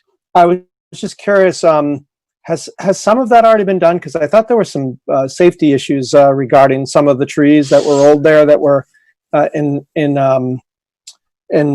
a state of potential. I know some of the scouts have gone on there and haven't been able to camp in certain areas because the trees are actually in pretty bad shape. So has some of that work been done, or is it all being moved out? Or I'm just curious if someone can answer that question. Do we have a response? Hopefully Jane is here or Chris is here and they can answer. I know the work started and I know it ran into issues. I don't know how it finished. No, the pilot thinning project was completed at the end of February. Okay. We all set? Further discussion under section K. Thank you. None appearing? None appearing, None sir. appearing. Okay, no problem. Oh, wait. We have a question from Jim Reichart. Mr. Reichart, you have the floor. Hi, yes, Jim Reichart, Precinct 1. On the rubbish disposal and collection, specifically recycling, from what I understand, about 30% of recycling is cardboard. Has the Department of Public Works thought about composting that? From what I understand, it is compostable. And what I'm really thinking of are all the pizza boxes, which are not recyclable now. Do we have a response? I can take a start of that, but again, DPW is welcome. The thing that we learned, or at least that I learned last winter, is that the list of what is and what is not recyclable is something that has to be posted on the internet because it changes so frequently. So it's definitely reached an art, not a science stage. I was surprised to learn about the pizza boxes having violated that apparently for many years. But yeah, cardboard was one of the few things they still said they could pick up properly bundled. So I don't know if there's anything that certainly Jane or Chris want to add to that. I'm not sure where we would compost it. Do we have further comments? Go ahead, Jane. I don't think we would want to take that into the compost center. I mean, we're very strict about what we take in, and as it is, occasionally we get items that cause us issues. So if we were, since JRM is still taking that and willing to take that, doesn't seem to be one of the issues that we have with recycling. Okay, thank you. Further discussion under section K. None appearing? Well, no, we have one, Mr. Moran. Mr. Moran, you have the floor. Yes, it had said on the screen when Bob was going through it that there are some trust funds being used for cemetery wages, and I was just wondering what those trust funds were and like what percentage of it it is. Thank you. Do we have a response? The person that's most knowledgeable is in the pack right now, and I hope he'll answer, Bill Brown. Mr. Crook, is Mr. Brown willing to respond? Mr. Brown has no remarks. Okay, thank you. Further discussion?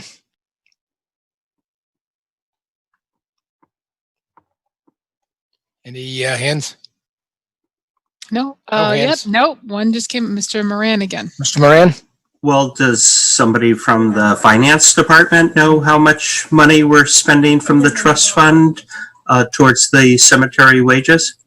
You know, I'm just concerned that, you know, probably fewer cemetery lots are being sold as more people go to cremation.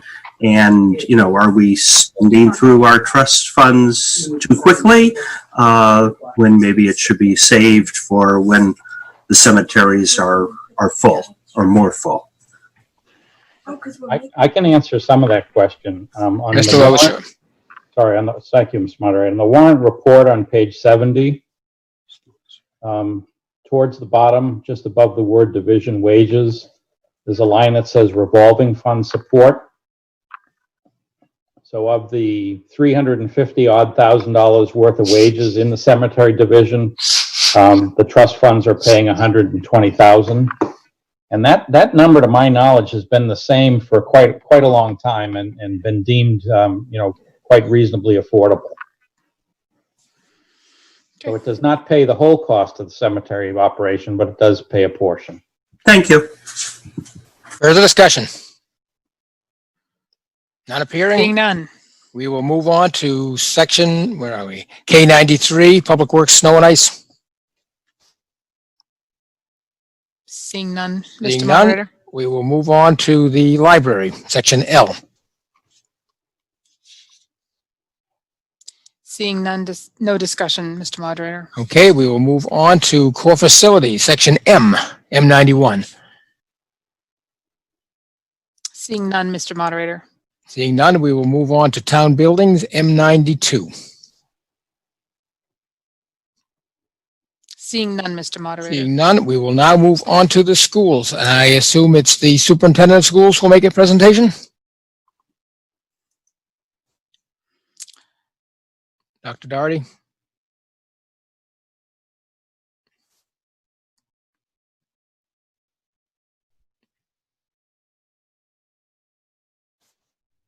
He was practicing his presentation earlier this evening, so I know he's planning to do that. Here we go. Okay, thank you.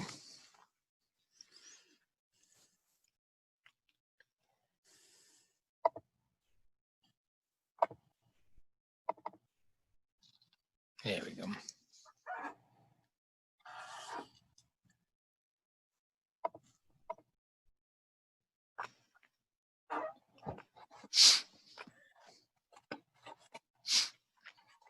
Good evening, town meeting members.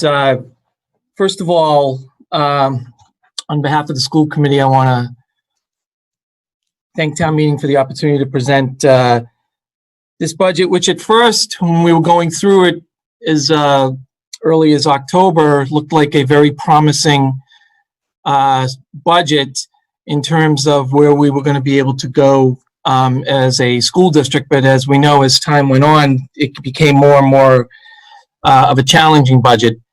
I do want to thank some people for their collaboration during this budget process, which has been, as we all know, a unique budget process. First, I want to thank the town manager and the department heads and Sharon Angstrom, town accountant. Several other communities right now are struggling with making their budgets balance. Some of them will even have town meetings into the new fiscal year. I think because of the collaborative effort that we have had over the years and the fiscal management that both town and schools have had over the last several years, that the adjustment of this budget has been much different than what I've heard from other area superintendents. I also want to thank staff from the school department, Gail Dowd, for her analysis of the original budget and now the current budget, as we took a very strategic approach to make these reductions, and I'll explain that more in a little bit. I also want to thank our building principals and our other central office administrators, Chris Kelly, Jennifer Stice, and Jen Allard, for all of their efforts as well. And so what I'm going to do over the next few minutes is talk a little bit about where we've been with the budget. The main core of the budget has not changed since the original intent. The drivers of the budget include all contractual steps and COLA increases for represented and non-represented. We are in the final year, third and final year next year of all collective bargaining agreements. One of the other drivers is district special education tuition and transportation expenses, which reflect the known and anticipated increases. And then we are also, from a curriculum, teaching and learning standpoint, the second year of a 3-year funding cycle for social studies and training, which will align to the Massachusetts social studies curriculum frameworks. In addition, some of the other expenses include some additional curriculum material and professional development for mathematics, particularly Algebra 1. We are also going to begin looking at our foreign language program and upgrading and updating the curriculum in that area.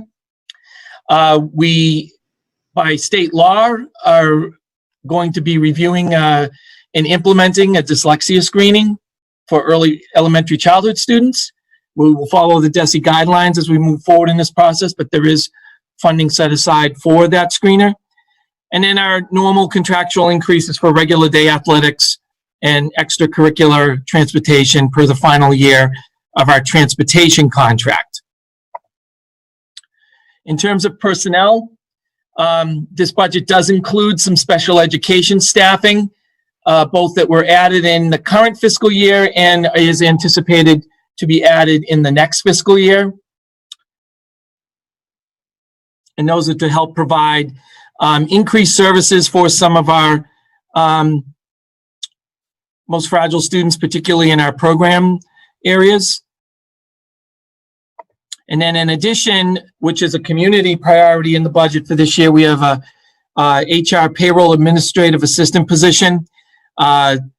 We currently service between part-time and temporary employees, which include substitute teachers and full-time teachers and other staff as well. We have approximately 978 employees, and with a staff of an HR staff of only 1.5 FTE.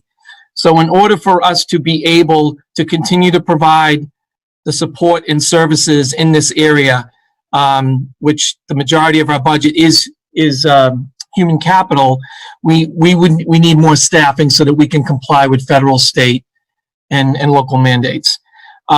Originally, we did share a position with the town. Unfortunately, that 0.4 of that was lost in October, and I know that the town as well is restructuring their HR areas as well. And we also need to have some redundancy in this area, because right now, as we did learn this year, is when part of this staffing goes on leave, it's very difficult to make up those services because we don't have the backup. We also had to make some decreases in our revolving accounts. Originally, when we put this budget together, there was a net increase, but because of the pandemic and the impact of the pandemic and what we're predicting could be an impact going into next year, we did readjust these numbers when we presented it again to the Finance Committee in May. So you can see here that we are decreasing, particularly in full-day kindergarten, also in the RISE preschool, and in extracurricular. Those are the three major areas that we are making decreases, and that is to account for what we're seeing is most likely decreases in those areas in tuition and user fees. Some of the areas that are not included in this budget, and we are obviously watching these costs very carefully. Any anticipated costs would extraordinary increases in student enrollment or homeless students or ELL students or extraordinary special education costs. Going into the next fiscal year, this is going to become more of something that we're going to need to keep an eye on, particularly special education costs, where the last 3 months have been remote learning, and we do not know what the impact of that will be on some of our special education students. So we're going to have to watch that very carefully. In addition, we do not know what the cost is going to be, and you've heard this from the town manager already this evening. We do not know what the cost is going to be for PPE and other COVID-19 related expenses. One estimate that we have based on recommended numbers that the Department of Elementary and Secondary Education has given us, and we are working very closely with the state to try to procure the PPE required. Is we're looking at, if it's 100% PPE for the entire year for students and staff, it's going to cost somewhere between $600,000 and $700,000. We hope that we will not have to be at that point for the entire year, but that's the estimate that we're showing right now. So this is not included in the FY21 budget at this time. So some of the revisions that we made that we presented to the Finance Committee in May and to the School Committee is we made some adjustments, and I'll go into these in a little bit more detail. We made $115,000 in wage changes, $160,000 in decreases to the budget offsets, as I mentioned earlier, and we made reductions of $142,000 in different expenses in the 5 cost centers. We strategically took the approach of not impacting our special education cost center and our school facilities cost center, just because of the unknowns that will be coming down the road, both with potential additional services that we will need to provide special education students and the additional costs of PPE as we move through and enter into the next school year. So the approach that we took is, when we were reducing the budget, was not to dismantle programs. We had an override a few years ago, and we have done some good things in teaching and learning, and we wanted to make sure that we kept the momentum going in those areas. So we took a very strategic approach as we tried not to be mindful of dismantling any programs.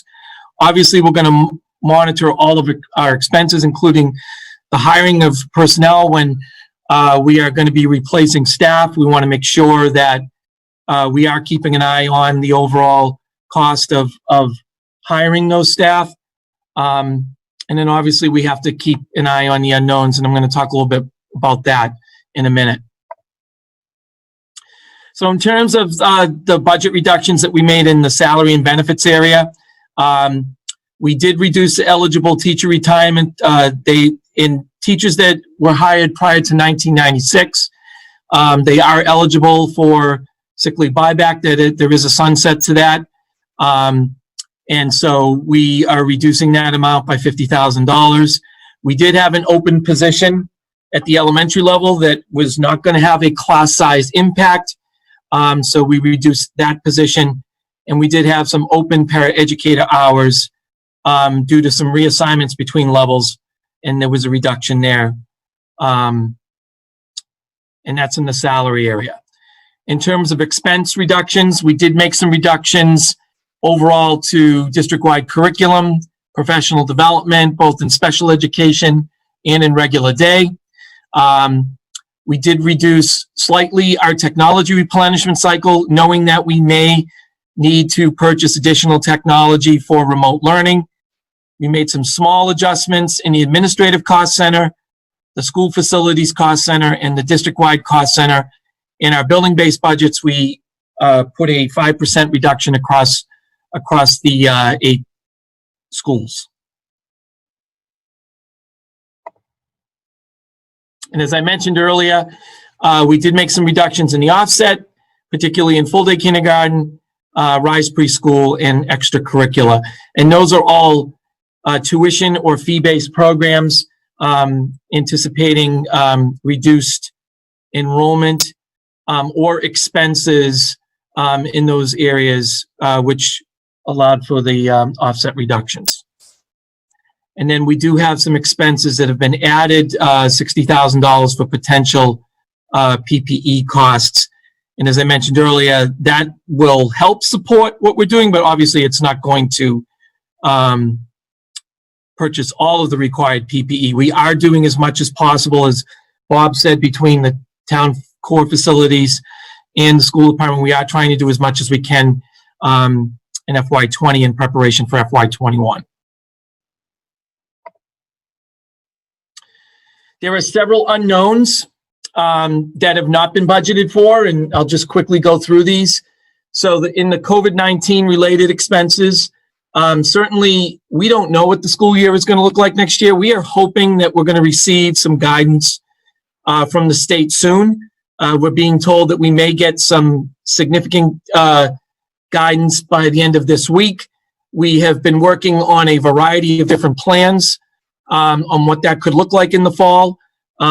What we are being told is that it most likely will be some sort of hybrid model where it'll be part-time remote learning and part-time in-person learning to keep the class sizes reduced in the buildings following health guidelines. But we are not sure yet as to what the extent that's going to look like.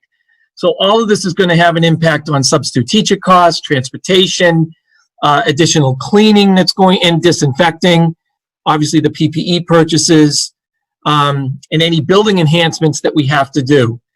It also will have most likely an impact on several of our revolving accounts because if there are less school rentals, less students in full-day kindergarten and in Rise Preschool, less students participating in extended day, less students purchasing meals, and you could see the pattern that those are going to have an impact on all of the revolving accounts, which we rely on right now to help fund the different budgets.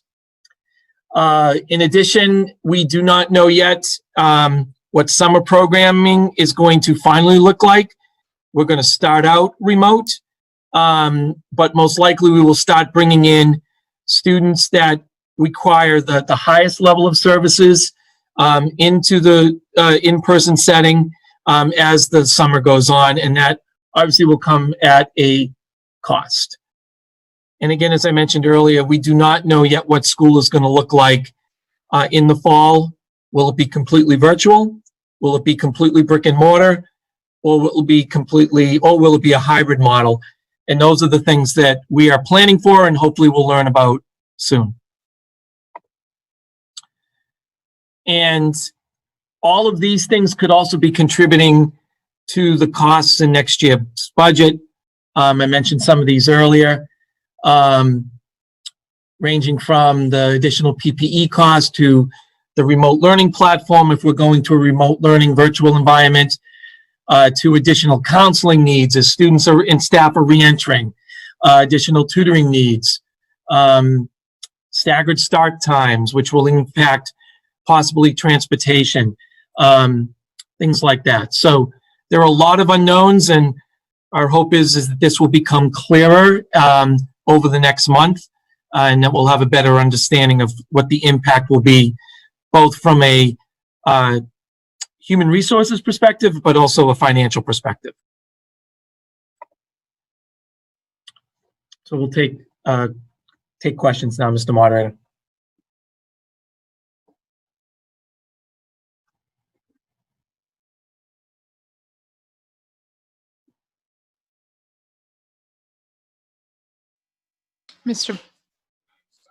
No.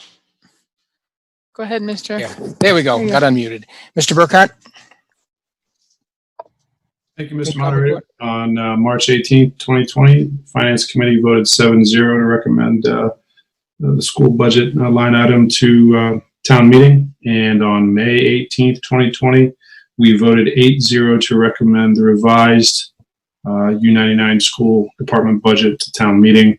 Would echo the comments I made earlier on the town side. Found the process very, very careful, very strategic, and led to the unanimous recommendation. Thank you. Thank you. Discussion. Yes, we have a question from Mr. Mon. Mr. Mon, you have the floor. Thank you, Mr. Moderator. Jamie Mon, Precinct 4. Question for Dr. Doherty. Do you envision coming back to town meeting in November with a virtually brand new budget based on what school looks like this fall? That's a great question. I think our biggest cost is going to be PPE. So the impact of whether or not we're going to be in school full-time or part-time is probably going to contribute to that cost of PPE. So I am hoping we do not have to be coming to town meeting for significant additional funding. But the reason why I put those slides up at the end was to show you that we do have very significant unknowns at this time, and it is going to depend on the model that we have. Well, just a quick follow-up, if I could. If there's no in-person school in September, will that necessitate a change? I don't know if it be an increase or decrease, but a change in this budget. We probably will have more technology needs, but that will be offset by other things such as,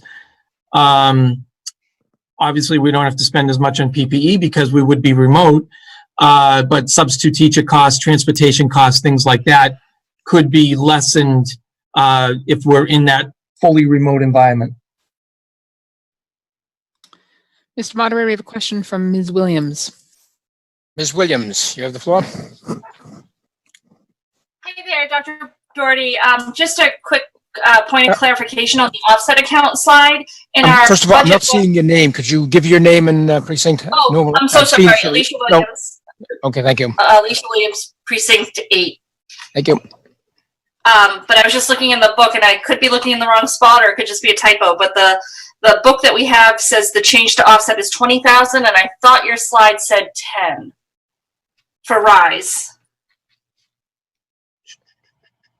Mr. Moderator, Bob LeSure also has his hand up. Okay.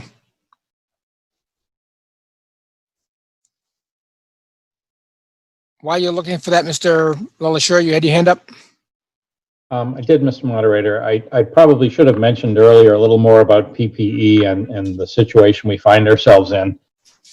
Greg Burns, as the Emergency Management Director, is in charge of setting the operational periods. The first one ended, I believe, on May 31st and started whenever the disaster was declared in March.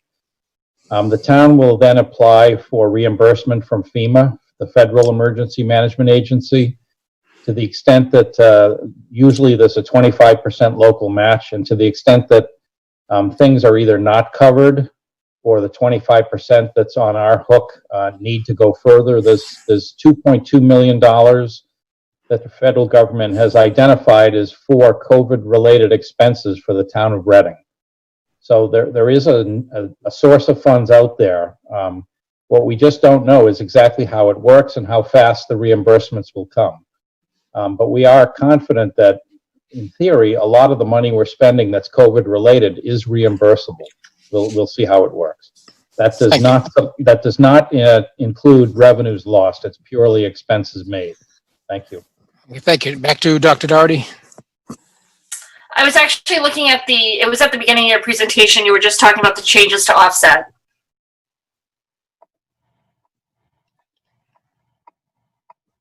Are you talking about this one? Yeah. No. So this slide reflects from the very beginning, the very first budget. The slide I just showed you earlier is the reductions we had to make since the school committee budget was passed. Okay. This is Thank the you. total changes and offsets for the entire FY21 budget. Okay. Okay, further discussion under the schools. We have a couple of questions, one from Mr. Herrick. Mr. Herrick, you have the floor. Thank you, Mr. Moderator. Steve Herrick, Precinct 8. So I have a question. I think Bob may have partially maybe answered this question. I just wanted to address the same question to Dr. Doherty, but also reach back to Bob and the other participants. In my industry, where we're being very fastidious now about tracking the impacts associated with COVID-19 because of there's an uncertain level of reimbursement we may receive from various federal sources. And Bob alluded to this, $2.5 million. So I guess the question is this, both at the school level and at the town level, how fastidious are we being about tracking the actual costs associated with COVID-19 and casting a legitimate but wide net to make sure we capture those costs so that if and when the day comes when we might be able to apply for grants or some sort of reimbursement or some kind of relief that we're in a good place to actually get that money. Dr. Doherty? Yeah, I'm going to actually, Gail Dowd is going to answer this question because I know she's been working very closely with the town accountant on this. Ms. Dowd?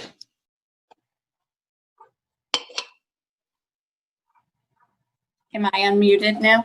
You're all set. Perfect, thank you.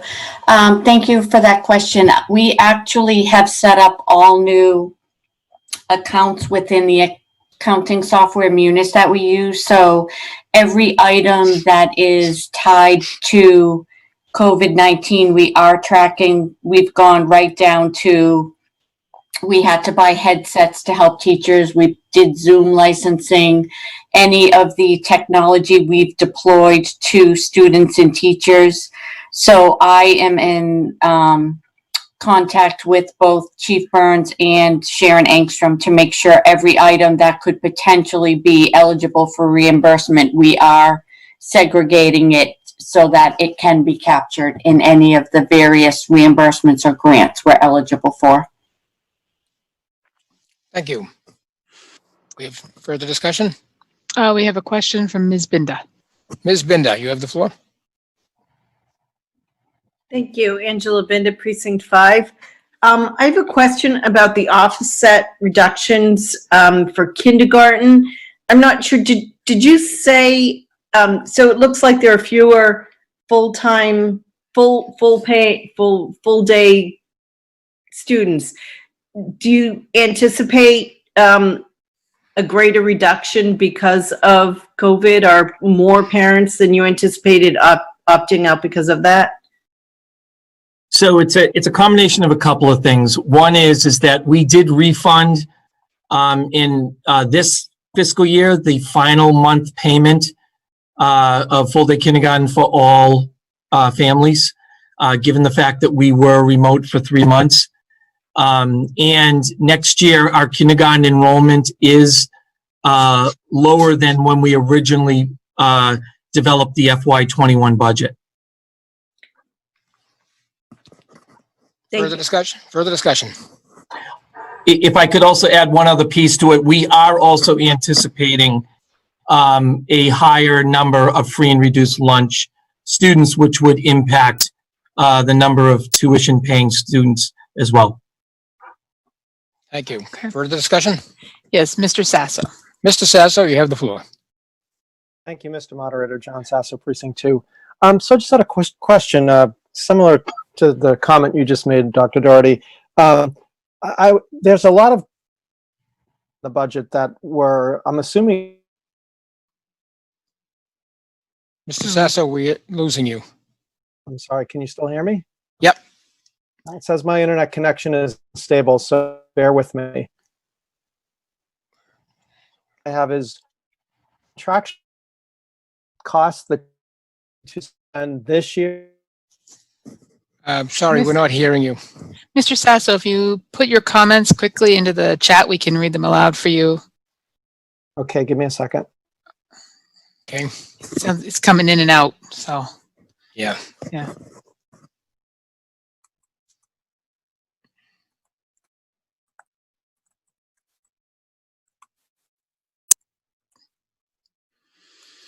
While he's doing that, do we have any other discussion? No, we don't No, have any okay, other Mr. discussion right Sasso, now. we'll wait for you. Oh, well, we have Mr. Horn. Okay, Mr. Just Horn, put his hand up. Yep. while we're waiting for Mr. Sasso, you have the floor, Mr. Horn. Thank you, Mr. Moderator. Bernard Horn from Precinct 1. Dr. Doherty, just a question. I know you may have touched on this, but I'm not sure if I fully understood it. On the special education budget, you talk about hiring roughly two combined sets of people, and then one a full-time administrator as well. It seems like that ratio is a bit out of proportion, given, why would you need to hire one administrator for two people or two part-time or several part-time people? And again, I don't know if you addressed that, but I didn't quite understand it. Are you referring to this slide, Mr. Horn? I can't read that. So let me see if I can. I'm sorry. We didn't hire, no, we did not hire an administrator. I think it's listed in the budget as a FTE payroll / HR administrative assistant. Yes. That's not a special education position. That's in our administration cost center. That's this slide here. That's this position here. It's a clerical position. It's not an administrator. Okay, thanks very much. Okay. Mr. Moderator? Go ahead. No, we have the comment from Mr. Sasso in the Okay. chat. Would you like me to Would you- read that? Sure. It says, will we get refunds for contracted services from FY20 that were not completely used? Special education transportation as an example, since I know that was a big expense. And in this case, he lists 1.295 million in FY20. Dr. Doherty? I'm going to have Mrs. Dowd answer that question because I know that she was involved primarily with the transportation and tuition contracts. Okay, Ms. Dowd. Great, thank you. We actually have been in negotiations. So for the out-of-district tuition, I'll address that one first. Those services are still being provided, so those expenses are still being incurred. Those are predetermined rate through the state, which are non-negotiable rates. So those, and again, we are working with each of the various schools on the services being provided. Regarding the transportation, we have entered into agreements that were reviewed and approved through school committee, where we are still paying portions of those expenses. And the rationale behind that is we need to ensure that all of our service providers are still available when school resumes, that we cannot risk that the bus companies go out of business or lose all of their drivers, such that if school reopens for the summer or the fall, that those services were not available. So we did enter into contracts to continue to pay a discounted rate for the portion of the year that the schools were closed. Thank you. Further discussion? Thank you. Seeing none, Mr. Moderator. Okay, we will move on to the next section. Mr. LaLacheur, this is the last section of the budget.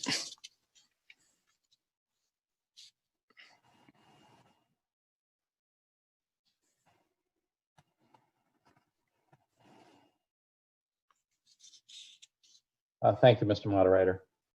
For those following along, we're now at the very bottom of page R32 on the spending scorecard. We're down to the enterprise funds. I will have ask for some amendments when I get back to that, because the select board has, since we shared documents with you, had a public hearing and set water, sewer, and stormwater rates for the billing effective in the fall of 2020. The water rate will go up about 3% and the sewer rate will go down about 3%, so the combined rates are unchanged, which was clearly a goal of the board. Also, stormwater will be unchanged. In order to accomplish the unchanged rates, you'll see the red text at the bottom, and recall that earlier tonight we asked you to transfer money because of payments, because of slow payments and water conservation. So that's still a caution for next year's budget. The assumptions made as part of the rate hearing were $200,000 each in water and sewer. Could be absorbed with the rates set, but anything higher than that, we might have to come back to town meeting. There's three ways to solve it. There's spend less money, raise rates, or use more reserves. So we'll see how that goes. There is significant ongoing capital expenses in sewer and water, but in order to achieve unchanged rates, we did slow down some of the spending. So specifically in water, we had a $66,000 reduction by the MWRA assessment, which was welcome news and not expected. I believe, although they have not said, I believe that is because they got federal assistance. We also slowed down our capital plan. We had a $500,000 item we figure we can do for $450,000. In sewer, the savings were even better, $360,000 savings from the MWRA, which was very unexpected and then certainly welcome. And we also, in this case, slowed down debt issuance and pushed it out a year for $330,000. The $330,000 number of all of the numbers on that page is not a cost avoided. It's just a cost pushed out. The rest are real savings.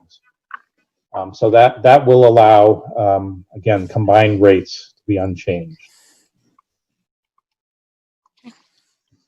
Specifically, there we go. In water, on pages 164 in the original warrant report, you'll find the enterprise funds. Again, rates up 3.2%. There's many components. Wages about 3%. Overhead expenses minus. Operating expenses a little bit up. The long and short of it is local costs were up 2.8%. The MWRA assessment, as I mentioned, was good. It was just up 1%. So the budget is up just 2%.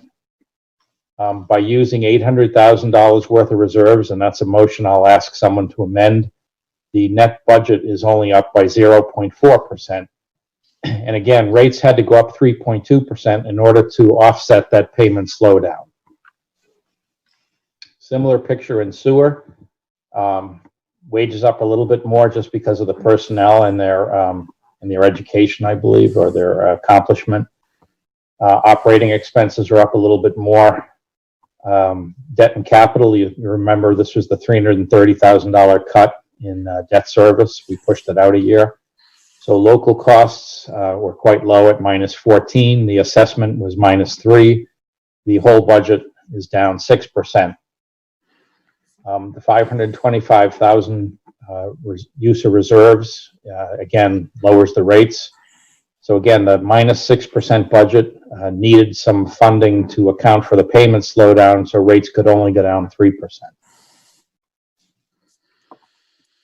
Stormwater unchanged.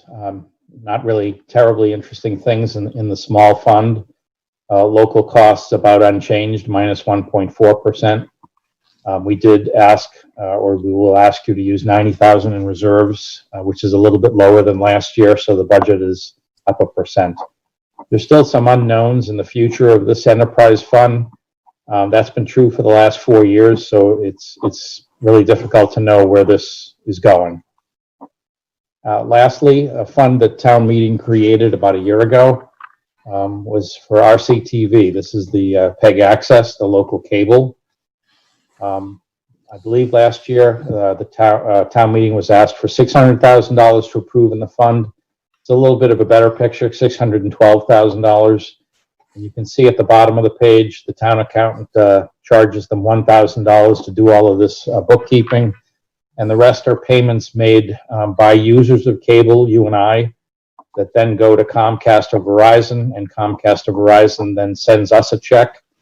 The check goes through the town accounts, and specifically from my office to the Sharon's office and then to RCTV. So RCTV has about $600,000 of income from these cable fees, these local fees. And that completes the enterprise fund. I do want to move to the motions. Okay, so we go back to W99. Is that what you're asking? And you have a proposed amendment? Do you have someone in mind to make that amendment? No, I don't. Anyone can do it. Mr. Doxer's Mr. Doxer, okay. So at the time these documents were prepared, we didn't know what the select board was going to do. Can you see the motions on the screen now? Yes. Water Enterprise Fund. So the amendments are the amount of reserves to use. So it just said to be announced. It's $800,000 for water, $525,000 for sewer, and $90,000 for stormwater. Those are the amendments. Okay. Second, make sure we get these right here. 525. I lost that. You want to put that back up? Yeah, I'm going to put a better document up. Okay. That should be easier. So these are again sources. The budgets don't change, but for sources of funds, $800,000 for water reserves. Yep. $525,000 for sewer reserves, and $90,000 for stormwater reserves. Now that those figures are known. Okay, Mr. Doxer makes that motion. Do we have a second? Any hand will do? Okay, Marianne we have O'Neill. hands. Okay, good enough. We will now go to discussion on that proposed amendment. Seeing none, Mr. Moderator. Seeing none, can we get a poll on that? Okay, motion to amend enterprise fund. You have 45 seconds to vote.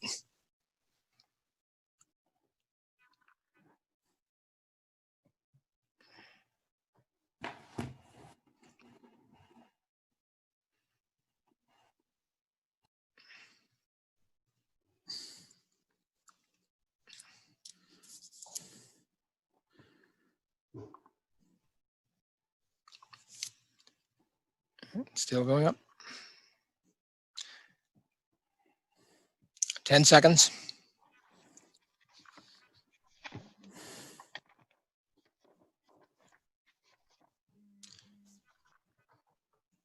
All right, the polling is closed. Can we get the count from the pack? Voted 6 yes, 0 no. Okay, and the town clerk will record the total votes.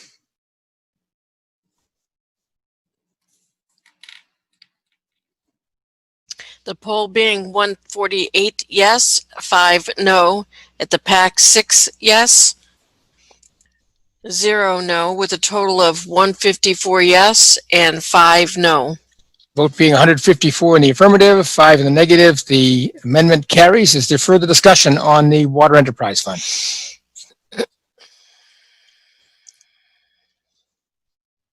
None appearing? Seeing none. None appear. Okay, we will move on to the Sewer Enterprise Fund, and we have a similar motion there for the $525,000. Do we have that on the screen? Yes, we do. Do I have the right one? Yes. Okay. That poll, Mr. Moderator, was for W99, X99, and Y99. That poll was taken for all three. All three. Oh, okay. All right. Good enough.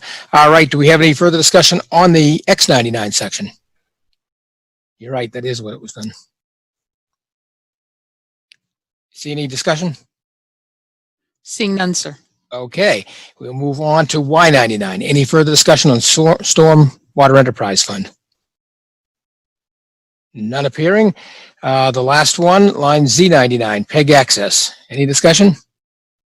None, sir. None. Okay, we need a revised final budget amount. Do we have that? We already have it up there, okay?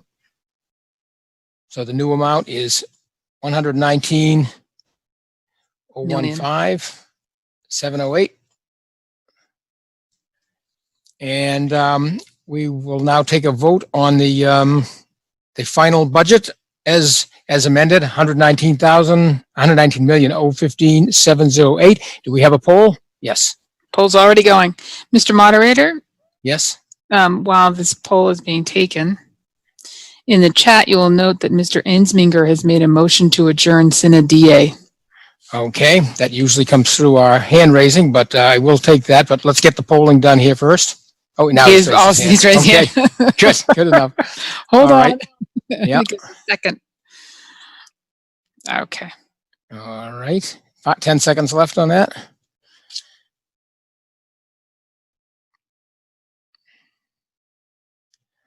All right, and the polling has closed. Can we have the numbers at the PAC? PAC voted 5 yes, 0 no. Okay, and can the town clerk add up the numbers?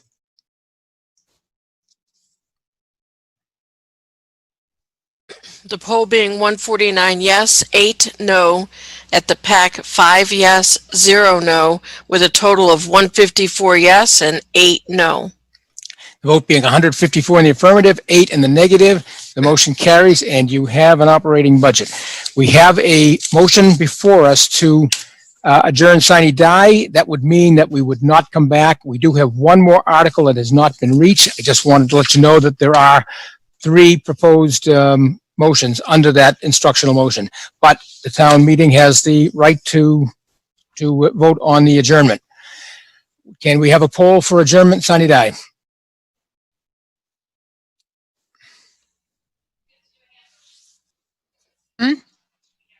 We have to do a hand. We have to do a hand? Hand, yeah. Oh, all right. We will have a hand vote on that. I'm sorry. So all those in favor of adjourning sine die, please raise your hand.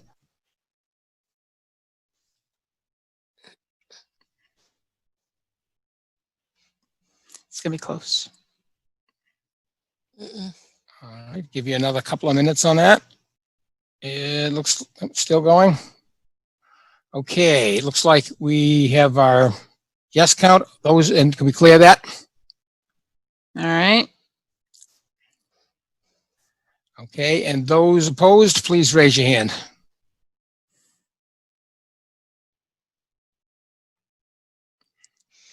Told you it wasn't going to be close.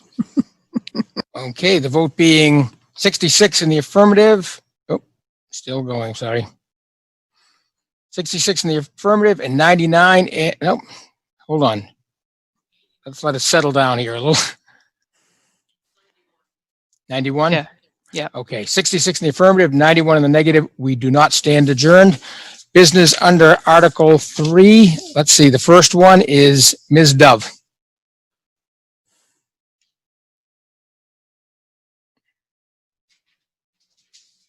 Ms. Dove needs to raise her hand so I can. Ms. Dove, can you raise your hand so we can find you on the list? We have a point of order. Okay, from point of order. Mr. Crook. Mr. Crook, point of order. You forgot the PAC vote on the, Oh, you're Motion to absolutely adjourn right. sine die. I am so sorry. The PAC vote on the sine die? yes. The PAC voted 5 yes, 1 no.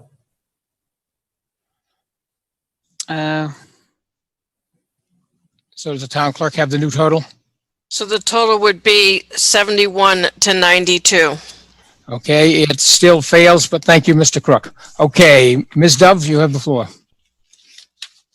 Okay. Hi, thank you. Emmy Dove, Precinct 1. So I made an instructional motion to have town meeting request that the select board consider taking action to amend the town charter to increase the size of the Board of Health to 5 full members with appropriate associate members at the 2020 subsequent town meeting or the earliest possible opportunity. Is there a second for that? Please raise your hand if you're second. Me say Okay, second? okay, Ms. Dove, continue. A lot of seconds. Okay. So for those who don't know me, I was a member and the chair of the Reading Board of Health until about 10 days ago. So I have a relatively unique perspective on the challenges facing the board. This motion is largely self-explanatory, but I'd like to take a moment to argue the case for an expanded board. I think the first question many folks will have is what other towns are doing. Out of list of 14 peer communities plus Reading, a third have 5-member boards of health. When I rank those towns by health department staffing levels, Reading is in the bottom 20%. I mention this because it means Some responsibilities are outsourced to non-health personnel and to the board. Additionally, the Board of Health is one of the only 3-member boards in Reading. I want to make 3 more points real quick. Number 1, there's nothing like a crisis to reveal cracks in the infrastructure. There's a huge amount of prep work and meeting time required currently. So the last 2 weeks of March, I was spending 14 hours a week in meetings and more than 20 hours a week on prep work and communication with staff. That's lessened. So by the end, I was only spending 5 to 6 hours a week in meetings. Also, open meeting law requirements necessitate frequent meetings because any 2 members having any sort of discussion is a quorum. So the board has to have many meetings that don't require votes, but have to be scheduled so they can do things like discuss new guidance from the governor and its relevance to Reading. So adding 2 members would reduce the amount of prep work per member, but it would also allow 2 members to communicate between meetings, which would increase efficiency in meetings and may actually reduce the need for such frequent meetings. Secondly, of course, we're in a crisis right now, and a board expansion may take some time. So how will this impact the board in normal times? Along similar lines, meetings will be more productive and efficient. Rather than coming into meetings with a vague outline, they can begin with a rough draft, and that makes a huge difference. Also, it would better allow for collaboration and community outreach. When I became chair, I aimed to make the board more goal-oriented. In the February-March timeframe, I presented community health data specific to Reading with the idea that we would begin a community education program that would target the needs of our community. It's pretty difficult to pursue an outreach program like this without collaboration between meetings. And lastly, the select board will be making appointments to vacancies on the Board of Health soon. There were considerably more qualified applicants than available positions. I will tell you, it is incredibly frustrating to have to turn down help when the board is drowning. Now, I believe the new chair is planning to ask the applicants if they would be willing to assist in an unofficial capacity, which is great, and I hope they'll accept. But I want to be clear, this is a Band-Aid, not a fix. We need a fix. Thank you. Further discussion on the proposed, We have Councilor comments from the PAC. Mr. Crook, comments from the PAC? Mr. Brown would like to speak. Mr. Brown.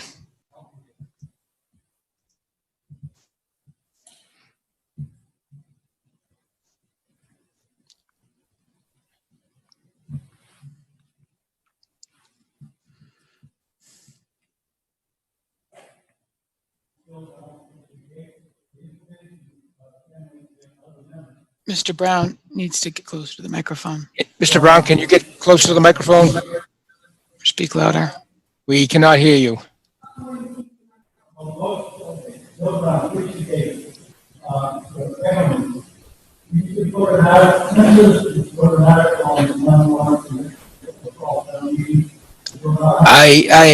Is your mic on?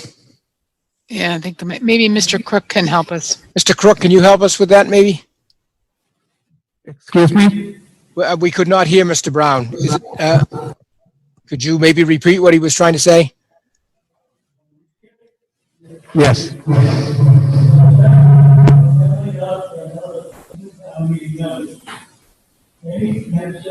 We are still not hearing him. It says RCTV needs to change. What was that? I'm sorry. Yeah, can he use Steve's mic, or can Steve Yeah, just Yeah, that's what paraphrase? I asked. Yeah, Mr. Crook, could you paraphrase or have him speak over there? We could not hear what he said. He said that you do not need to rely on the select board, but that any 10 citizens could petition to put an article on the town meeting warrant for the supplemental town meeting. Thank you.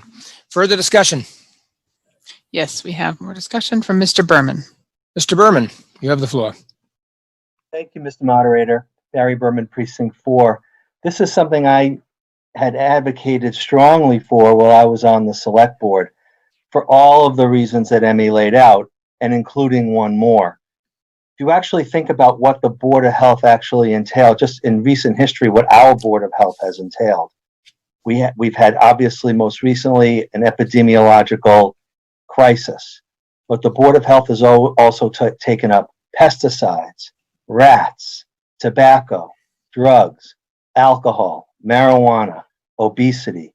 These are the kinds of things where you need a broad level of expertise on. And if you only have 3 members, you're not going to get the broad range of expertise that you need to take on all of these really important health issues. So for all the reasons that Emmy laid out, plus the fact that you really want to get broad expertise, we really need to just increase the number of people who have that kind of experience, because you never really know what you're going to deal with. And this Board of Health, just in the last few years, has taken on all of those roles, and God knows what the future is going to be. So I strongly suggest that we think hard about this and actually try to get the Board of Health expanded to 5 members. Thank you. Thank you. Further discussion? Yes, Mr. Mon. Mr. Mon? Thank you, Mr. Moderator. Jamie Mon, Precinct 4, and Barry stole my thunder.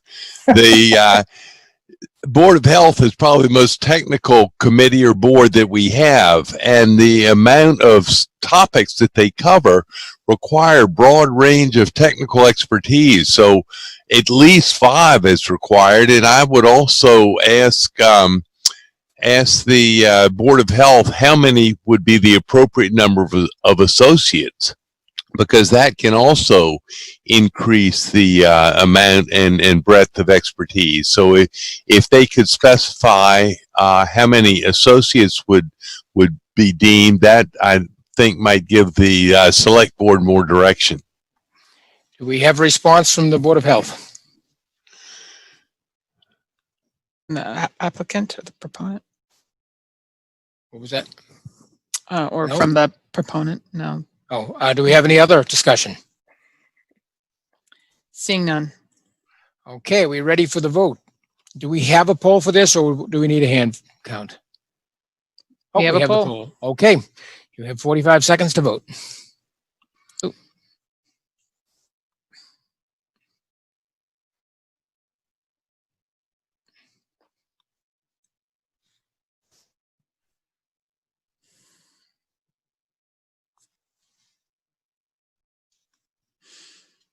Hmm.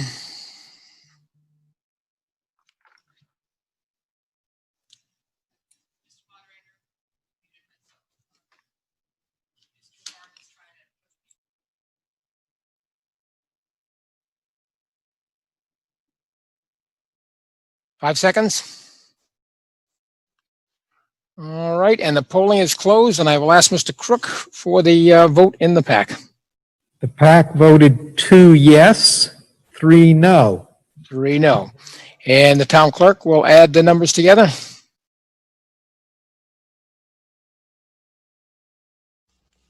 The poll being 129 yes, 19 no. The PAC being 3 yes, 2 no. Total being 132 yes and 21 no. The vote being 132 in the affirmative and 21 in the negative, the motion carries. Next instructional motion is Ms. Fiddler-Carey.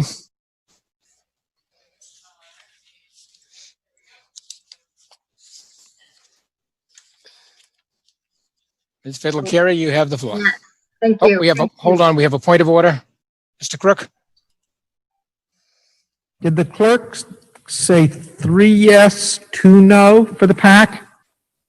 Correct. The PAC voted 2 yes, 3 no. Thank you very much. Okay, the vote. So that makes it 131 to 22. 131 to 22. Okay, the official vote is 131 in the affirmative and 22 in the negative, and the motion carries. Sorry, Ms. Carey, Mrs. Fiddler-Carey, back to you. Thank you. Thank you, Mr. Moderator. Megan Fiddler-Carey, Precinct 1. So all around the world, businesses, organizations, and individual people are speaking up to condemn the racism that was displayed through the senseless. First, could you make the motion? Oh, you have it up on the screen. Okay, I'm sorry. Go ahead. Okay. Organizers were speaking up to condemn the racism that was displayed through the senseless and brutal murder of George Floyd and in many other instances.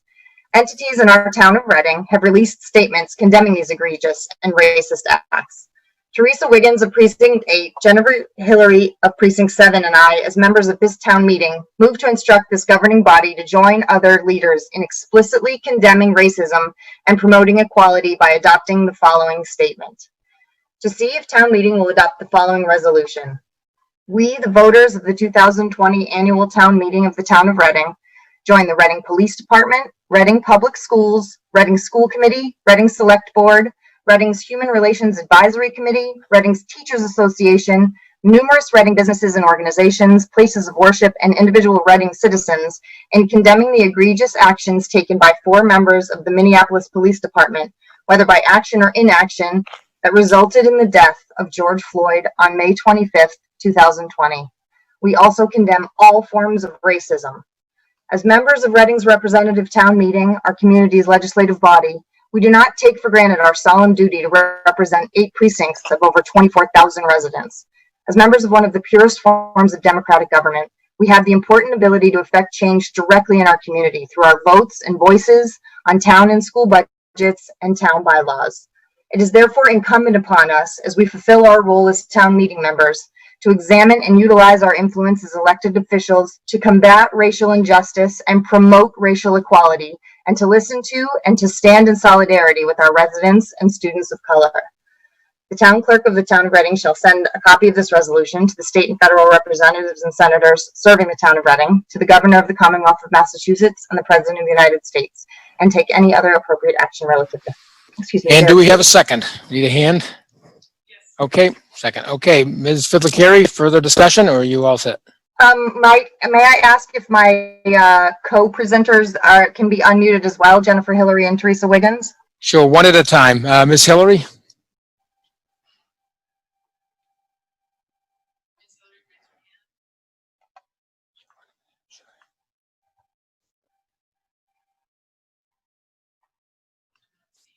Ms. Hillary, can you raise your hand so we can find you on the list? Okay, thank you. Okay, you have the floor. Thank you, Mr. Moderator. Jennifer Hillary, Precinct 7.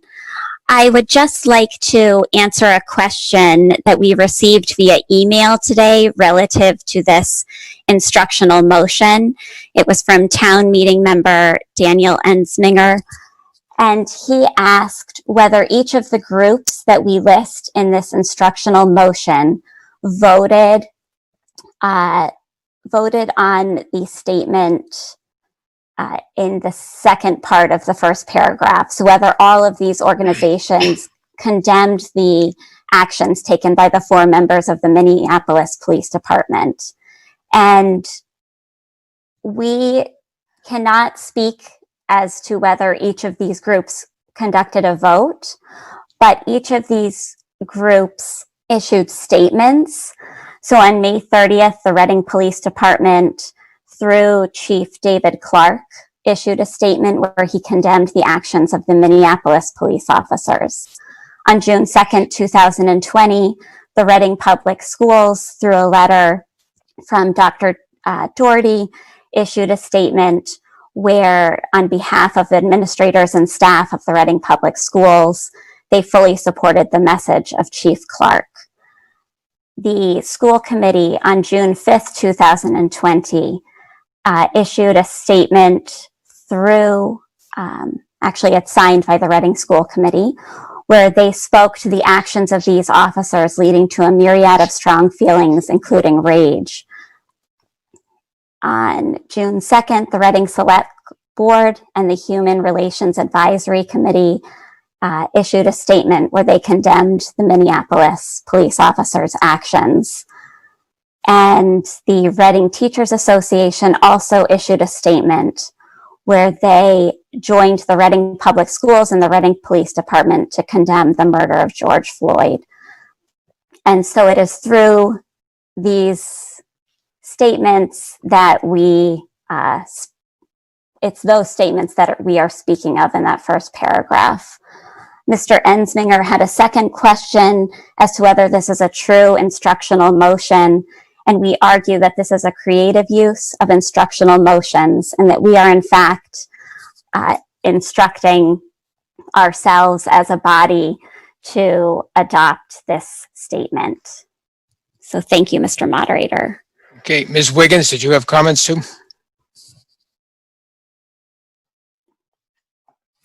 You did not raise your hand. Oh, You did here we not. go. No. Oh, okay. Yes. Thank you, Mr. Moderator. Teresa Wiggins, Precinct 8. We requested that we all be unmuted so that as discussion ensues, that we could all be a part of that discussion. Okay, but just to keep it in order, I will only allow one to talk at a time. Thank you, Mr. Moderator. Further discussion? Yes, Ms. Binda. Ms. Binda, you have the floor. Thank you, Angela Binda, Precinct 5. I support this. I want to say that there have been times where town organizations have asked the select board or the town to speak out for different causes, and it has caused controversy. I think that the 3 writers of this petition have done a really good job. I support what they're saying. What they're saying does not seem controversial, in my opinion. I don't feel that they have overreached in any way. And I totally agree that we are Reading's representative town meeting. We're the legislative body, and this is how change happens, by making stands. And I think that it's completely appropriate and it does not overreach in any way. So I fully support this, and I thank them for bringing it forward. Thank you. Further discussion? Yes, we have a question from Mr. Mon. Mr. Mon? Thank you, Mr. Moderator. Jamie Mon, Precinct 4, and I also support this motion, and thank so much the authors and presenters of this motion. I think at this stage it's the very least we can do. I hope that it will be the beginning of stamping out racism, or at least lessening racism in the town of Reading. Thank you. Further discussion? Seeing none. Seeing none, are we ready for the, oh, No. we do have You one guys more. Ms. Nodoxer? Hi, thank you very much. I'd like to thank these women for bringing this forth. I think that we had a huge showing on Saturday that is the beginning of a wave of change in Reading, and I think that it's really vital for us to make a statement and stand behind people of color and welcome them into our town. And I'm very grateful that this statement is before us, and I do hope everybody votes for it. Thank you very much. Further discussion? Seeing none, Mr. Moderator. Seeing none, we are now ready for the vote. Can we have the poll put up? There you go. We have 45 seconds to vote.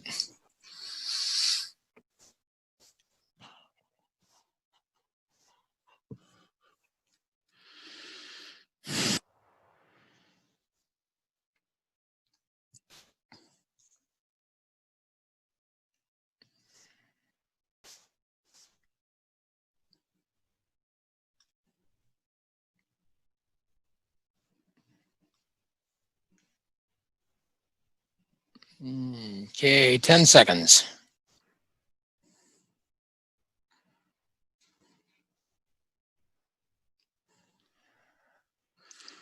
All right, the poll is closed. Can we have the numbers from the PAC?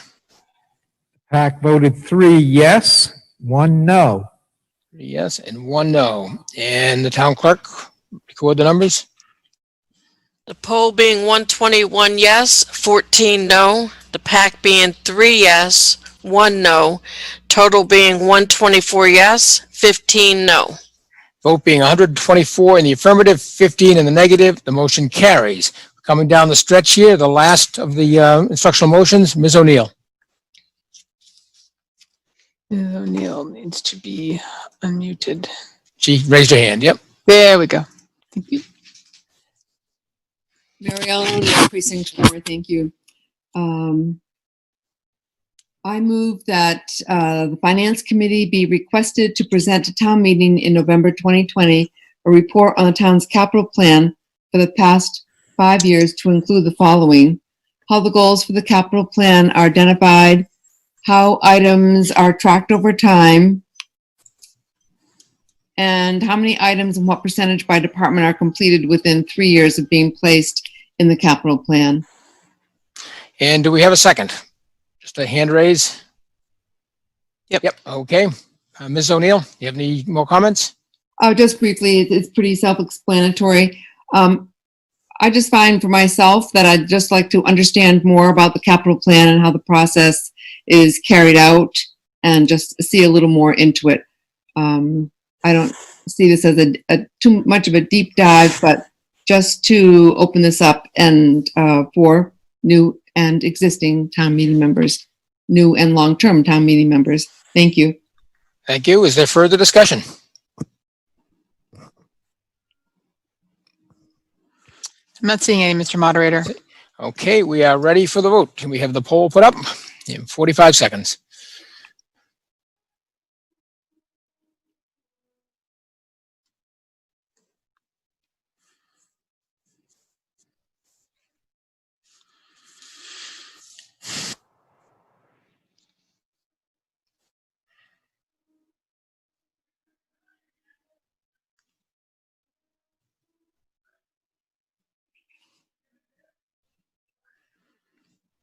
Seems to have stabilized, so 10 more seconds.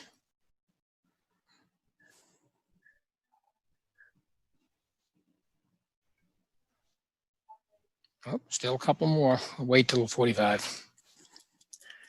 Okay, the poll is now closed. Can we have the numbers from the PAC? PAC voted 3 yes, 1 no. 1 no. And the town clerk will record the remote numbers.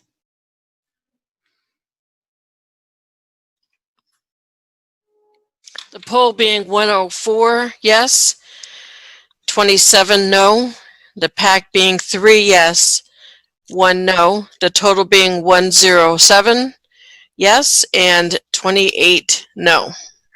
The vote being 107 in the affirmative, 28 in the negative. The motion carries. And do we have a motion from Mr. Doxer? Thank you, Mr. Moderator. Move that the town meeting stand adjourned, sine die. Okay, we have a motion to adjourn, sine die. We will take this one by hands. If you're in favor of the motion to adjourn, please raise your hand.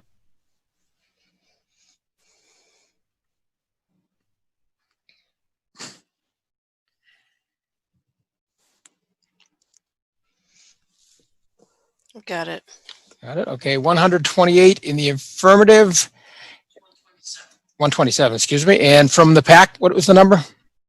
5 yes, 0 Okay. no. Okay, we haven't taken the 0. Oh, okay, so you know that already. Okay, and in the main, on the Zoom call, those opposed, please raise your hand.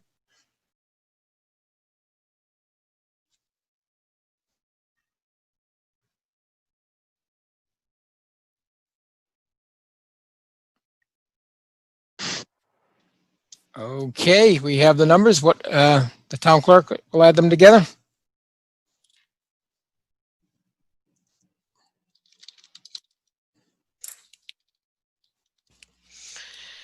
One in the poll, 127 yes, 6 no. At the PAC, 5 yes, 0 no, being a total of 132 yes and 6 no. The vote being 132 in the affirmative and 6 in the negative. This town meeting stands adjourned. Congratulations, everyone. There we go. Good job, Alan. Good job, Laura. Nice job, folks. Very well done. Thanks, Mark. Have a great night. You all too. Have a great night, everybody. Thank you, everyone.